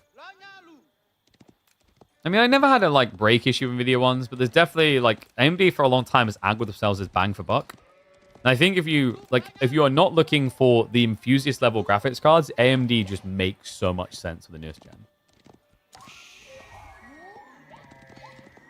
Like my prediction is in the next 2 generations, AMD will be vastly exceeding like NVIDIA for bang for buck. Vastly. While performing. The question now is whether AMD actually wants to return to producing flagship model cards. That's what I'm not sure if they're going to do or not. Because the flagship, like, you know, the flagship models are cool, but people don't have money now. Like, how many you can actually realistically afford a top-end graphics card? A lot of you are probably looking at mid-of-the-pack graphics cards now. Because the pricing is crazy. And the pricing of everything is crazy, which means you just have less money to flex one way or the other.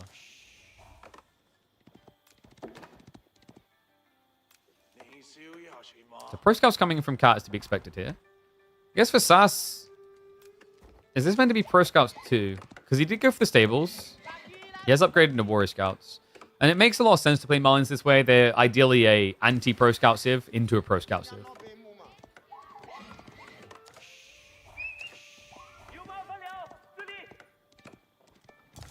Top card has literally freed my salary. Like, that's crazy. And it doesn't surprise me. It's not like I'm looking at going, oh my god, that's so unexpected. I swear, sometimes buying a GPU in the 2025 market feels like a proposal. Because, you know, as you just highlighted, you're meant to use 3 months' salary to buy the thing, just like you're meant to with the delusional idea around engagement rings. The second pit mine already been locked in. Yeah, not much pressure from Cat. I like the spin follow-up, though. It's going to be a good contest into the scouts, and also you have targets on these pit mines. So the likely outcome is now Malians get forced into archers. And the cool thing that China can then do is just bypass into age 3. If your opponent goes archers, lances are good to roll.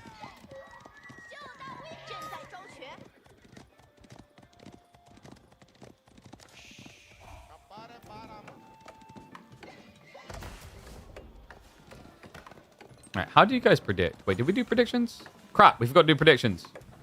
I will give you guys a whole 1 minute to make your predictions. I know, I'm so generous. Everyone just, like, dropped their Red Bull cans on their keyboard and like, why? I can't click. What's going on?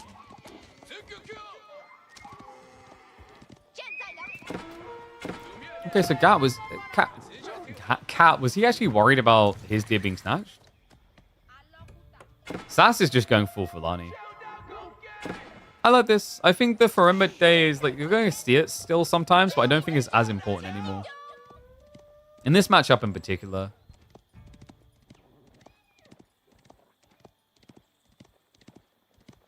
And predictions are, what the... Huh. I think we have more cat fans than dog fans in the chat. That's a bit overwhelming. 100% so far. We are going to get moving in for the torch now, and we have the horseman follow-up. Sass is adding in sofas. Sofas is always tricky. I think the idea for Sass is he knows he wants Castle Age. He just wants 2 or 3 sofa to raid his opponent. Maybe find some weak points. I think the problem usually with this sofa play in the early game is when you're against Pro Scouts, your opponent doesn't really have much exposed economy. Even more so, because it's China, they don't need to be on the gold. Taxation's good enough, so... It means you've got barely any targets in mind for a sofa raid. A lot of spin that could catch you on the entry.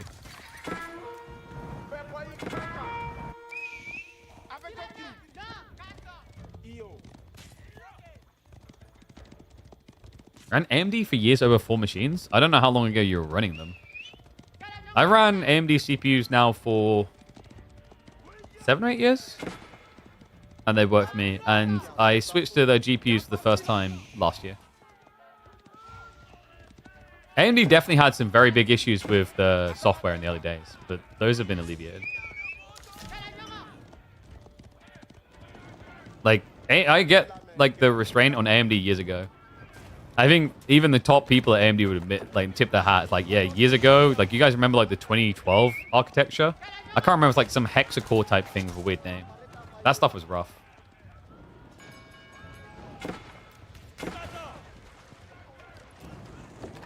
Just like this matchup right now is feeling rough for Sass. He actually pulled away from the Fulani timing entirely. So Jav spears now on a delay.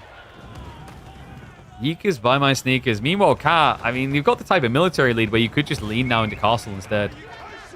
Great burn power. A lot of houses being taken out. Pit mine removed as well. Did Sass just, like, think this was going to be a macro game? That's what I'm trying to figure out. Is, like, he held a lot of resources like he was waiting for something. And sometimes waiting to react is good, but the problem is if you don't have a good enough production line, then your transition is going to be slow. And against a civ like China, that's especially scary. Like, the fact they get so much extra deer value because you've done this, then there's the risk they just pivot into a castle age. Like, ain't no civ tech like a Chinese tech civ.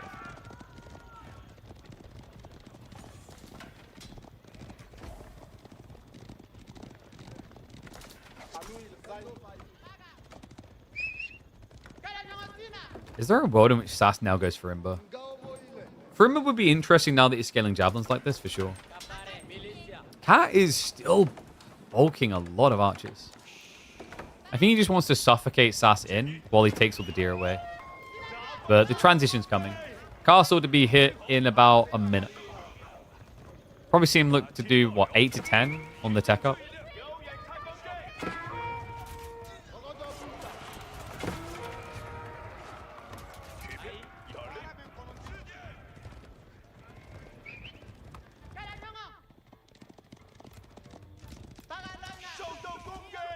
I wonder, are we going to get just a standard clock tower? Clock tower against javelins feels pretty good.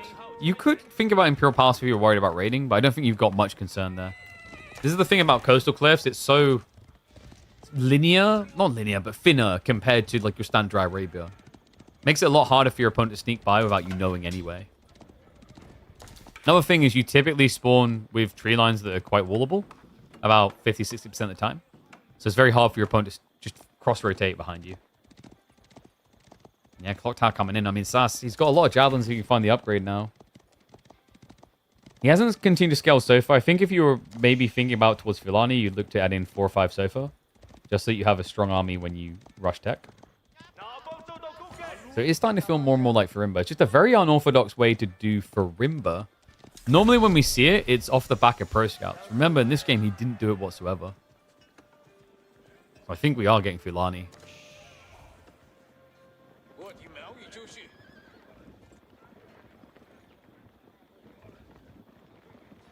My experience, most people with changed AMD experienced some form of issue with the new hardware that they hadn't before.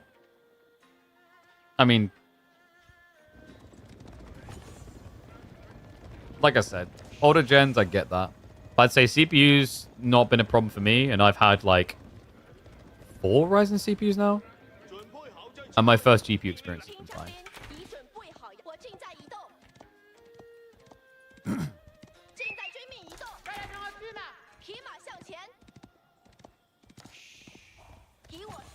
Can't. Now we're going to the Knights. So Sass is going to be stuck on a Donzo course. Like, eventually I think you just get your hands into Sofas.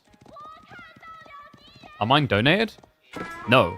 Only my most recent Ryzen CPU was sponsored or gifted by AMD. Literally all the previous ones. So I had the 1st, 2nd, and 3rd gen. I bought all of them. They were the 800... I think one was 700 range and then the 800 range ones.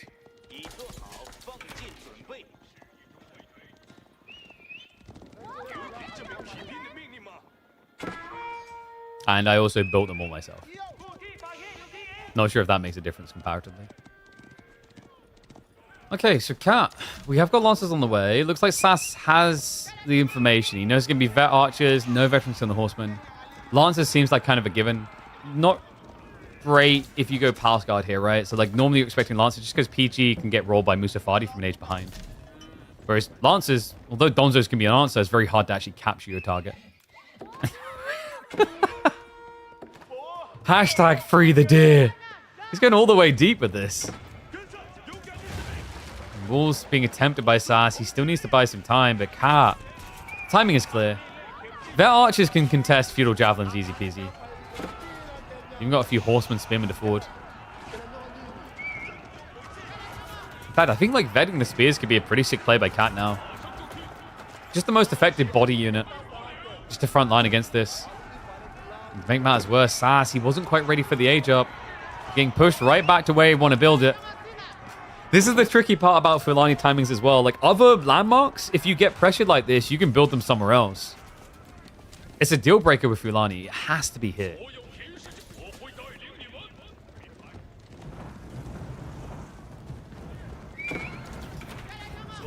Why am I getting smoke blown up my butt? Yeah, like, I mean, I don't know. I do think I would love to do more tech stuff, actually, in general. I had fun with it. For those that don't know, we literally built a $4,500 PC on stream with my mom to teach her about PCs. So you, like, kind of had a relatable, if you don't know anything about PCs, here's how you build one thing. Because she's never built a PC in her life. So Grand Fulani is now coming in. Can Sass build a landmark to save his life? Dives coming through. Cat, I mean, even if you get the age up, he also needs the space to get the veterancies. That is the key detail, and it's 14 Lancers now from Cat. This feels like inevitable death. Sass is sacrificing a lot of the javelins, just standing his ground now, mixed in with the Donzos. Lancers are also reaching onto the Fulani build-up, and that is going to club them down fast. So game number 1 going to the Kitty Cat, a strong Chinese strat. Or I guess, as I like to refer to him when he plays this Sev, Chairman Meow. Please end the game right now. I need you to let... I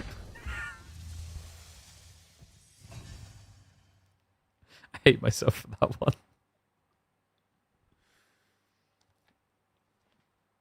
Oh dear, oh dear.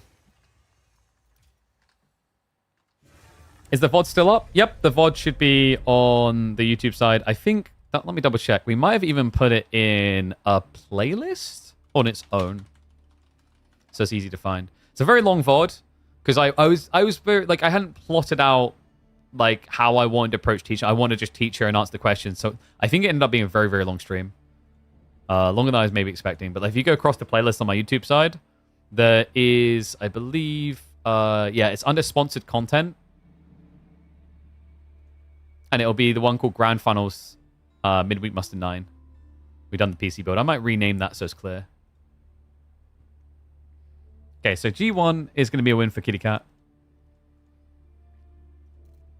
Let's see where the boys are going to take us next. So they'll hop in the lobby now. Or meow, I guess.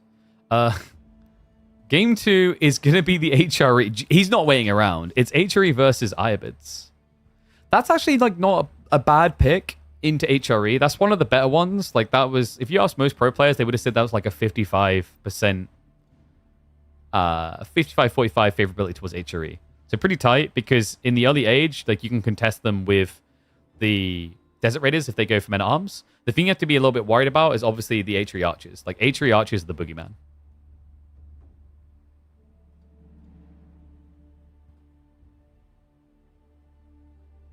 Could approach who you like the best. They'll probably give you what you want.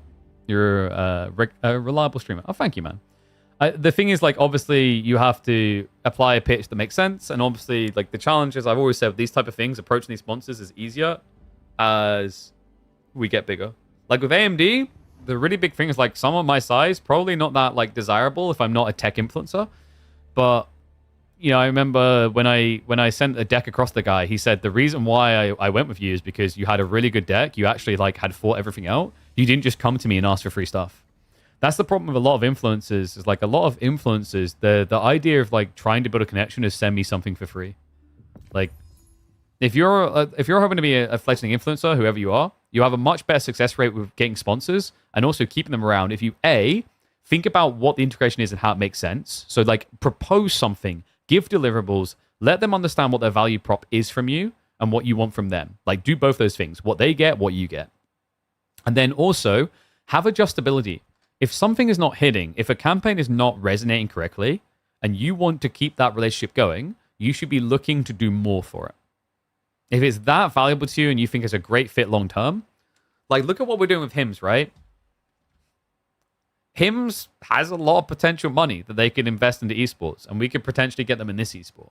So that's why I drive you guys to interact with the links and everything, and that's why we create like unique maps that are balding themed or ED themed, is because if we can like actually create that integral value of like, look, we've went the extra mile, it increases the likelihood that we get them to come back and do even bigger and better things with the AoE4 community. So like, yeah, it's something that's highly overlooked, like with a lot of integrations. Okay, so payout looks like someone 2% lost out there. I'm gonna do 5 minutes of predictions now for game number 2. I should give ample time for people to warm up for this one.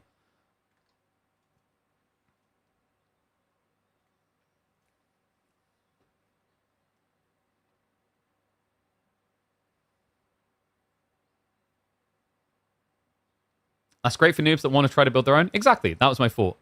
Like, I kind of in hindsight wish I'd maybe done a trim down, but I was not. I hate so I love doing the content for whatever it goes, Twitch, YouTube. I hate sitting there editing because, like, I mean, I don't know how anyone can stand my voice. I can't stand it. But like watching myself for 11 hours would kill me. It's like, kind of wish we had our current editor back then and he could suffer an 11-hour stream to trim that down to like maybe a 45-minute video of us building the PC, because it was like 11 hours long and I think 6 hours of that was building the PC. Wait, Gamma expired. Wait, okay, no, let me delete that. The Gamma should not have expired before the match. I switched to 5 minutes, but it didn't go through. All right, I'm gonna make it 2 minutes. We'll go 2 minutes. Yo, what's up, Aaron Paul? I'm your new favorite channel. That's awesome. Thank you, man. Appreciate the support. Not sure what made you change your mind, but I'll appreciate all the same. Hims has wintergreen mints that would be huge in NA. They love their wintergreen flavored dips. Okay. I don't know if it's meant to be a subtle reference to someone else I'm missing there.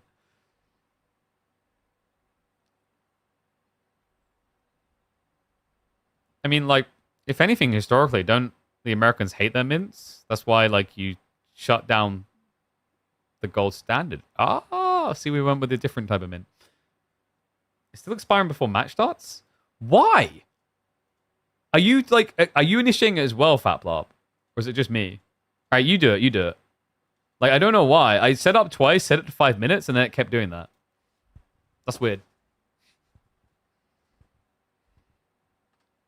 Okay, yeah, you do it.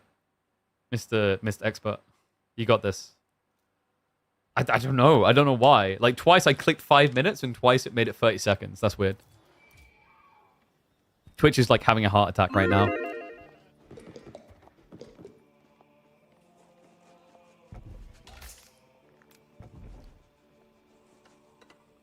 He who shall not be named. H-R-E. That's right, one and all. Here, in a $25,000 qualification series, we have got an HRE pick coming through for the player in the lead. Cat takes to Carmel with this highly desirable Civ, and Sass's reaction is going to be Ayyubids. I personally, very excited for this one. When we were talking about this in the draft, we were saying the unpredictable map I'm unsure of is Carmel. Now, Cat has chosen HR in a map where technically you do not have much gold. But hilariously enough, Sass has also picked a gold-heavy Civ on a map where you do not have much gold. I'm not sure what to expect with this. This is a map where Pro Scouts is actually historically very dominant. And I think maybe Sass was looking at Cat's draft and thinking Shushi or Jean would make a lot of sense. Actually, Shushi and Jean are two of the best picks on this map. Shushi, because of how quickly they can reach castle age, their taxation, their Pro Scouts efficiency, and Jean, because of the discounts you can get on gold usage, which means you're a bit more lean with the limited gold veins. Because on Carmel, you've got baby veins, man. 1.6k gold veins scattered all the way around the map, except for the singular 8k vein in the center. Means that gold heavy civs tend to struggle a lot more on this map. And we've seen it some of the best. I still remember watching Louis do a House of Lancaster build that relied on knights and all kinds of things like hobilars, all gold heavy. And it ended up killing him because there just wasn't enough safe gold to gather. So I imagine with that in mind, Cat probably takes an aggressive line here. Archer spam in feudal, maybe? Yeah, and this matchup, I remember hearing players quoting them as like this being a 55-45 or a 40-60 split in favor of HRE before. But that was back when we were seeing mass Archer HRE. And I think the idea is that Ayyubids could outpost their gold and just move to Castle Age very quickly. This is different because of that limited gold. And it's even more different because of this. We've got Minework Palace coming from Cat. Yeah, so this is super aggro. Response is going to be Sass going into the Culture Wing Logistics. A powerful play early on. One that can fall flat if your opponent's able to scale archers rapidly. And HRE is one of those type of civs. Oh yeah, we do need to update the bracket command, I guess. If only for today.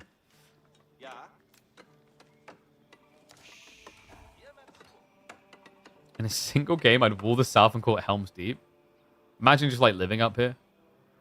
This is the exact type of terrain I look for when I play Stronghold. Like, oh, I can build a natural castle and I don't actually have to like fully surround. It's perfect.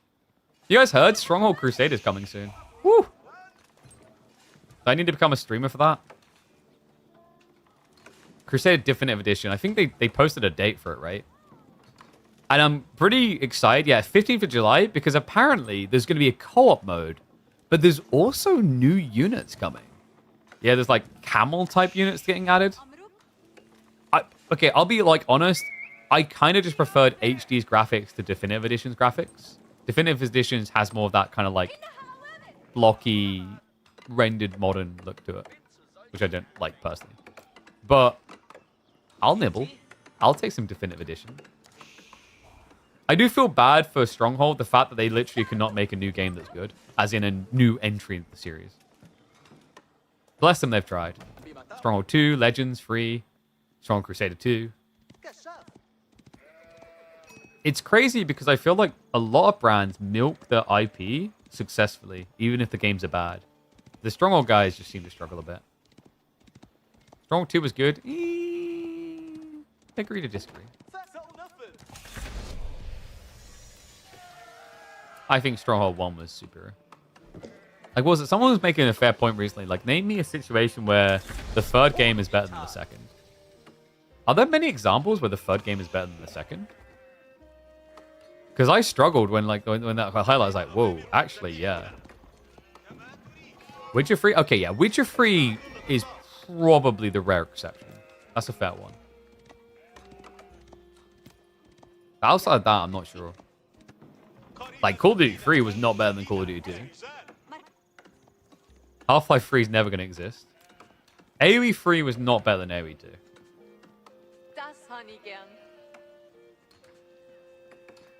And I refute Fallout. I'm sorry. Like, Fallout 3 was good, but Fallout 2 is king.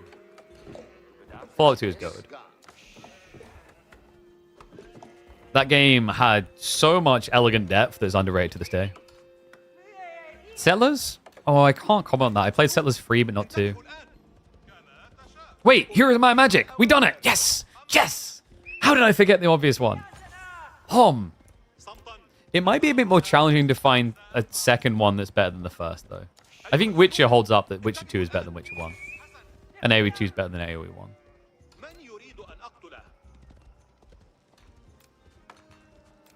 I guess the fairer point is there's an absurd amount of threes that are worse than the twos that exist in the gaming industry, sadly. Alright, but 3 is better than 2 in this game. So we did have that opening little poke harass to the Desert Raiders now on the way for Sass, but the timing looks pretty rough, doesn't it? Cat is just rushing Castle. And guys, I cannot believe this. What? Brother, no. You can't be serial right now. Is he really about to do steel botting night spam into Ayyubids? That's wild. Remember, this is a camel civ at the heart of it. practically every strategy they employ involves camels, which means you're building a unit that's going to get a 20% debuff. Now, he is going to get substantial armor in the trade-off there, right? He's going to get the +2/+2. Guys, wait, I just realized we've thought about this the wrong way. This isn't even about the knight still barding. This is going to be 30 minutes plus Imperial Age with knights barding affecting Black Riders. We figured it out. We can only hope. Yeah, I've yet to see a Black Rider competitive game, but then again, that's to be expected with HRE having about a 95% ban rate in comp.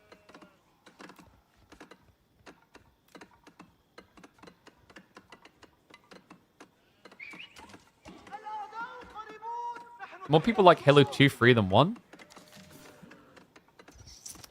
2 is peak. I still haven't bothered to play through the campaign of Infinite. I recently played the Halo Wars games, by the way. They were actually good. Halo Wars impressed me. Like, I actually think, like, a bunch of RTSs out there could learn how to tell stories from Halo Wars. Halo Wars is probably one of the best RTSs for storytelling and campaign in, like, the last 8 years.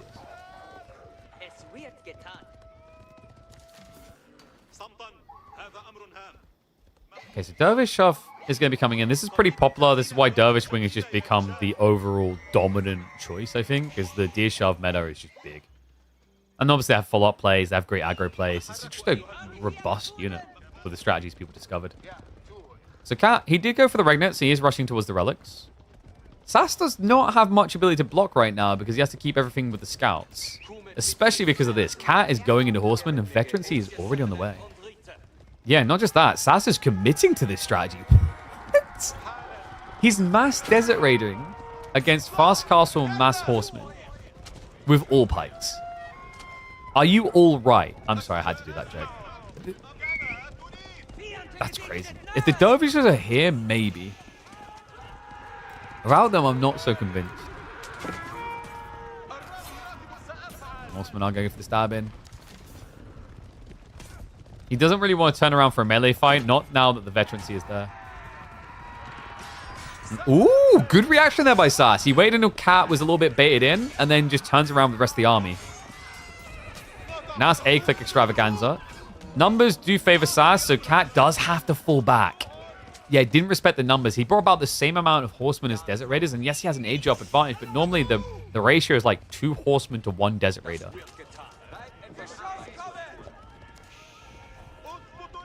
What about the original SC, the timeless story of betrayal and redemption? Well, sure, but like StarCraft 1 wasn't made in the last 8 years. If you look at RTS in the last 8 years, one of the biggest downfall points of RTS has been an over-obsession with esports 1v1 design and a neglect of campaign storytelling. All the best RTSs for campaign storytelling are from the early 2000s. Or before. I'm struggling to think of like an exception. You know, like Red Alert 2, Warcraft 3 and 2, StarCraft. StarCraft 2 was like the final one, right? And I still haven't bothered playing StarCraft Legacy of the Void. But like my feeling is like that story peaked in Wings of Liberty and was kind of holding on for a bit with Heartless War. But Wings of Liberty was still weak. Okay, so Horseman once again try to front it. Relatively even exchange there until the end. Sick micro. Sass gets the double kill. Cat is bringing relics home though, folks. And yeah, Empire Earth, another example of early 2000s. Battle for Middle Earth, 2000s. There's so many good campaigns from those days. Oh wow, he's going for Dervish. I love this. Yeah, and he actually could pin him. He's just being greedy. Cat, he can't decide which one he wants. What? That's absurd. I think Cat actually had the pin to get 1 kill there, but he decided to split it for 2. So walks away with nothing. I mean, he finally kills 1 dervish. Finally, but barely. I'm surprised he even got that. I almost just feel like Cat is ego-challenging this now. Still blunt more horsemen. Military wing reinforcement is on the way, so Sass has done a great job of contesting this so far. The Regnit's gold is going to start becoming somewhat problematic, though.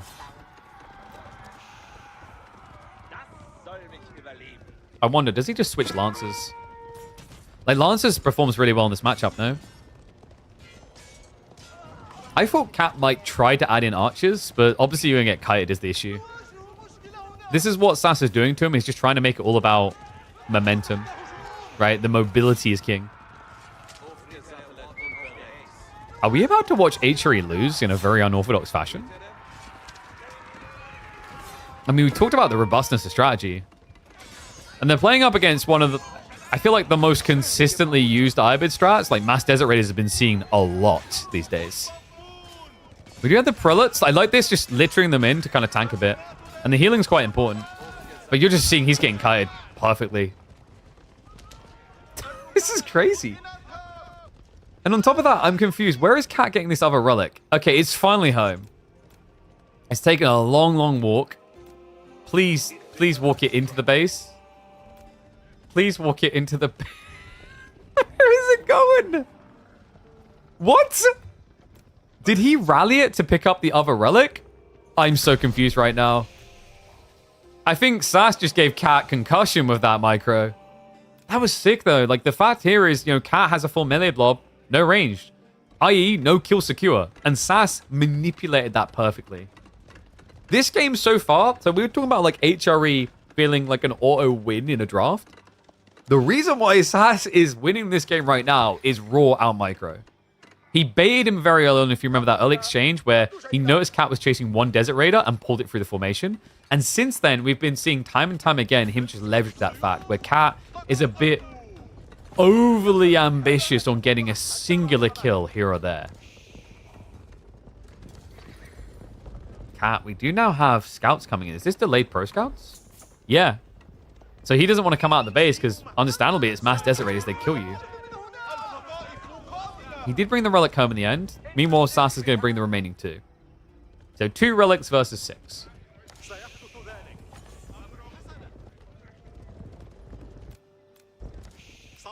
And remember, these Desert Raiders are a real threat. On top of that, Camel Lancers. I mean, I think Cat. Does Rax not just make sense into Spears? Because Horseman alone is definitely not cutting it. And you've got Horseman, so your opponent's probably not going Archers. Spears would also be more efficient to pump. And on top of that, you do have all pikes. So it's a complementary tech. Instead, Cat is putting more sticks. Wait. We got archer range around the back. I mean, crossbows can also make sense here, right? Like, if you think about it, it actually does make a lot of sense. He's been losing this game because he has no ranged hybridization. So when he almost kills something, it just pulls away. But if you have crossbows, answers upcoming lancers, and deals with Desert Raiders reasonably well, as long as you've got enough horsemen to assist. The growing concern is that Cat may have already lost too much military to reel this one back.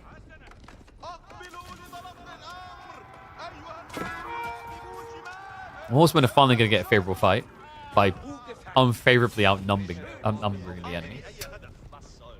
Hey man, a win's a win. You take what you can get.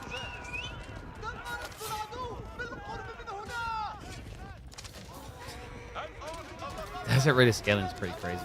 I find Desert Raiders strategies are very fragile and prone to failure early on. But there's this threshold. It's a critical mass, right? Like, once you get past, I'd say, about 15 Desert Raiders, you get insanely scary. The hit point is beautiful at that stage. Like, even the bow attacks, hitting for 10 each, that's 150 damage every 1.25 seconds. And very easy to kite with. Never underrate the power of this. I think the reason we've seen it fall flat so often is just that opening play. The Desert Raider opening is kind of reminiscent of Ottoman opening, where now we're seeing Ottomans destroy people with these imam meta timings, but in the early days, it felt like they always lost the Sipahi and lost the game. This strat very much feels similar to that.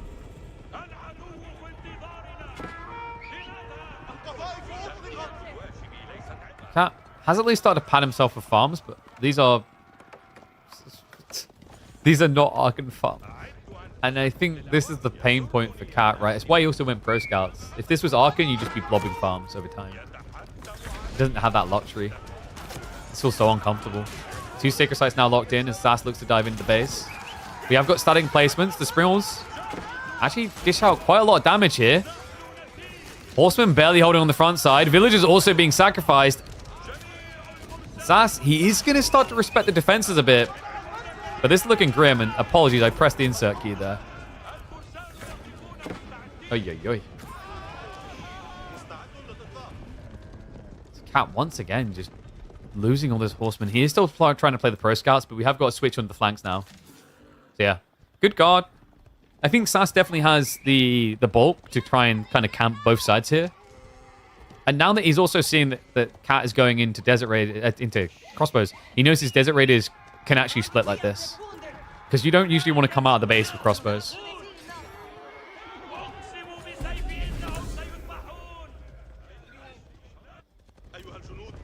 This is going to be a decap attempt. Unfortunately, the ponies, or rather camels, are going to be a little bit too quick. So Sass will keep that ticking time bomb alive. Is there a world in which he tries to go Imperial? It seems unlikely. The biggest value in Fast Imperial here is when you don't use the Desert Raider wing. He's already done that.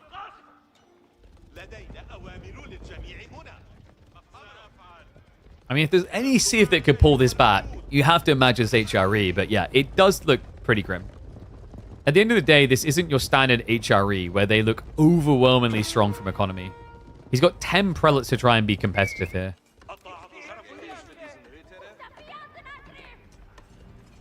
It's such a hard map to try and play defensively on. There's a few Civ that can with these fast imp timings. It's usually some like Mongols that can camp here.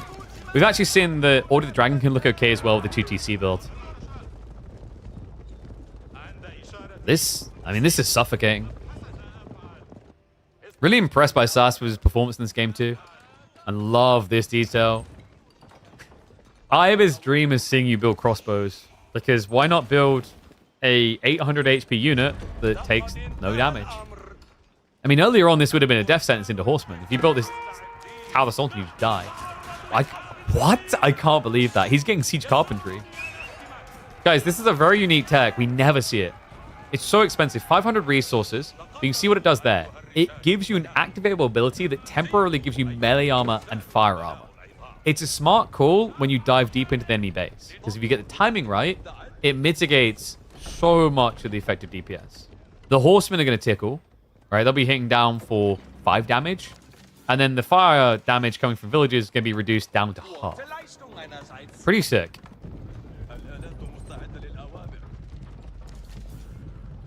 I don't know, this might be the first time we've seen this in comp. I don't remember the last time I would have actually witnessed it. Maybe it's like a memeful attempt, but it has strategical relevance here. Now the village is moving in. It's going to be a keep drop. He's looking to end the game and do the unthinkable. Get a win against the best Civ in AoE 4. Burn comes through onto the mine work. Crossbow count at 22. Villagers, you have to back up a little bit. But the big phalanx structure has arrived. Tower of the Sultan is in. If you Dota gamers out there, you are seeing that correctly. The ability is on R because it's an ultimate. Feels like anyway. It does cost wood to activate. Definitely very situational. I think for Sass, it's almost like borderlining memeful that he feels he's that far ahead. He just goes for it.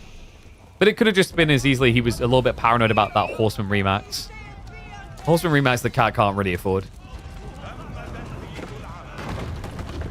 Well, we did promise a close series, folks. And although the individual game may not feel that way, the score is going to deliver exactly that. Because Cat, you've got 26 crossbows into 2 Tower Sultans. It's not exactly what I call a fair fight. Top of that, villagers now idled on the farms. Even switches to the Manjanique so you can seize down those farms quickly. Does get in range of the TC, but we got to back up and does have workers nearby. Cat, I mean, having to address this castle is slowing you down so much now. Trebs are coming out. He did get the decap on the Sacred Site. So if he could survive this inferior way. It's a big inferior, though. TC's already being walloped. Giant junk rams. I mean, these hit for 600 damage each strike. E-repairs will buy him a bit of time. Cat looks to make his move, but ready, steady, button. Look.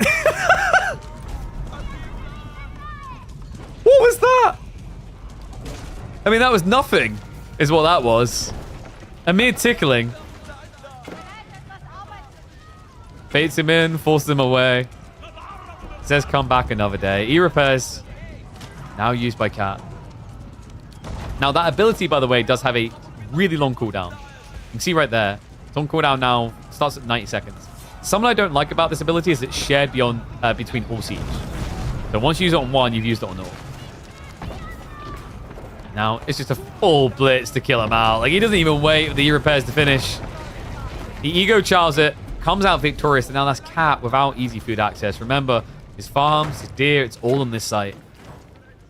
Right now, he looks like a Mongol player. And he is damn resistant to calling that GG. And I don't blame him. Like, who gets an HRE pick like this and then doesn't think they're going to win? I mean, no game is ever guaranteed, and I love that we're actually getting a game to represent that. But if you had to ask people what feels like an instant win in the draft, like, HRE is the king for that. But they look like a mere peasant here. Landmark sniped. He gets him out of the game number 2. And that is Sass. Firmly on the board. And what a morale-boosting way to do it. Against the biggest boogeyman when it comes to civs in AoE 4. What the hell?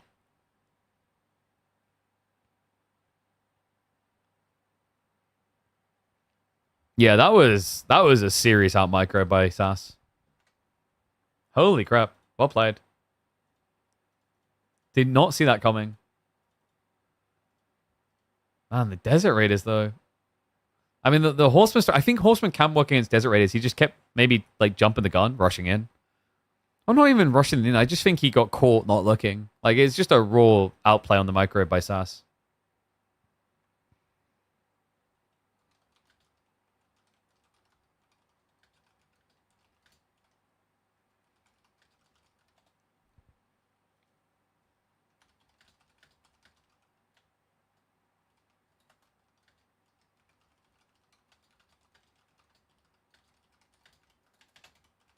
All right, let's just name that one. Let's get ready for the next game. What was that tomfoolery? That was extending our series. I don't know, like, what's the complaint? We now get at least 2 more games. That's perfect. That's what we all want, right? Well, unless you gambled on HRE. Sorry. We're going Coruscant next. It's a good strike back opportunity for Cat. He's got the Shushi. And it is going to be an Order of the Dragon response coming in from Sass. A little less orthodox of a pick, actually. Yeah, I wouldn't have really thought about Order of the Dragon here. I mean, you can focus on just building boats, so I can see where he's coming from. Then again, does Cat not just do the Medi Garden Center? Like, can you do the Dark Age Spearman to counter that? It's a very expensive investment, and if you're wrong and it's not a Forward Meditation Garden, you can feel a little bit wasted on your investment, right? So maybe that's the big paranoid point for him.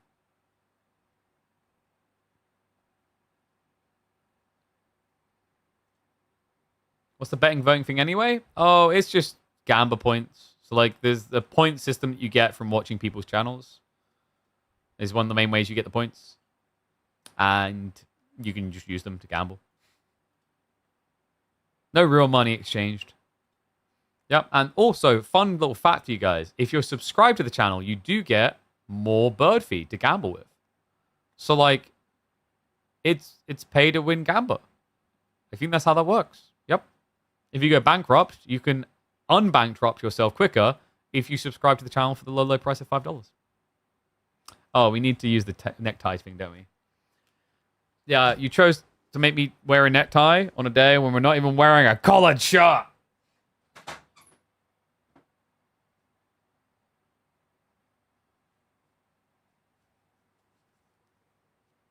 No.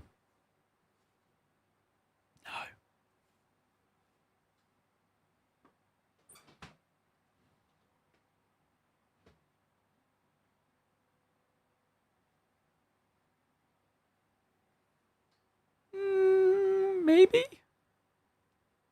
Maybe?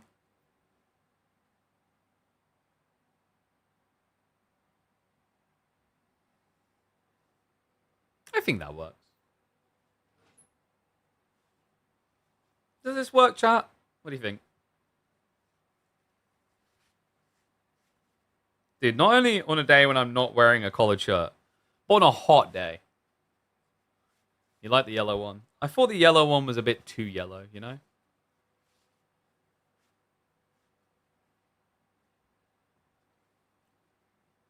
Does that work?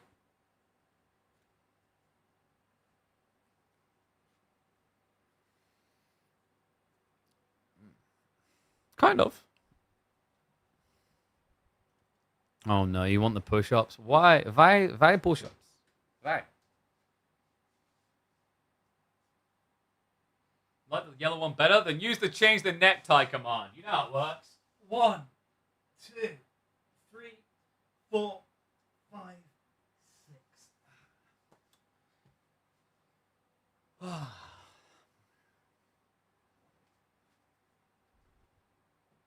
Didn't get to see it? You could hear it. You could hear the struggle in my voice. I'll set up an under the desk cam when we're a 600 viewer streamer. There you go. That's the deal. Got to set you guys goals. I mean, I could just set this up at some point. I'm just always so busy I forget to.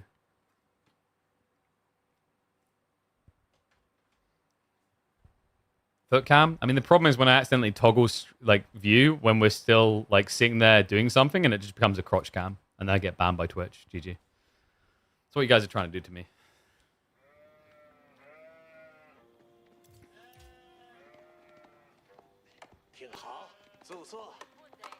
Oh, nice. I always love it when it's drawn on the score because it doesn't matter which way the score's around. It's perfect.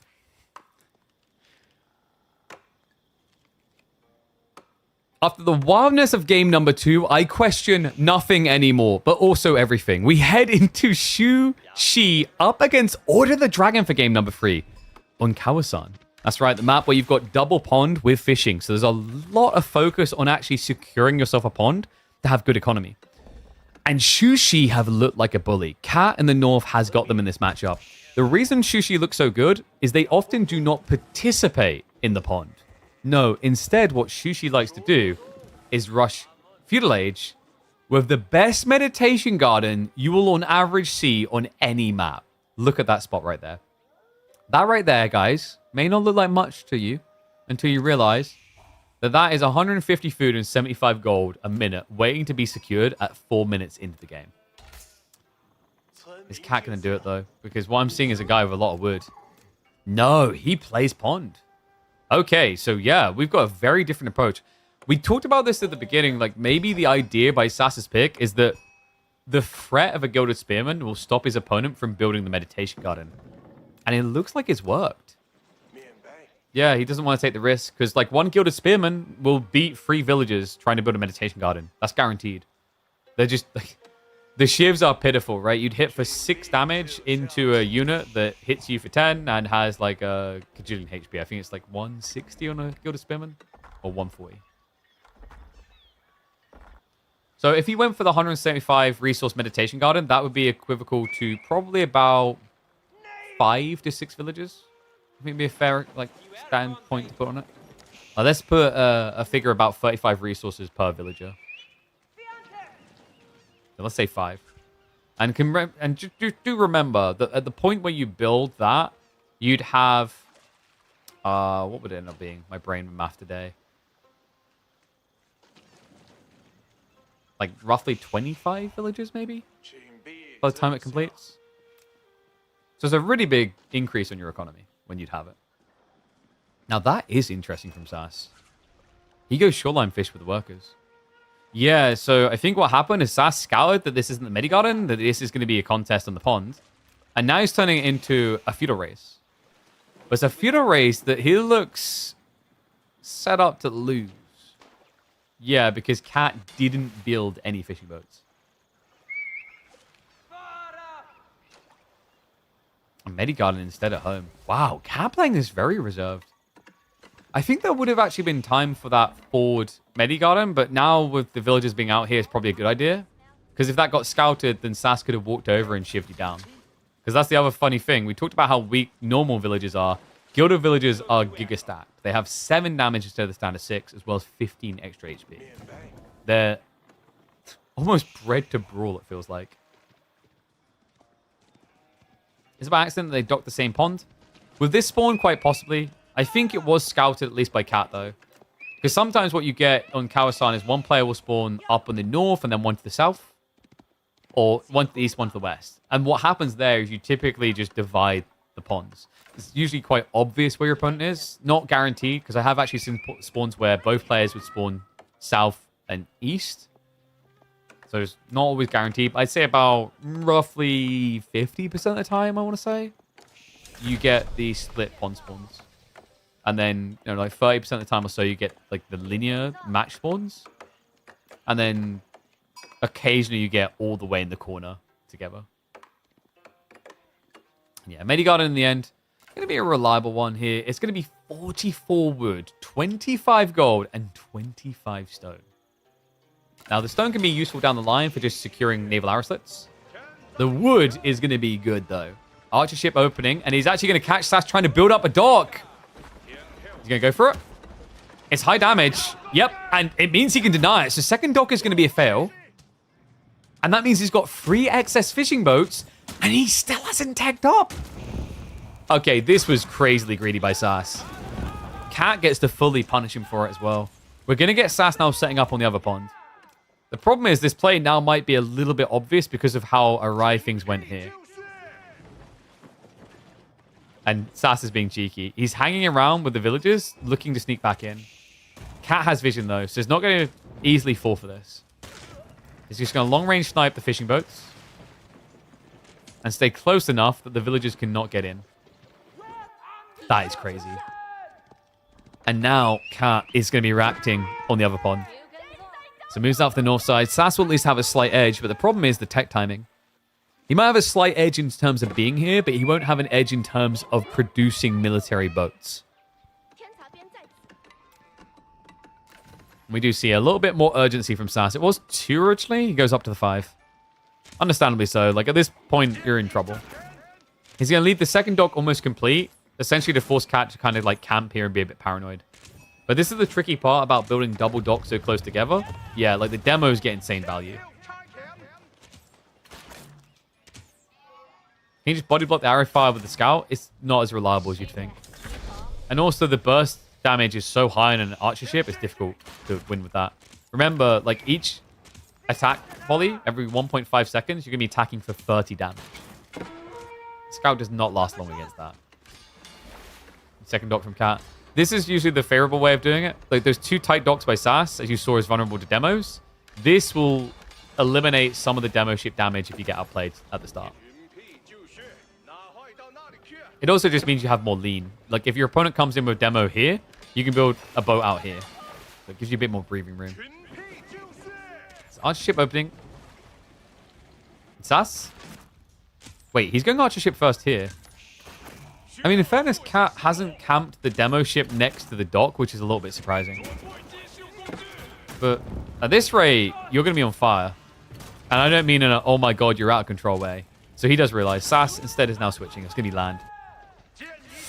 Ooh, land without fishing, though. Okay, so the Cat's in an insanely firm position. I guess Sass's thought is that Cat might spend too much effort on water now. And then he can come in on delay to control land. And the cool thing is, because he went mine work, yes, there you go. He already has access to siege engineering.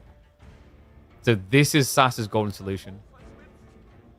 It makes sense considering Cat doesn't have real fishing yet. It's only a single fishing boat.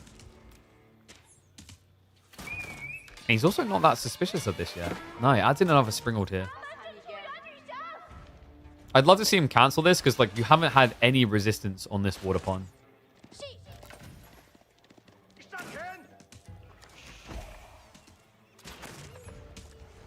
I guess he wanted the second springald to guarantee a quicker clear.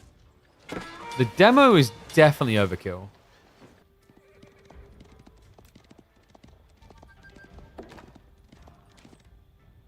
Love that Sass is now playing deer. Makes sense. Your opponent has 1 water, but that means he's also not on land with aggression yet. So you might as well take the risky resources and save your sheep for when you feel pressure.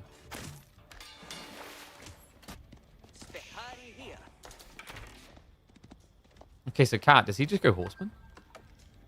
Outpost begins smart, by the way. He's got that stone passively from the meditation garden. So double hand cannon slit is going to be super effective against the Gilded Archers. It's even better against the men-at-arms. But we do have the ram coming. Remember what we said, Sass can clear the docks with this. So although Cat protects his main base with this strategy, he's actually not addressing the middle of the map himself. And yes, Gilded troops have inflated stats, but they are very expensive. So this men-at-arms costs the same as a heavy knight. You get 230 HP, which, by the way, is the amount of HP you would get on a Castle Age knight. Slightly less armor than a Castle Knight, but the same as a Feudal Knight. And DPS is quite high. It's deceptive. 14 doesn't look good until you remember these attack quicker than standard MAA. Same with Gilded Archers. Gilded Archers attack 0.6 seconds quicker than normal archers. That's why their damage isn't that much higher.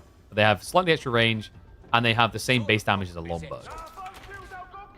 So still a 20% increase in raw damage on their metric, but then with the attack speed increase, it is like 2 archers.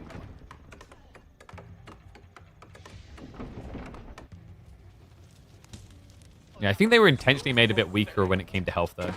Because the standard archer has 70 HP, but these only have 125, so they're 15 short double. Good archer. I'm going to be able to snipe out the horseman. The problem right now is Cat doesn't actually have undermesh. Oy, oy, oy. Villagers pulled as well to try and deal with the round. Now, Sass, maybe a little bit of a miss micro, sends it back in instead of just dragging it all the way back. But Gilded Archer is getting immense value here on this tree line. It's going to be, what, 4 villagers going down plus the horseman. Hand cannon slit outpost is now going to force him away. So that's Ram dead. It ruins Sass timing a bit. And the problem with the timing here is he has to move with urgency. We're up to 9 fishing boats, and there's enough wiggle room here for Cat to scale up to about 30 over time. Not an exaggeration, by the way. We've been seeing a lot of 15 to 18 fishing boat counts on Kawasan. It does often mean that you're going to burn out the deep water fish before it can regenerate. It will still come up back, but you just won't have 100% uptime with fishing boats. But it gives you this ridiculous surge point around about 15, 20 minutes. Can you guys imagine if they create Gilded Rams? Okay, I'm going to stop. 500 HP Rams, anyone? Yeah, let's never do that. Cat, still lacking the undermesh. Villagers are going to garrison side. The horsemen are drawing fire here. Fortification is about to complete. And he will need some repairs here. Instead, he actually rushes in for the ram at the same time. So he gets the kill. And now you just want to back away, because now you're just sacrificing workers. He has got textiles to minimize the losses. Sass is doing a great job remaining competitive, but this gets difficult now. With the horseman, look at the way it cuts the fight. Dives past, ignores the MA entirely, because the outposts are the ones designed to deal with that. Okay, great fight. And like the crazy thing is, remember, that was without undermesh. That's what makes that even more impressive. The Gilded Archer count just not good enough, because I think the biggest problem there you saw for Sass, Gilded Archers look really good when they can stand their ground. They suck when they have to move. Their attack speed point is so low, there's this very interesting dynamic. High-level pros know how to stutter step with their archers to actually fire quicker than every 1.6 seconds. With Gilded Archers, the attack point is so low that stutter stepping makes you lose attacks.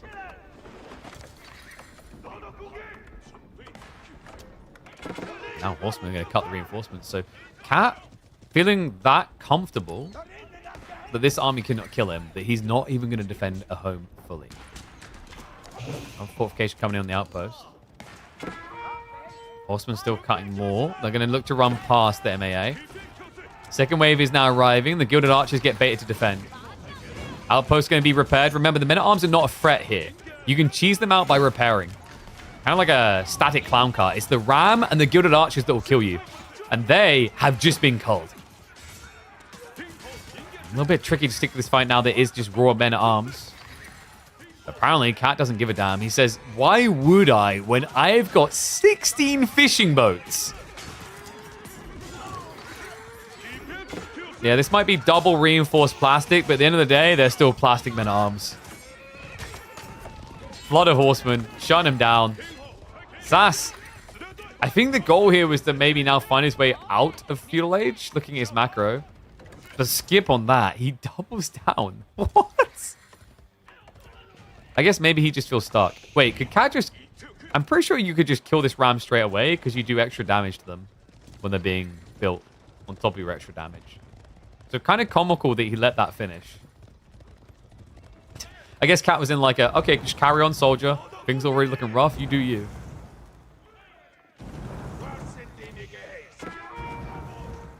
Easy to kill the docks with rams. That's what I was expecting out of Sass, but I guess he maybe just thought, okay, if I go after the docks, he's already got so many docks plus so many fishing boats that he'll still get economy.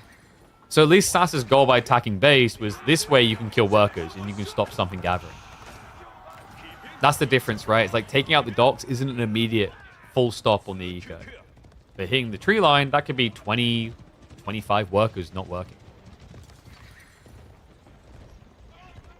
You see it right here. 21 workers plus the interficial. I think what really sealed it in this game from Cat for me was the meditation garden. Had he gone for the food in the center, I think he'd have a little bit of a problem right now. The stone just helped so much against this cheesy all-in men-at-arms rush. Horseman now rotating towards the gatherers. There's one Gilded Spearman, which could easily dispatch all these. The problem is, what do you lose in the meantime? I like they actually got the melee armor one. Smart usage of the mine work, just getting every single tech out of it.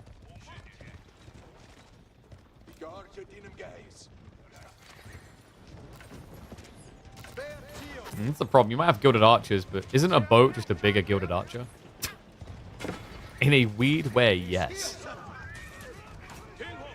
Sass. He did finally get the harden. I don't think he had that before.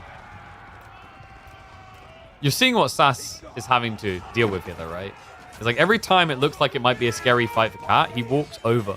This is like that little punk kid who squares up to you once you fight you on the playground. You start the fight, and then he runs over to his big brother. Unless he realizes you're too noodle-armed to win a fight against him, in which case, he'll brawl. We are at the tail end of the fight, which is the hardest with the Golden Cuirass, but it's still working. It's a full swarm overwhelm. I'm kind of shocked Sass hasn't GG'd yet, but anyone else kind of feel like this is almost his version of revenge for game 2, where Cat wouldn't GG out? It actually feels like exactly that. Why no spears? He tried. Spearmen don't produce that quickly when they're gilded. It's one Rax in the center. Also, you just encourage your opponent to go Chugnu, which just annihilate any type of spear.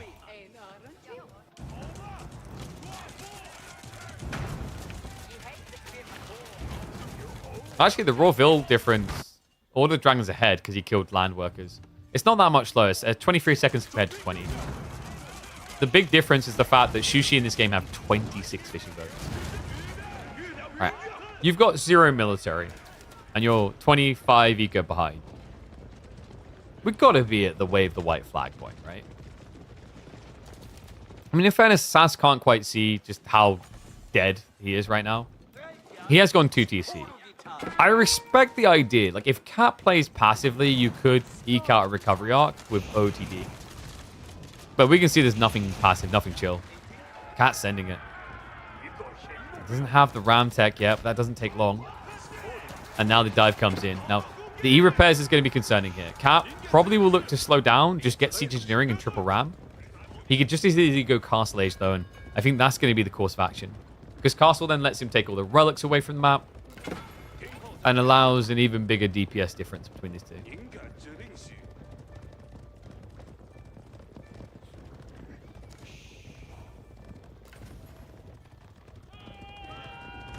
Overall, pretty impressive from Cat.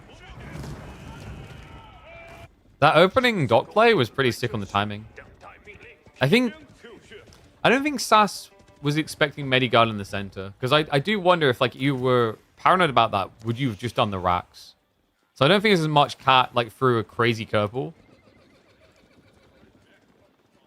I just think this was a pristine example of how, like, lower ranking people who are having issue with Order of the Dragon can solve it. Because one of the biggest problems is Order of the Dragon is actually the highest win rating Civ, if I'm not mistaken, still in AoE 4. And it's because of the Gilded Men-at-Arms in Feudal Age. A lot of players don't know how to deal with them because you have to kite a lot. But a good anchor point is these. Outposts are huge in defending against Gilded Men-at-Arms. Turn your villagers into weapons. And you might feel bad because you're idling your economy, but the trade-off is your opponent, if he's losing the men-at-arms and not killing anything, he's losing the economy as well, right? Anything he invested in is now lost. So it kind of cancels out.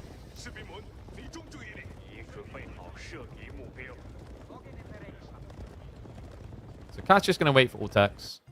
We do have the regional inspection for the increased supervision to pump units quicker. And Sass, I mean, I don't really blame him going Regnets, but this feels horrible.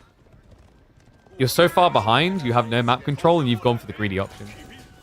But it's because he's so far behind is why he does it. At this point, Sass is just riding like the 2% chance of a win. Trying to save 2, H3 0. There you go. We've solved it. Ooh. Our comments on China and Shushi were right all along. I feel justified, and this looks painful. Yeah, Chuganu DPS just a bit too strong here. He did at least get the upgrade onto the Gilded Men-at-Arms, but it's so many horsemen. And Lance is added in, to be fair. If it was just maybe the anti-range cav, possibly you're able to stand your ground. No hope here. It's going to be a dive onto the back farms. Full idle out. And imagine us going into game number 4 with Cat on the verge of making it into the double elim bracket of Master of Steel qualifier number 2.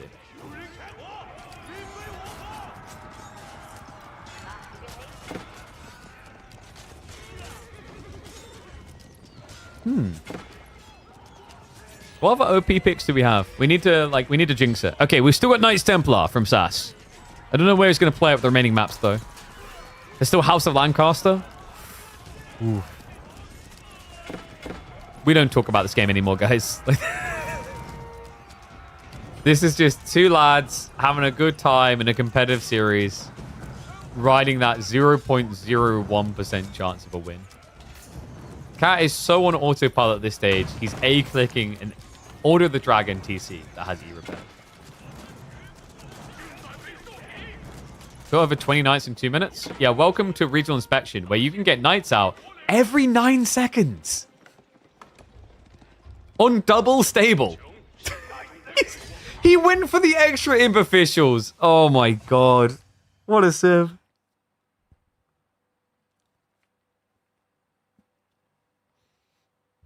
I was like so at the point of going, when are we just going to get into the lobby for like next game? I didn't even look at the fact he got the taxman tech. You don't often see people get the extra 2 taxmen from the Mountain Dew Academy because, like, how can you afford that much pump? Most can't. Oh, dear, dear. 9-second knights? Yep. Mountain Dew Academy is slept on. A lot of people always just think the way is the shallow monks, but, like, pros have been leading us to the water.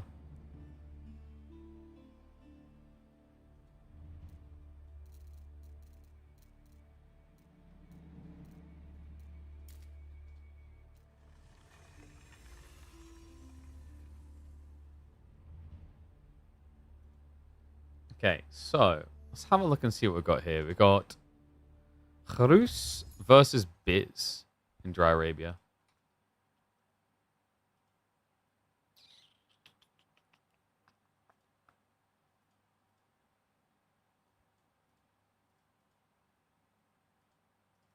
I mean, Biz can be pretty good here. Sass owes us an apology for tapping out. I know, right? Like, come on. You got a relic? I think you got a relic. There's all the blur in the air. I'm pretty sure he picked up 1 relic. He could play that out. It's Regnets.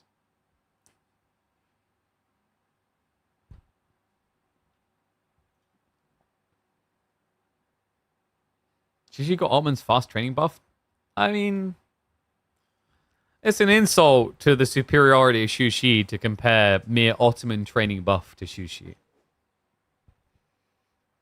Now, this matchup's kind of interesting, actually. I think if you just greed as Rus, there's a really good time of Byzantines to kind of Kira siphon you. It was definitely a lot stronger with the old systems before they nerfed the early game cost but buffed the late game cost. So I wonder if he'll actually play for that, or if maybe we just see a more greedy approach from Cat. Cat, from what I remember in the midweek Masters, when he played Byzantines, he usually played a lot more aggressive.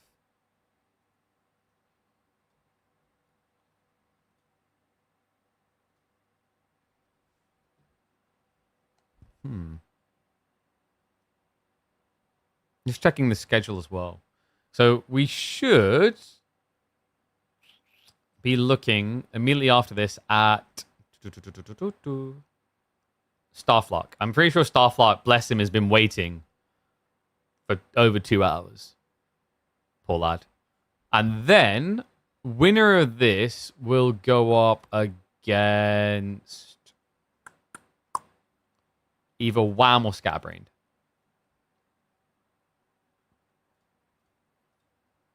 I guess we'll maybe look to hop in on that one. Because I think there is meant to be, in the double elim bracket, the first round, the top part, is going to be happening. So it should be Anatan versus CSO, and then Starflock, Cat, or Sass versus Wham or Scatterbrained. And then the rest of that bracket is going to be happening tomorrow.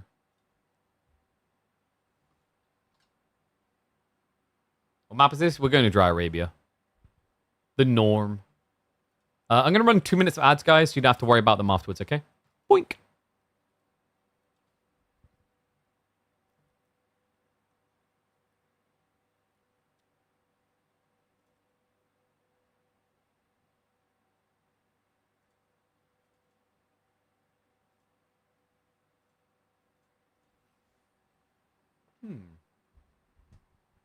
I'm wondering, actually, what's the final game if we get to it? So we have Dry Arabia, and then we've got Four Lakes.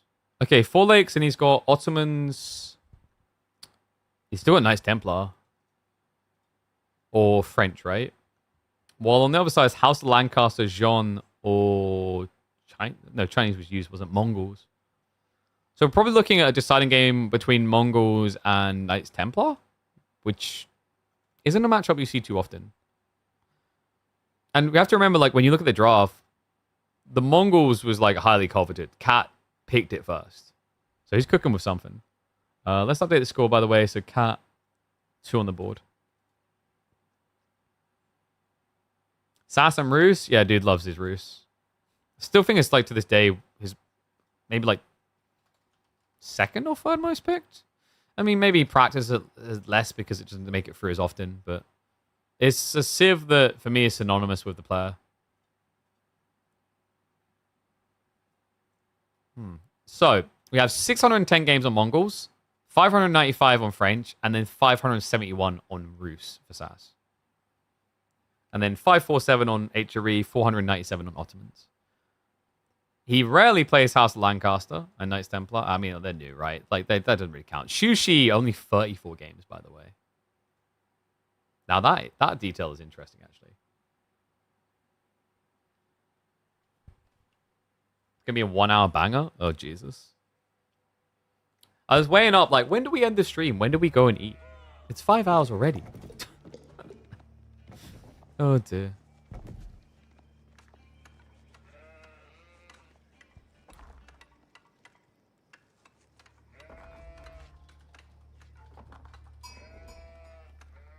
All right. Are we the right way around? We are the perfect way around.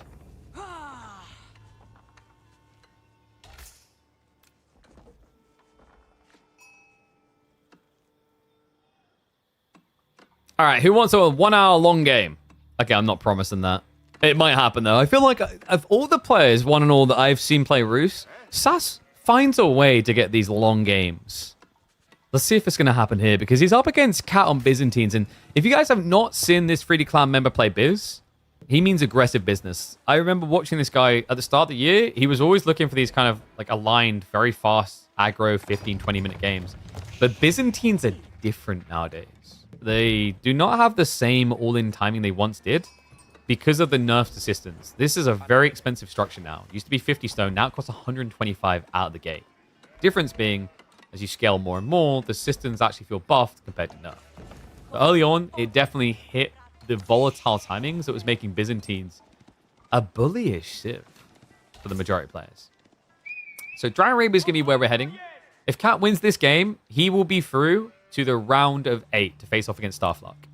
What's on offer here is a slot at a LAN in Europe, Master of Steel, which will be happening in Copenhagen a little bit later this year. And this is a tough one, folks. I mean, just looking at my scuffed bracket, you can see there's a lot of scary boogeyman. We saw the Lucifron versus CSO situation, Voldemar versus Anatan, Anno, and CSO already looking like the most obvious people to qualify on this one. I love that from Starflight. Worst timing, stronger push, and follow-up. Agreed. Like, this is why I laugh when people call it a nerf. It was only a nerf to the first 6 or 7 minutes of game for Byzantines. It was a buff everywhere else. Shout out to Starflark, who, like a champ, has had to wait, by the way, for over 2 hours in excess for these two to finish the earlier round. What a champion. I bet you, like, made a prediction like, oh, they probably will be late starting their series. I'll just lay in. This is in South America, so it would optimize his timings. Looks like we have got likely pro scouts coming. I mean, sometimes it can just be free scouts just for the gathering of the sheep, but pro scouts just feels quite desirable in most matchups still for Roos. Yeah, it's gonna be 11 sheep to a 14 split. And with triple scout rather, the deer shove's very easy. Look how close it is to the base already. You just get a funnel, or rather concave, and you knock it in. Don't complain, I had time to have lunch at a decent hour. There you go. I'm not kidding when I say, like, I had to check it with the admins multiple times across about 2.5 hours to see if these two were ready to play. It took quite some time. So Grand Winery going to be coming in as expected. There is a really nice back spawn here for Cat. Look at this. Double gold, berries, quite wallable in the mid game. She has got a retracted spawn, which I like. If you're playing Byzantines against Roos, like, probably going to have to, at some point, anchor down maybe and play for the Groves. The only downside here is, of course, the Grand Winery spawn being on the front means you are probably going to be building your farms at the exposed point in your base, because this is unwallable. Also, I've got some deer laming going on. That was Sass, just to guarantee Cat couldn't shove, because this is actually a ridiculous spawn. If he had got to that and started knocking that in, easy removal of 50% of the deer on the map.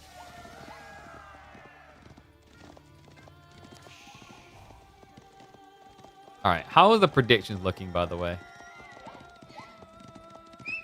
76% for Sass. All right, be real. You guys just won a 5th game, don't you? Is there anything, like, weak about Sass's spawn? If he tries to play Knights and Feudal, you've got double Ford Gold, which is a bit rough. But I'm not sure if there's, like, much merit to you wanting to play Knights here. He's got 10 on wood, so it looks like you're at least going to be seeing Archer opening. Probably to protect the deer spam. Because the interesting thing is, like, you could technically do Knights over just rushing Horse Archers because of the Javelin detail for Byzantine.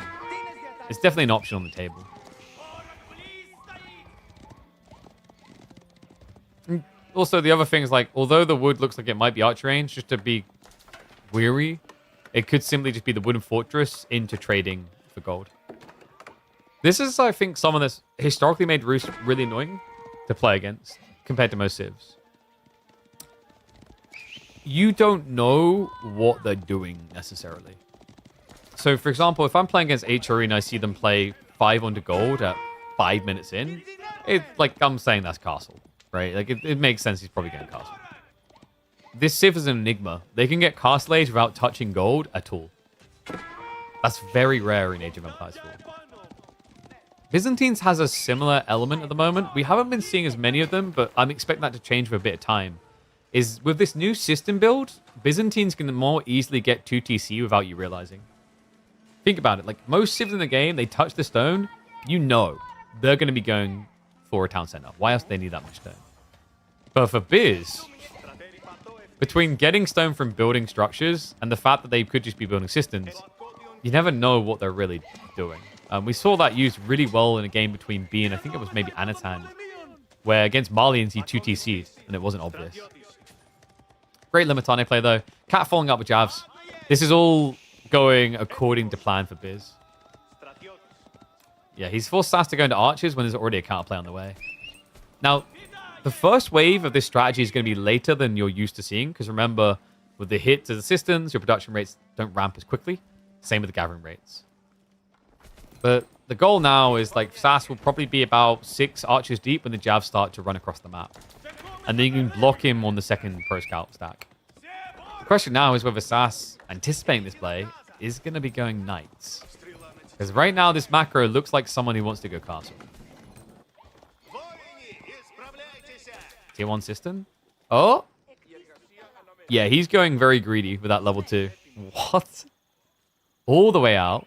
But he will have a fast level 3 system, which he'll need to buff the wood line. Instead, he's going to go deer. What? All right, this is pretty wide for 2-3 system. A lot of the time, people just try to be lean. They play the smallest distance between their systems to get the eco-inflation as quickly as possible. As a reminder, there is a minimum distance where you can build systems. Like, they can't overlap, right? So you'd have to build the other one here. It's crazy. I guess this is going to give Cat maybe a slightly better timing into the extra mercs. Doesn't entirely feel like it. It hasn't made him worse off is the important thing. The problem is, like, it could have been a bit quicker. Because it's taking so long to connect in, he doesn't have the increased Conscriptio to produce quicker yet. Looks like it's going to be a fast castle from Sass. The interesting thing, by the way, we didn't mention it because he cancelled it. There was a point where Cat was considering going Keshiks. And I think it's because he was maybe anticipating like a naked fast castle from Ruse. No presence at all. I have seen that build. It can work. It's somewhat reliant on your opponent being very greedy with their high trade house, though. And on Dry Arabia, there's not that much temptation to do that.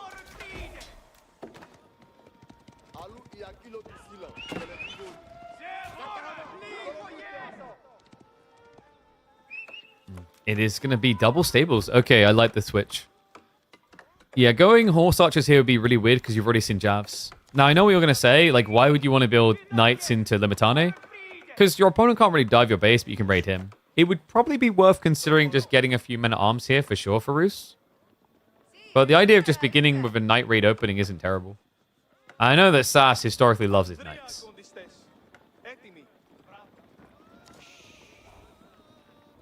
All right, get your numbers in, folks. High trade house, how big are we going?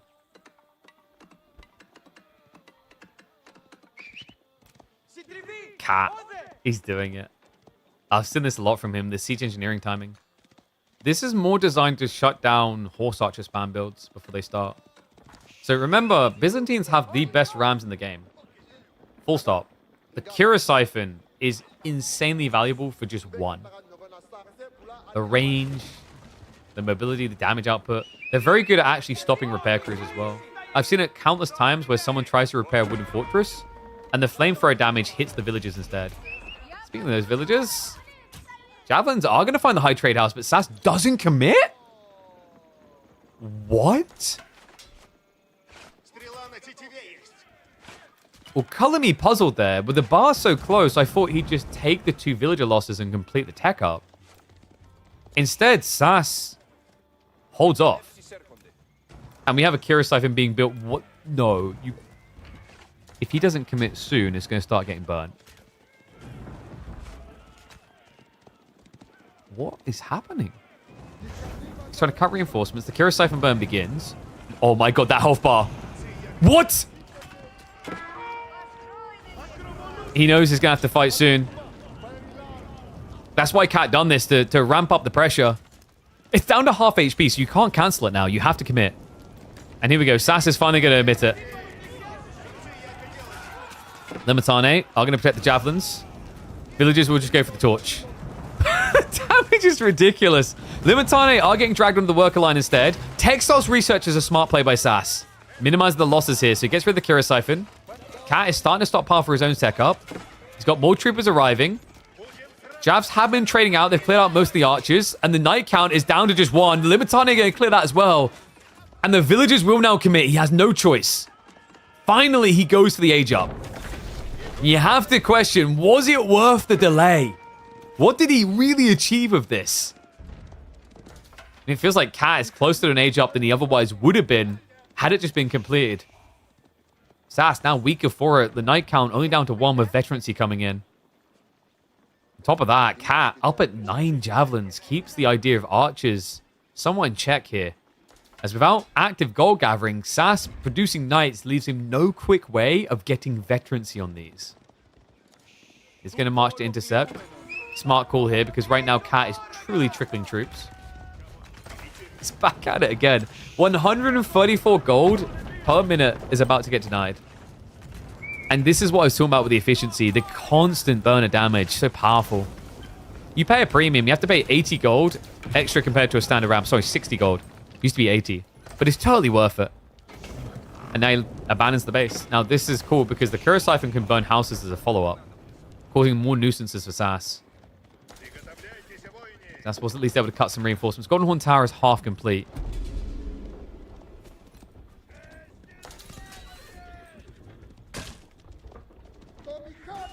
Actually, a little bit surprised. He didn't go in for the houses. He just walked away. Maybe that was like a select all army from Cat. Pretty well insulated as well. Has walls on the south side. North could be easily wallable as a follow-up. And the system level is going to slowly move up to 5. He's got that final daisy chain to come. Yeah, so economy in a really good position for Cat. 20% buffer, then the olive oil on top. Sass doesn't really have many departments to compete in right now. He needs a win with this tech advantage. Cat will not give it over easily.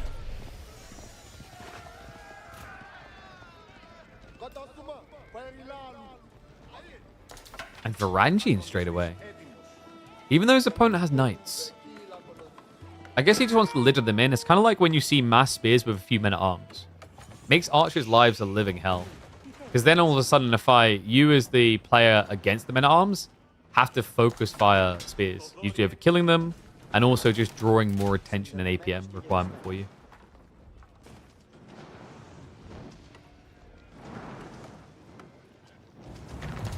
What's the cost to rebuild a landmark? Oh, I forget the exact numbers. It's more expensive the more workers you use, though. Which is why most people will only use one villager, especially this early.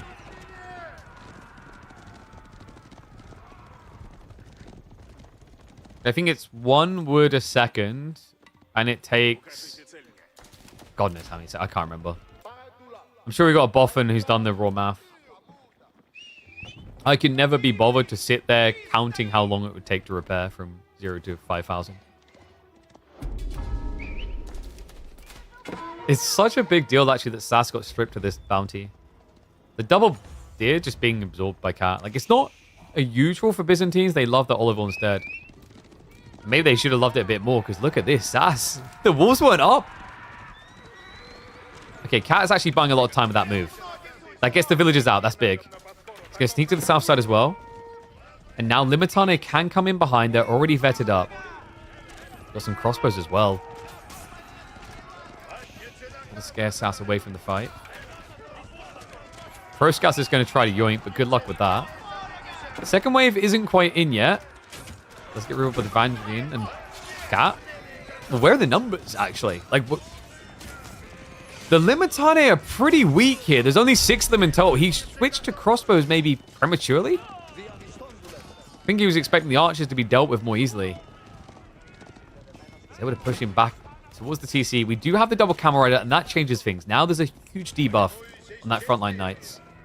We do also have a race for relics, in which so far it's a 1-1 split, but with the state of things, it's looking like Sass could quite reasonably make this a 4 relic game for Roos.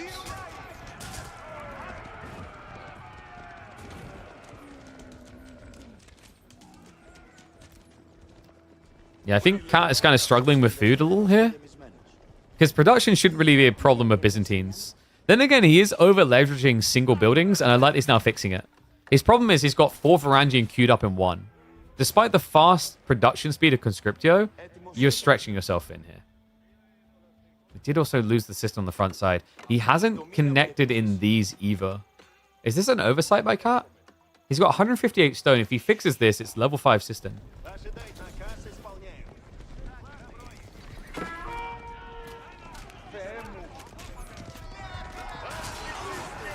Camel. Well, it's just 1 hit from death. Nicely sniped. Stood Arrow 2 is interesting here. There's already ranged armor 2 come from Cat, though. It's all about who can clear whose backline faster, really. The crossbows either win or lose this game for Cat. Varangian are just a damage soaker right now. Sass backing up quite a lot. I mean, he did get what he wants off the map. He picked up the relics.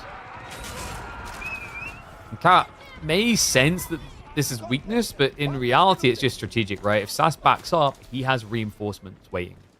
And Cat will be overextending. So great read by Kit Kat to not rush himself here. Slows it down.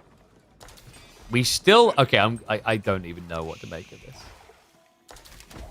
The Systems, man. He's actually rebuilding these ones.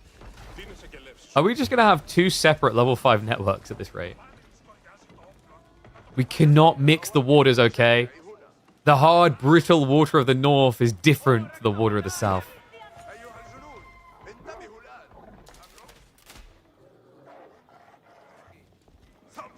Is Cat swinging this?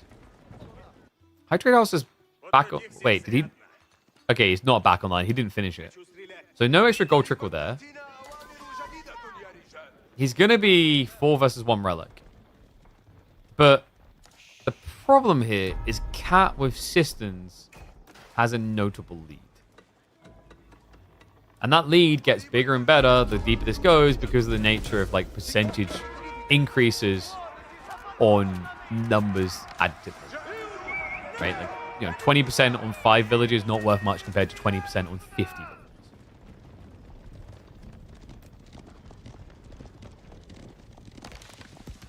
Hard brittle? Yeah, isn't that like the thing with like... No, I don't know. There's an argument in like certain areas having hard brittle water and others having... I don't know if the word soft that gets used. Weird words get used to describe water. It's water. Just drink it. Whatever happened to the Golper boy builds from Byzantines, man? Why do Byzantine players like winning so much now? Outpost in the center from Cat. Oh, caught sleeping. Now there's the Varangian. They do have the increased attack speed now. You got the teardrop shields.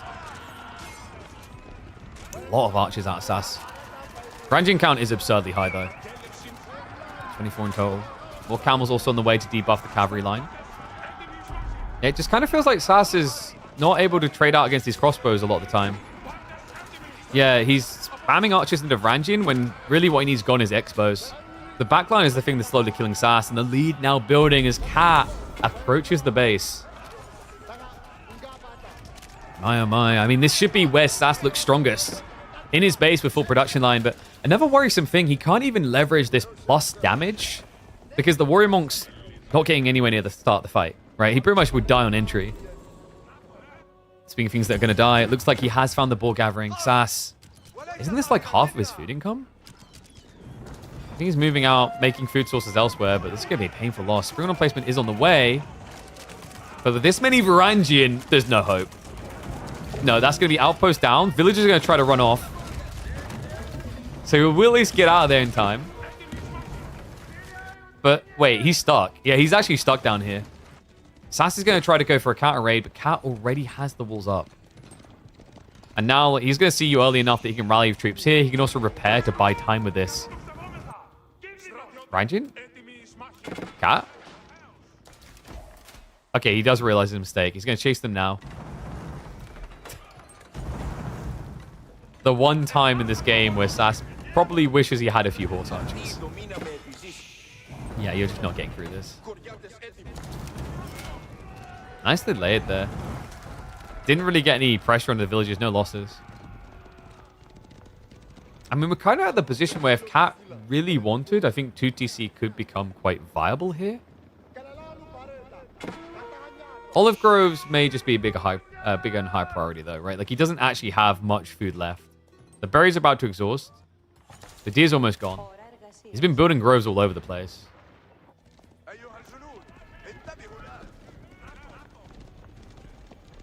This is one of the weird things about Varangian against Knights. They actually perform better than you expect because of that teardrop shields detail. You're still going to favor Knights one-on-one, but you're never going to get that. And to make matters worse, this camel on ease is an absolute kick to the nuts.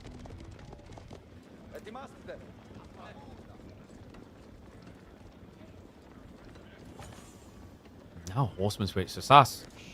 Good idea. He's been struggling to get rid of that back line. But now you made the Varangian issue even bigger. Also, on top of that, Sass doesn't have mass farms yet. He's making switch right now, so he's going up to about 10 farms in the coming 30 seconds. Still, Horseman is going to run you a lot drier than that. And with Military Academy, it puts even more pressure on that. Speaking of pressure, Cat, I think he's ready for a dive. He's put on his little, what they call little swimming caps. He's got the flippers on. This is one kiddie that is not afraid of diving in. Jumps in with the Varangian. Crossbows are going to be there to counterplay. And now the debuff effect in. We already saw the Saints Blessing trying to offset some of that loss, but it's not going to be good enough. And the Horseman count, just a little bit too shallow. Hits the backside, but with limited count, the damage feels irrelevant. Cat, no doubt about it. He's not going to be denied this now. He's still got 20 Varangian remaining. There's only 20 archers to defend. Sass has no tech upcoming. On top of that, the camels are sneaking around the back to raid. And the eco lead's only going to build from here. Cat has gone for 2 TC at home. Looks like we're going to be getting Cat versus Starflark to see who qualifies in that double elim.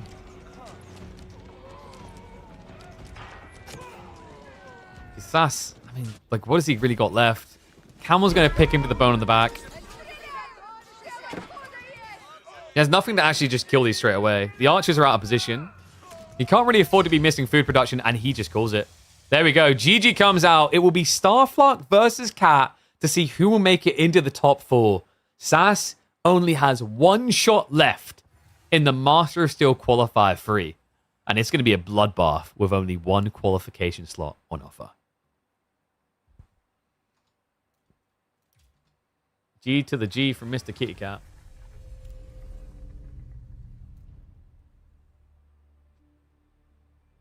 I mean, that one was kind of crazy for the high trade house detail, right?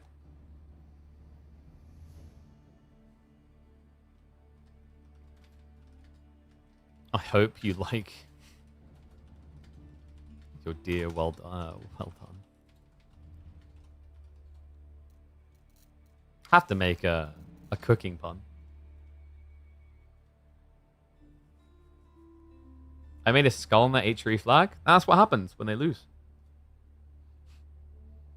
It's a nice little thing on this. It tells you who won, who lost. So, guys, we are not done. We've got another series coming. I think the draft has already kicked off. Let me have a look.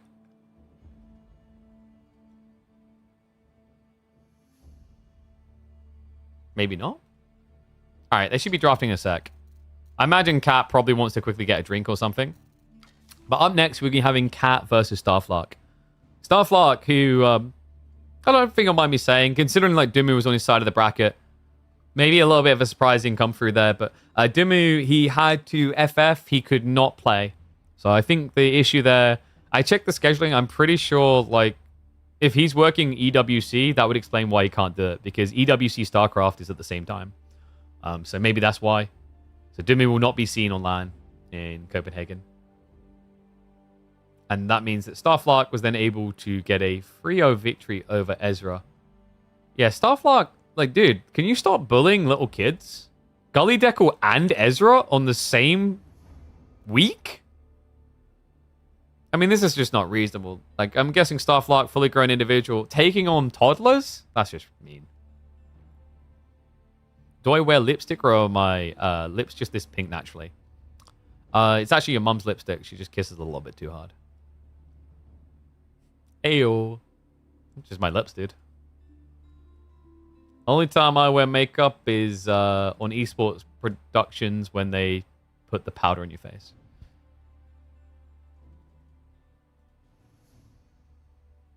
Ezra already, yeah, different Ezra. But, you know, we're just having this Ezra pave the way so that mine can take over. Alright. I'm going to run... Oh, I can't run ads yet. We'll run ads in a sec. So let me update everything so we're ready to roll when the draft starts. So we should have Cat versus Starflark. I mean, 2 very highly ranked players. Cat, like, what's he sitting at currently? Imagine it's pretty good on the ranking. Normally is.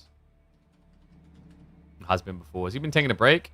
Oh, he took a break this season. But last season, season 9, he finished 103rd in the world. Season before that, 53rd. I know Starflark grinds hard. He's currently 82nd in the world, but I've seen Starflark all the way up to like top 30. So should be a pretty cool series. I think this one will also be quite close. Starflark is also quite entertaining from an aggressive standpoint. I think, like, from what we've been seeing, because we would regularly see Starflark up against Dimmu in the KPMMs in weekly tournaments. What I found quite interesting is how well Starflark played his first 15-20 minutes against Dimmu. Sass has one chance left. It'll be next weekend in the final Master of Steel qualifiers. But it is going to be a bloodbath. Remember, like, look at this bracket. We've already got Voldemar, Lucifron, Myriad, Lash, Alyona, like Numenor, Scarlet Devil, Mahodo. Maybe if Dimmu tries again, Sass is going to be in there with all those. And there'll only be one slot on offer. Yeah, absolutely brutal. And that's the way we like it.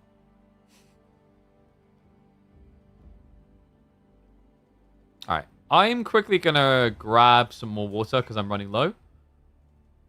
I'm going to leave you guys with some music. And I think the draft should be up by the time I get back. So, enjoy amazing music. I'll be back in like a minute or two. Grab yourself a snack. And then hunker down. Because we've got at least one. We might do 2 more series today.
Okay, sorry about that. I had to feed the cats as well.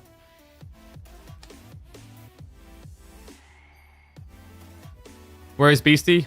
Napping.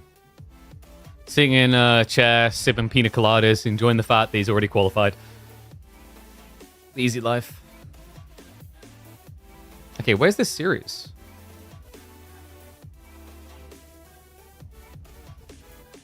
Ah.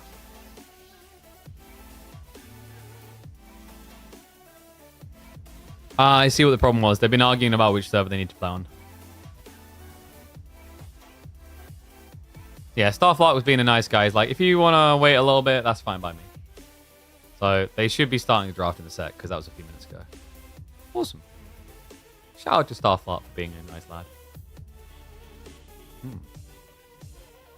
So, just got confirmation in, by the way. Wham did beat Scatterbrained, but it actually was surprisingly close. It was a 5-game series, so 3-2 victory for Wham in the end.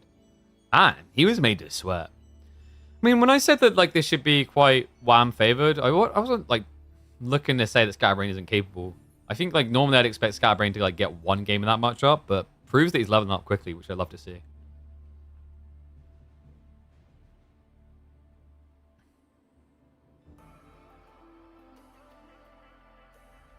Okay, so we did just get the draft started.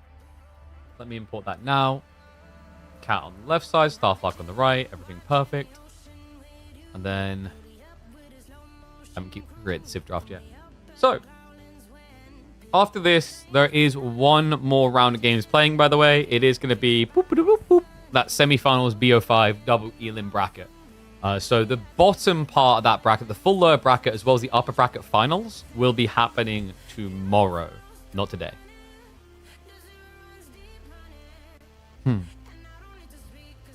I wouldn't be surprised if Starflop bans out all the water maps. Cat loves water. Like, Cat is actually obsessed with water. I've seen him, like, argue with players over water and how he wants there to be more water. Because he loves micro-oriented opportunities. So, like, he's been very fervent about the ideas, like, maps like Holy Island should be in. And that maps like, you know, he wants to see, like, Archipelago in more tournaments. I've seen him have a, like, full smack talk out with players like Wham about it before. So, yeah. Should be pretty interesting to see, because it looks like ban-wise, Starflock has tried to get to the water maps, but there's so many of them, he's drowning in them. So we see him ban Kalauga and Kawasan, but Cat is then still able to get Holy Island and Four Lakes. Dude, this guy is spooky. Obsessed with it, man. And it means that we're getting Gorge Borderland and then default map pick as a result of that. About to find out in a second, because the final ban's coming through. Carmel was removed, Dry Arabia is removed. And that means we are left with Coastal. So Coastal Cliffs for game number 1.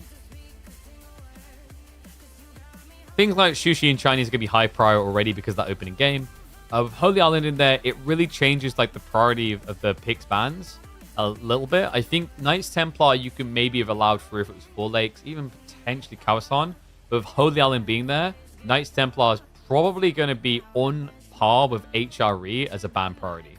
Now remember, with the way those drafts work, by the way, you will end up banning 2 civs and then picking 3 each.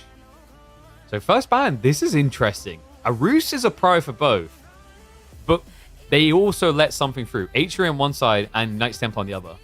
So this is the thing. You don't have to rush the KT pick or whatever. You can wait here because you've got 3 picks until the next ban comes in. So instead, they're going to siphon off other popular picks like Shushi, Byzantines. We're probably going to see Chinese next from Starflock.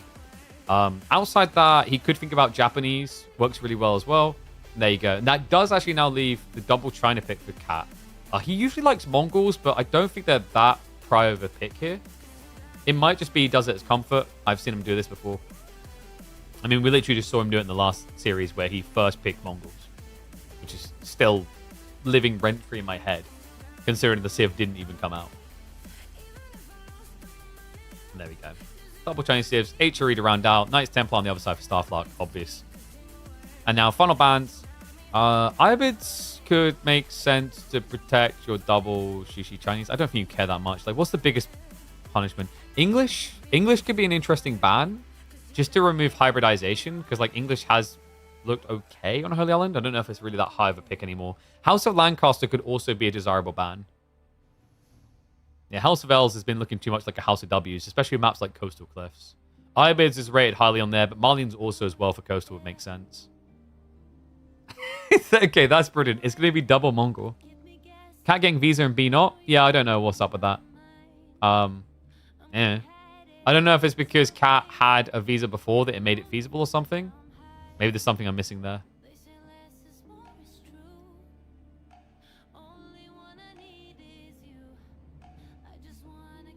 Okay.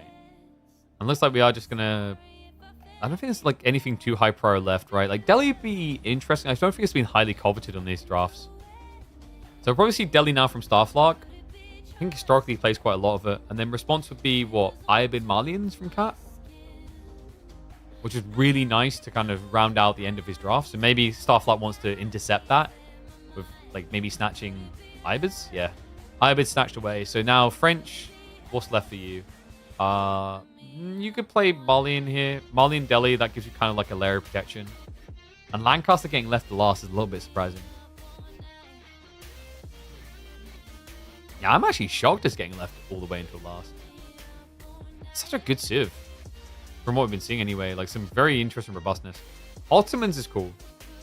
I haven't really seen Cat play Ottos, but we've seen Ottomans overall as a civ that has been accelerating up the pick rate and win rate at a ridiculous pace. One that I don't think anyone would have predicted before Knights of Cross and Rose dropped. Starflock in the finals? Not the finals, my friend. Starflock is in the top 8. If he wins this, he'll be into the semifinals for a slot. So remember, those final players, like we haven't updated this graphic, but Anatan versus Voldemar was Anatan qualify. Lustrom versus CSO was CSO qualify. Wham versus Scatterbrain was Wham qualify. And now we've got Starflock versus Cat. And what they're qualifying to is that bracket on the right side. So they won't qualify to the LAN. They'll qualify to the double elimination bracket. So yeah, quite the busy weekend if you want to make a date for a week in Copenhagen. Ah, you meant the, yeah, finals. Yeah, he's not there yet. He's almost there. If he wins this, he'll get there. Okay, so draft's complete. Civ picker for game number 1. Remember, we're going to be on Coastal Cliffs. Whose draft do I like more? After that H3 game, I have questions. The Cat had it was a very polarizing game. I mean, like, Sass microed him to the extreme. So I wouldn't hold that too much against him. Considering the double water map, like, you gave Knights Templar, man. I can't forgive that. It's, like, so heinous that it got through. Even though there's HRE, because there's Holy Island, I would kind of lean, like, Starflock's draft I like a bit more. Japanese, solid for 4 lakes. Byzantine's nice and robust. And House of Lancaster, always a little bit of a frustrating, polarizing pick. Yeah, I can't believe I'm saying this. Like, I kind of like Starflock's draft a bit more. Which is crazy because it's Shushi Chinese H3 front load. Like, I should be all over that as a man of logic. I'm not. I'm a man of passion.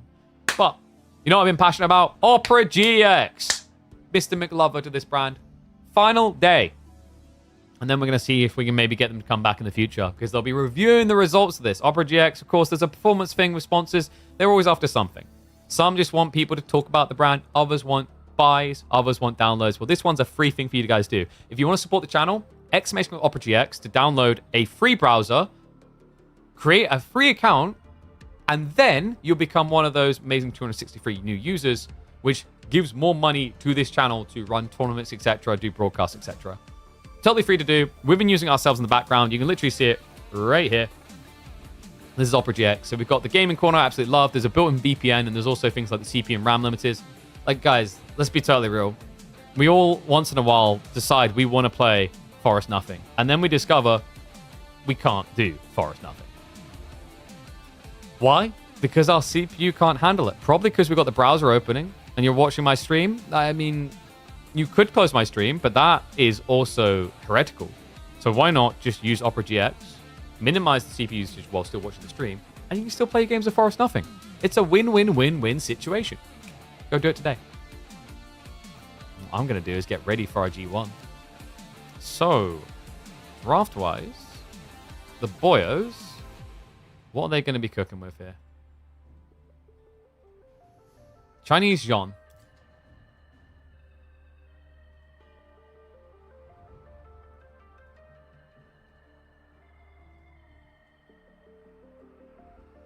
Been using Opera to run the AWE4 debugger when we're making maps. The RAM limiter is so good. There you go, dude. Like, yes. I always love when people give these, like, sample cases. They found these unique ones. I loved it when someone highlighted that they could do something on their phone on the Opera GX like app, and then it would just have their progress saved onto the browser when they switched on the PC. Like, it's really handy stuff like that. It's small tidbit things, but if you think about it, like day in, day out over a long period of time, it saves you a lot of time. And it's a free service. It costs you nothing. There's also, I just think the VPN thing is like highly underrated. Most of us don't really need a VPN for the security element or like the extensive usages. We just want to watch like, you know, the latest TV show, but we can't in our country. Or we just want to get like a cheaper price on a game we're trying to buy on a certain site. And that's where like it's a very useful service.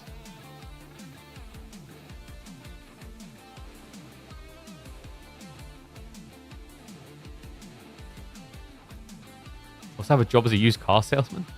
I don't know how to drive. I never learned. I mean, my career, what was the point? I fly to different countries. What use have I got for a car? I get there, people order me an Uber. What use have I got for a car? Doesn't make sense. All right, I need to eat something as well. Oh my god. I guess I eat this cookie. Cookie, I choose you. It's very crumbly cookie. It's a peanut butter cookie. Oh. High in protein.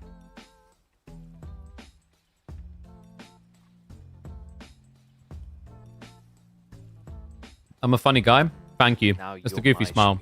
What's up, Lee Chronicler? Thank you very much for going live just to raid me. Appreciate it, bub. Hope you had a good stream.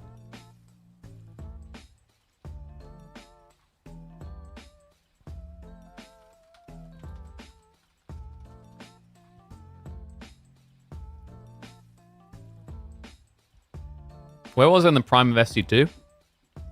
Believing that the most critical way of being happy in life was to get a safe job. What an idiot I was. Like prime SC2, I was finishing up my uni degree that I now these days wear as a paper hat while I shout into a microphone.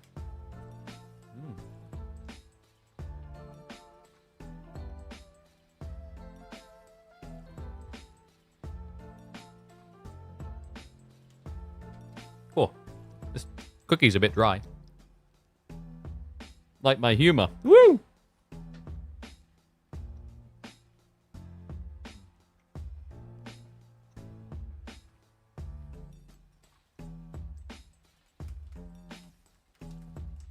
I do wonder what it would have been like to have been part of StarCraft when like RTS was all anyone could talk about.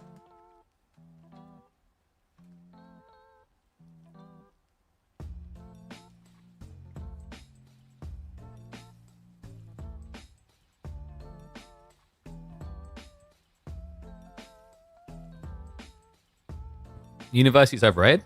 What? Next thing you know, you're going to tell me like using MasterCard and having 5 different maxed out credit cards is also overrated. What a crazy idea.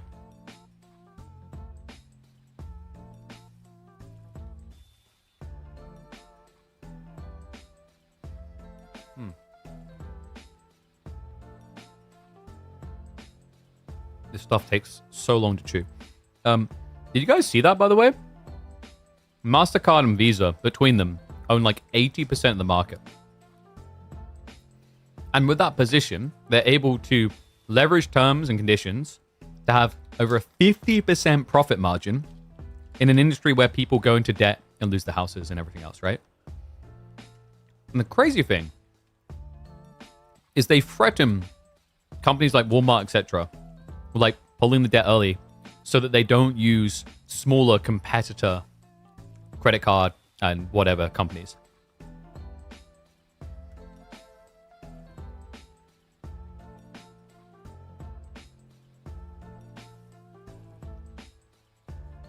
You're asking the salesman thing?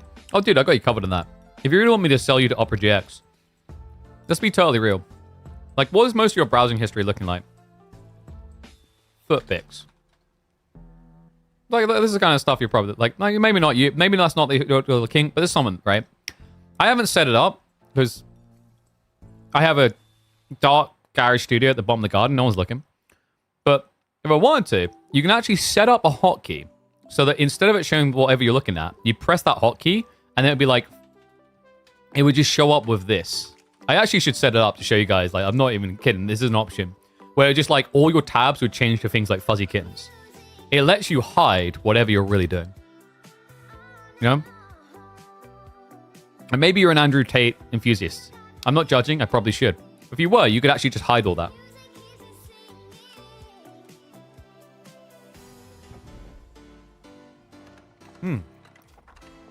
All right. Final bite. Let's get ready to go.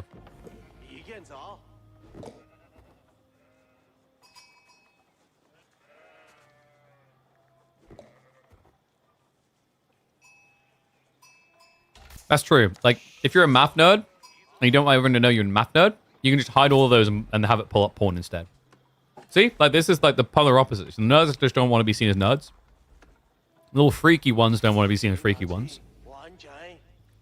The people who like have like 15 job tabs, they can't get a job. They don't want to be seen like that. Opera GX, here to hide all your dirty secrets. All right, let's get ready to go though. Oh my god, I need to drink some water. I'm so dry in the throat after that. Those protein cookies are decent, but they are like you need something liquidy to go in with them. One and all, it is time, round of 8, to see who has the right to make it into the final 4 to potentially qualify for the Copenhagen Lang. We have got 3D Cat kicking off this series, the Chinese, going up against Starfluck. SA's pride, his highest rank upon his region, as Jean d'Arc in game number 1. Coastal Cliffs kicks us off here. An interesting matchup as well. One that I think should be quite close from a player perspective, but wild on the draft. Have a look for yourself. Look at that right there. Knights Templar made it through. But on the other side, Cat got Shushi, Chinese, and HRE. Ridiculous! But reminder, with multiple water maps in, I wouldn't discredit the power of Starfluck's draft. Game 1's going to be a tricky cookie to crack, though. China versus Jean. Like what? Probably pro scouts on both sides, but the Spearman just seems like an organic play for China. They're very good at playing in this. And let me get predictions up because I think for some weird reason, my moderator thought he gets to have a life. We'll beat that out of him eventually. Why didn't HRE get banned? Interesting question. So it came down to the map pull. Cat is very much a water boy. Yeah, it's weird that Cat loves water this much, but he's thirsty for it. He picked Holy Island and he picked Kawasan. Holy Island and Kawasan changes ban priorities for some players. Knights Templar or HRE has to be let through with that system because there's 2 bans each side and then 3 picks. So on one side, logically, Starflock banned away HRE. Or sorry, banned away Knights Templar from his opponent. But Cat didn't. He banned away the HRE and secured it himself. A very different dynamic coming out than what we maybe expect. But it does mean that we are going to be seeing potentially 2 very broken civs here. That being said, HRE have already lost once today, courtesy of the man who's going to have it in this best of 5. We'll cross that bridge if we get to it. Imperial Academy coming in. School of Cavalry on the other side. And what is up, Lufus World? That is a smart man right there. Resub him with a Prime. Absolutely free to do. Reminder for people to do that. Make sure you're doing it at the start of the month. Every single month. It doesn't auto-renew. And it does support us on our journey as a content creator.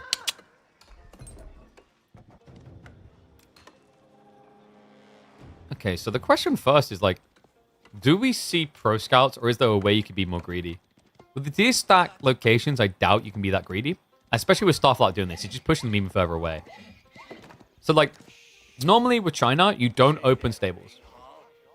Against French civs, you typically open racks because of the threat of the first night. Because that first night can actually stop pro scouts. You used to have a bit more flexibility because before they nerfed pro scouts again, the movement speed was good enough that you could maybe just get the deer home. But now it's overwhelmingly sluggish. And I think Starflock, he has 2 choices here. He either leverages the value of the knights, or he uses it as a feign to make it look like he's going to attack, and then choose his own greed with pro scouts. The wood isn't there for the pro scout timing, so it's going to be the knight. I don't think Cat knows this is happening, by the way.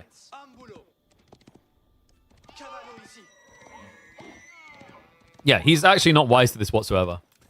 He's not going to be for a long time either. I mean, Cat's gathering the wood. Pro Scouts hasn't even been triggered yet, so this should be spear beginning, I think. Yeah, there's your comp. So by the time he realizes what's happened, the deer could, like, he could shove it even further back. Starflock's being generous, just blaming them here. But this is cool because it stops the Spearman from potentially trying to deer shove in. Unlikely that Cat's going to do it, but it removes an option from the table. The reason why you don't usually see people deer shove against Jean in French is the Spearman moving around like that. It's very easy for Knights to just get in and hit you in the back.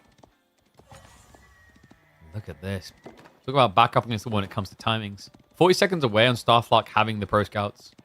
Cat hasn't even got the resources to supervise it. Now, when he does, it's going to come in aggressively quick due to supervision. You see, it only takes 30 seconds. But looking at the macro, he's still far off. He needs to start dropping the attacks off if he wants to hit that timing. The Pro Scout's just a few seconds away. I like the Starflock's beginning is going to be snatching from the enemy side. Yeah, I often find that French and Jean are a little bit subtly impressive with how they play Pro Scouts. You don't really think about it in the moment, but School of Cavalry is a 20% increased production rate to all stable units, not just the Knights. So Scouts only take 19 seconds. Now, it's not quite supervision on stables levels of production speed, but it's there straight away, and it's there passively. You don't need to actively use Taxman to do that. Sometimes it can feel like you've got a lot of things to juggle your Taxmen between. You know, it's all well and good saying, no, okay, B, he can just build 4 Taxmen, supervise the wood, the food, the racks, and the stables. But in like most games, you don't have Imperial officials until Feudal Age, and then even then at the start, that first 1 into 2 is a bit of a slow, sluggish time. So Jean in melee form makes a lot of sense here. Cat with the Horseman, that gives him an actual good way of killing Jean off, because you now have the mobility to get in front of her when she retreats. Yeah, it may seem weird that he's building spears in the Horseman, but it blocks you against Archer full lot from Jean. But even more importantly, you see it gives you the chase down. The Spearmen can't keep up, but the ponies can. And once you have 5 of these Horsemen, you can stop her retreating.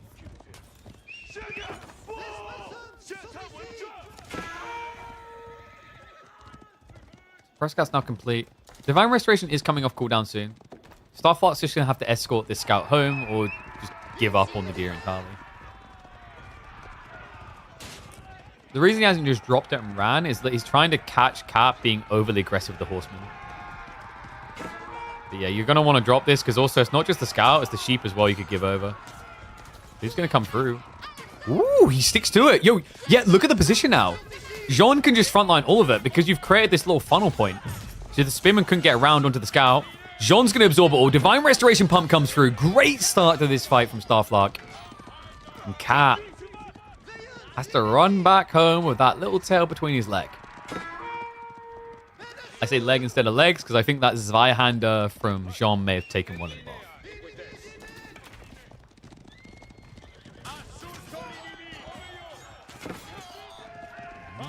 Starflock, not quite on point with the micro there. That would have been sick if he got that one away. Remember, the problem now for Cat is, like, I don't think you really want to be playing a long feudal here. Because as time tracks on, you know what's going to be coming. The inevitability of chivalry. Yeah, it makes for a brutal affair, that's for sure. And the chivalry tech, I think anyone who's played even just 3 games against Jean or French feels this. You feel like the fights are going well. You feel like you're trading out equally. You know, you're not winning, but you're in it. And then all of a sudden, there's this calm for a minute. And next fight, all that damage you work towards just doesn't exist anymore. It is very, very rare that you can think of any form of feudal healing that doesn't situationally feel OP. I'm trying to think if there is actually one, and I don't think there is. I mean, Dervish is the most obvious one. Chivalry has always been reliable. The Divine Restoration is decent for Jean, but the Chivalry is so much better. Then there's what? The Imam heal point on the Ottomans, which is crazy when you see it nowadays. And then Scholar Healing. Scholar Healing the most subtle because they have so many different things they could do. I think it makes sense, right? You're talking about a resource that's technically infinite, which is turning a limited unit count into infinite potential HP. Because if you keep refilling the bar, you're not losing any units. You're only gaining more technically compared to your opponent. Which, by the way, thank God we don't have mirrors anymore. I imagine an Ayyubid double Dervish into Desert Raiders would be cool for about 1 minute and then fully snowball. John just being ignored right now. The Archer switch is coming in at a decent time for Starflock. Cat doesn't have the Horseman. He's trying to get out of the age. I think Starflock probably senses it as well. Like, why is there only 2 Horsemen still? I like that Cat is slivering in 1 or 2 extra just so it looks kind of genuine, that he's not just being greedy. But you know what the end goal is. He wants to get to castle as quickly as possible before the night count gets too high. Because once it does, Starflock can play for the tech as well.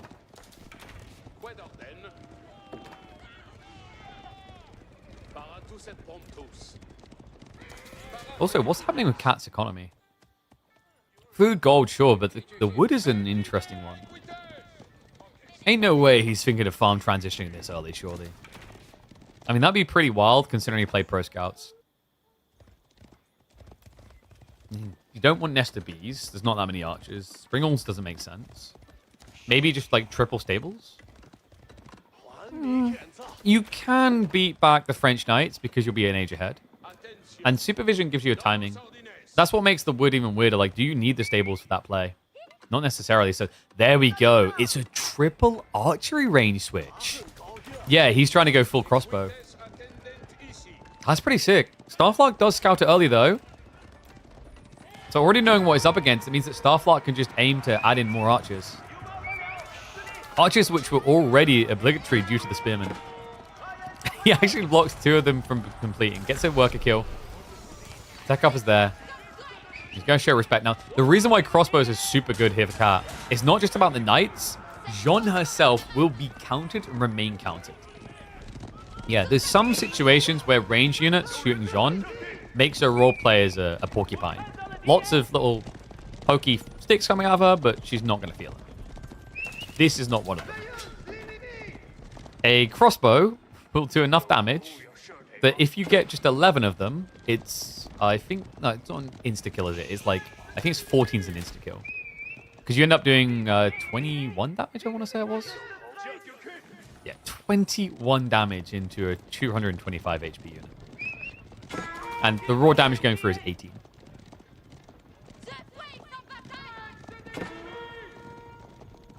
It looks like Starflock is going to show necessary respect. He backs all the way up.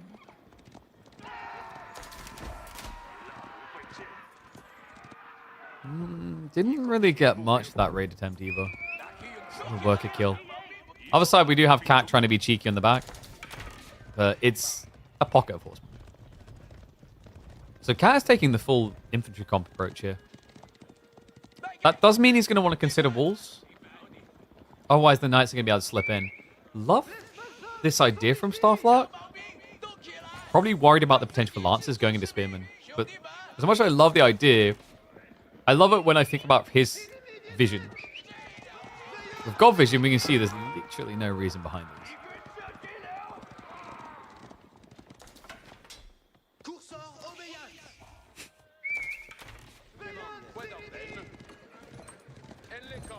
You guys think that maybe this year Pro Scouts will get completely reworked? I've been thinking about this. It always finds a way of coming back, and when it does, there's huge complaints around it. I mean, we had even some content creators that felt driven away from the game in Season 9 because of Pro Scouts, right? I think we can agree that the state of Pro Scouts when AoE 4 released definitely didn't help the game. It's just a hard tech to ever feel balanced. You know, sometimes you get this in games where there's just things that will either be OP or underpowered and can never be between. Theoretically, there's ways you can make it feel balanced, but there's always an element of, look at all this safety I'm getting, and look at how little it can take. I want bounty minigame back? Hell no. Getting rid of that was a good idea. I don't like to toot my horn, but we may have been regularly saying to make it what it is now. I'm not saying it's just a coincidence that me and Winston have worked events. No, I'm kidding. I reckon they had that idea in the pipeline for a while, but I'm glad they went for it. Like, to me, that was the best solution to bounty they could have come up with. It's still a bit too powerful,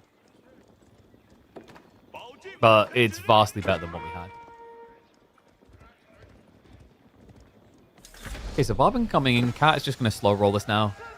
I mean, Starflock, he went up with the Guild Hall. So he's not in a rush to end the game right now. Which I think makes sense. Like, seeing the crossbow count scaling like this, do you really want to try to pump Royal Institute in to win? Just feels like a recipe for disaster.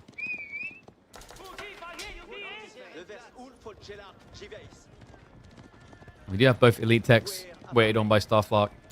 Cat, not really confident to dive around the back of the base for good reason. Like, your army is not substantially bigger than your opponents, and on top of that, you wouldn't get reinforcements in. Love the Barbican placement. That's great from Cat. Barbicans are really strong on this map. He could have probably put it a bit further forward, but I think the terrain betrayed him. Because if you can get the right position, you can actually pull both balls underneath the Barbican. Which, if you think about it, we call this a Barbican. So a double one would just make you sound like you got a stutter, like Barbican. Yep, that's exactly how you say it. Sounds like that guy in Pearl Harbor. The Japanese are coming. They're coming. Oof, Jean is coming to Sharon's nice little vessel to carry across the river. That was an obliteration. You see the crossbow issue here.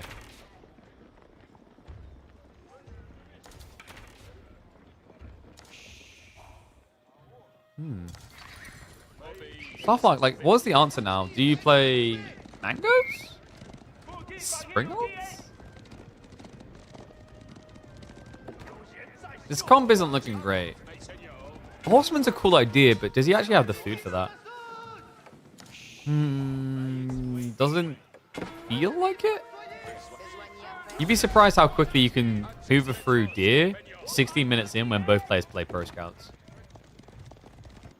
I mean, the Horseman is at least going to be a good idea against the Nesta Beast, so maybe that's part of it. Starflark is just conceiving the idea that Nesta Beast follow-up makes too much sense. I don't mind the spear detail. I mentioned it earlier, like, it's just kind of cannon fodder. Actually, it's going to work out nicely considering Cat has suddenly decided he wants Lancers. Field fishing is really strong on this map for the player who gets first on water. That's true, man. Like, what you need to do, you just need to get one of those random spawn generator things, and if you spawn down here, you win the game. Use your starting wood to, like, build fishing, and then beg a player to trade you more wood so you can build fishing boats. It's just also elementary.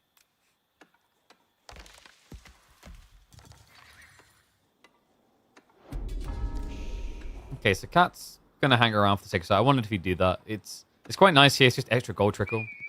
Like, usually I think people target urgency on getting the relic home a bit too much. Yeah, that gets you 80 gold, but if you get the Sacred Site, which is going to be quicker, that's 100 gold. Now, it does leave you a little bit exposed, but when your army is this big and threatening, like, can your opponent peel that much to deal with it? Stuff like trying to actually sneak out the board is going to be seen. Pretty bad news for him, considering Cat just started building Lancers. And, yo, wait, what? Okay, this is actually sick. We were talking about Jean's Riders earlier today and how most of the time it just feels underwhelming. But Cat, 75% of his army is crossbows. And Jean's Riders get bonus damage against those. This is crazy. I love it. There's only 7 spearmen and he jumps in. Nesta Beast scouring shots onto the backside. Archers. I'm going to have to follow up. Jean is going to be brought down. The crossbow count. Not looking like it should survive this fight. The Rider is just a bit too strong. He's going to trade out the Archers. Cat? And the Lancers going to now stabilize him is the question. Like, the Jean's Riders are great against the Siege and the crossbows. The Lancers might prove a problem. There's no buyback coming in on Jean. Cat somehow keeps the Expos up. 13 of them. Are you kidding me? 13 walk away from that fight alive. It's crazy, actually. I think, like, part of the problem we saw is, like, melee Jean is weird. Guys, everyone always likes to go crazy about the ranged damage reduction, but what you need to remember about that is, yes, you reduce the damage take by 45%, but due to the heavy melee tag, you're taking double the damage you normally would against crossbows. That's the difference maker. If this had been ranged Jean, yeah, you just don't die. The crossbows kind of just tickle.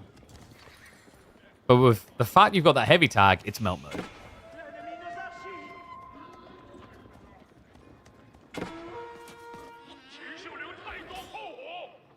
Worrisome still, even more, is the fact that Starflark is hemorrhaging additional workers.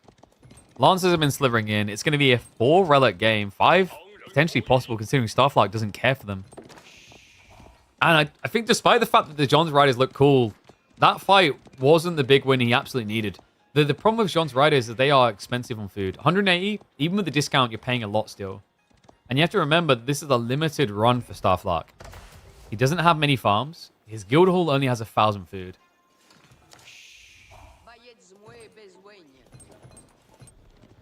Convince you that Jean's Riders are good? I think Jean's Riders have their placement in like hyper late game against mass crossbow comp. They're also like a fairly bulky, top efficient unit in late game. The problem genuinely, time and time again, that we see with Jean's Riders is people try to make them work in mid-castle. And the problem with that is kind of the same that it is with Horsemen. Only you're paying more than you would for a Horseman. You don't have the food.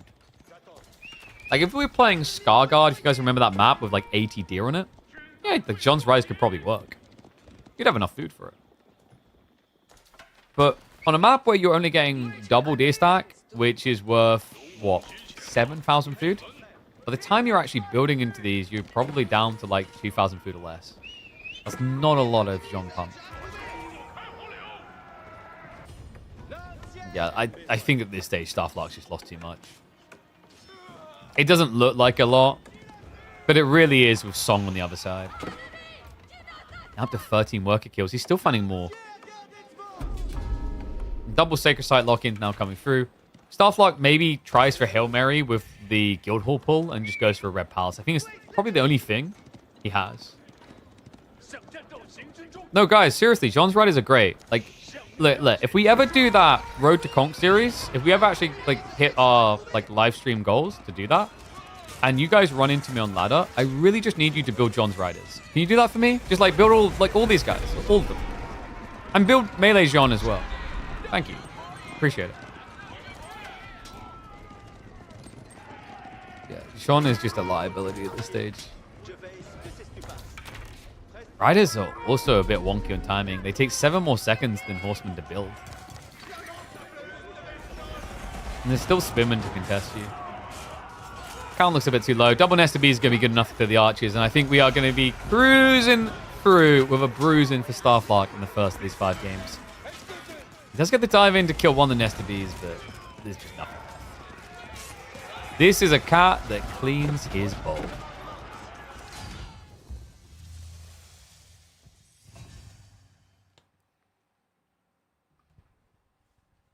Okay, so first game going to Cat. I mean, he put forward one of his most powerful picks to China. Honestly, I feel like China's just a civ I rarely see lose. I'm curious of like tournaments recently and win rate percentages. I don't know. China makes it through the draft a lot, so it's probably not looking ridiculous from a win rate percentage, right? Because a lot of players split it. And you have that kind of like that dynamic of who's a better player. Well, when we see it in the hands of a top player, it just looks like, I want to say, the most reliable civ in the game. That's consistently getting through anyway. Okay, so let's see where the boyos are going to take us next.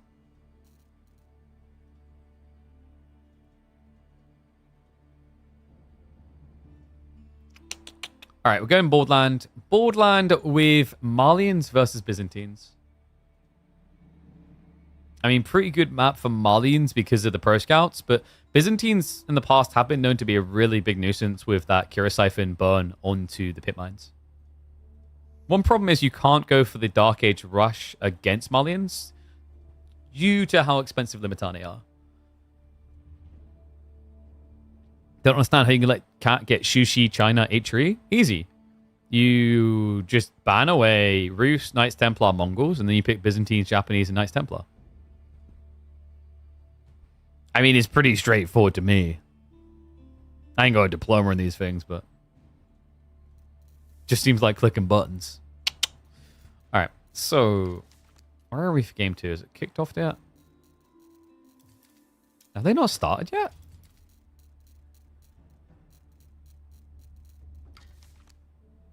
Please tell me they didn't donkey it.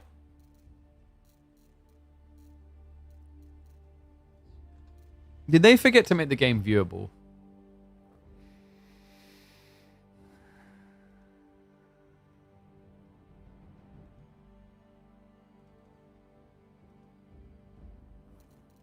I'm hoping not. I'm kind of in the mood where I can't be asked if they've forgotten to actually do it.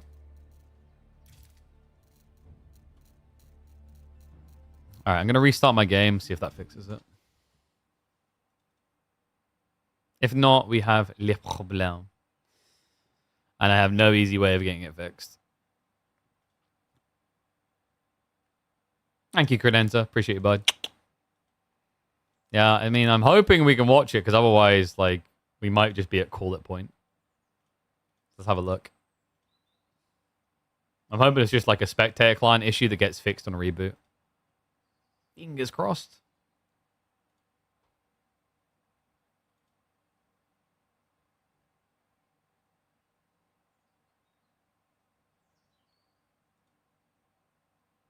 Oh my god, can my game, like, open again?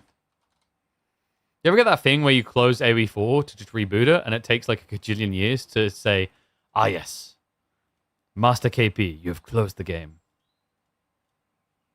I don't know why your game would be saying Master KP to you, but it's possible. Hey, man, like, all I'm going to say is, why don't more games talk to us when Stronghold was capable of greeting me by my name in, like, 2001? They need to reselect the public option? I forget. I think so.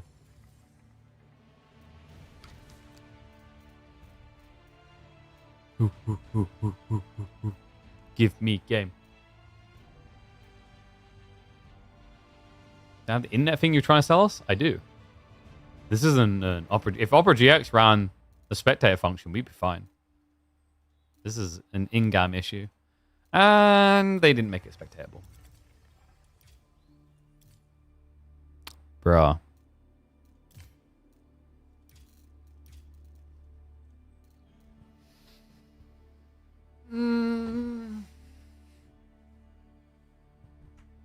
I mean, I don't know what we do for like 30 minutes. It's not even like either of the players stream their POV, so we can't even just watch them in the background. At least I'm pretty sure they don't.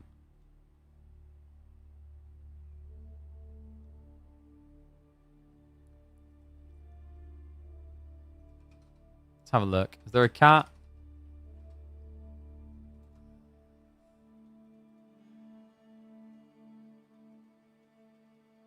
No, there's not a cat.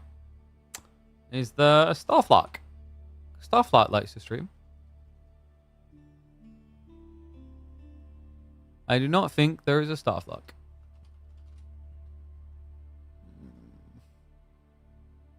This pains me deeply.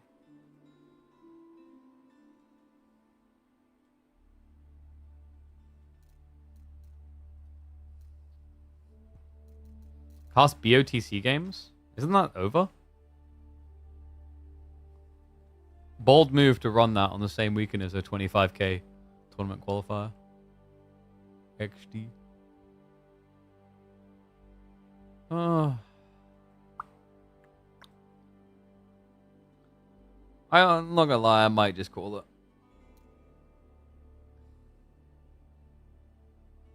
Wait, who's Salol? Do I know who that is? I'm confused.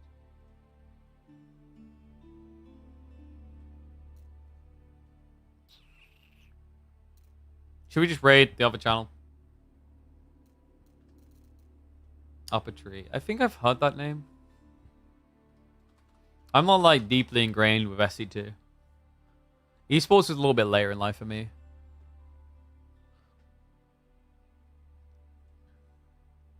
I set the rules, okay? Alright. I think we probably just call it. Because I do need to go eat some real food at some point instead of like a fake cookie.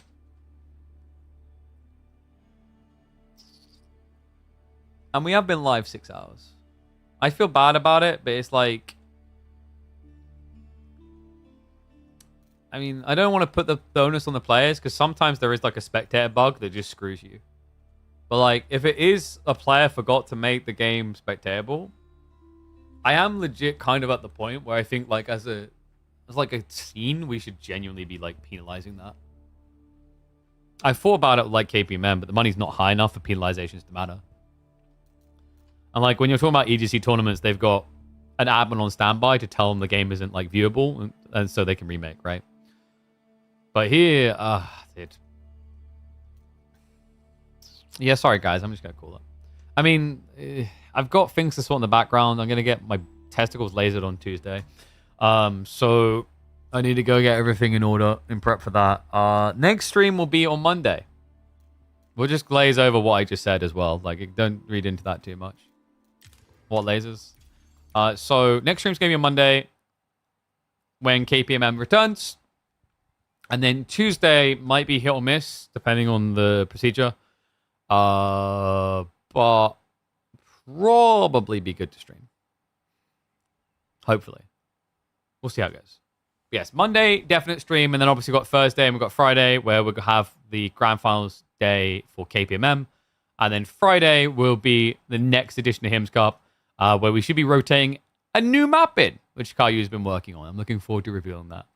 But guys, what I'm going to do now, I'm going to end the stream. If you're watching on YouTube, make sure you are subscribed there. Make sure you're following the Twitch and the Twitter and all those places as well. Like all these links on both platforms, no matter where you are, you should be clicking all of them, supporting all of them. One more time, final time, reminder to download Opera GX and creating a free account to support the channel.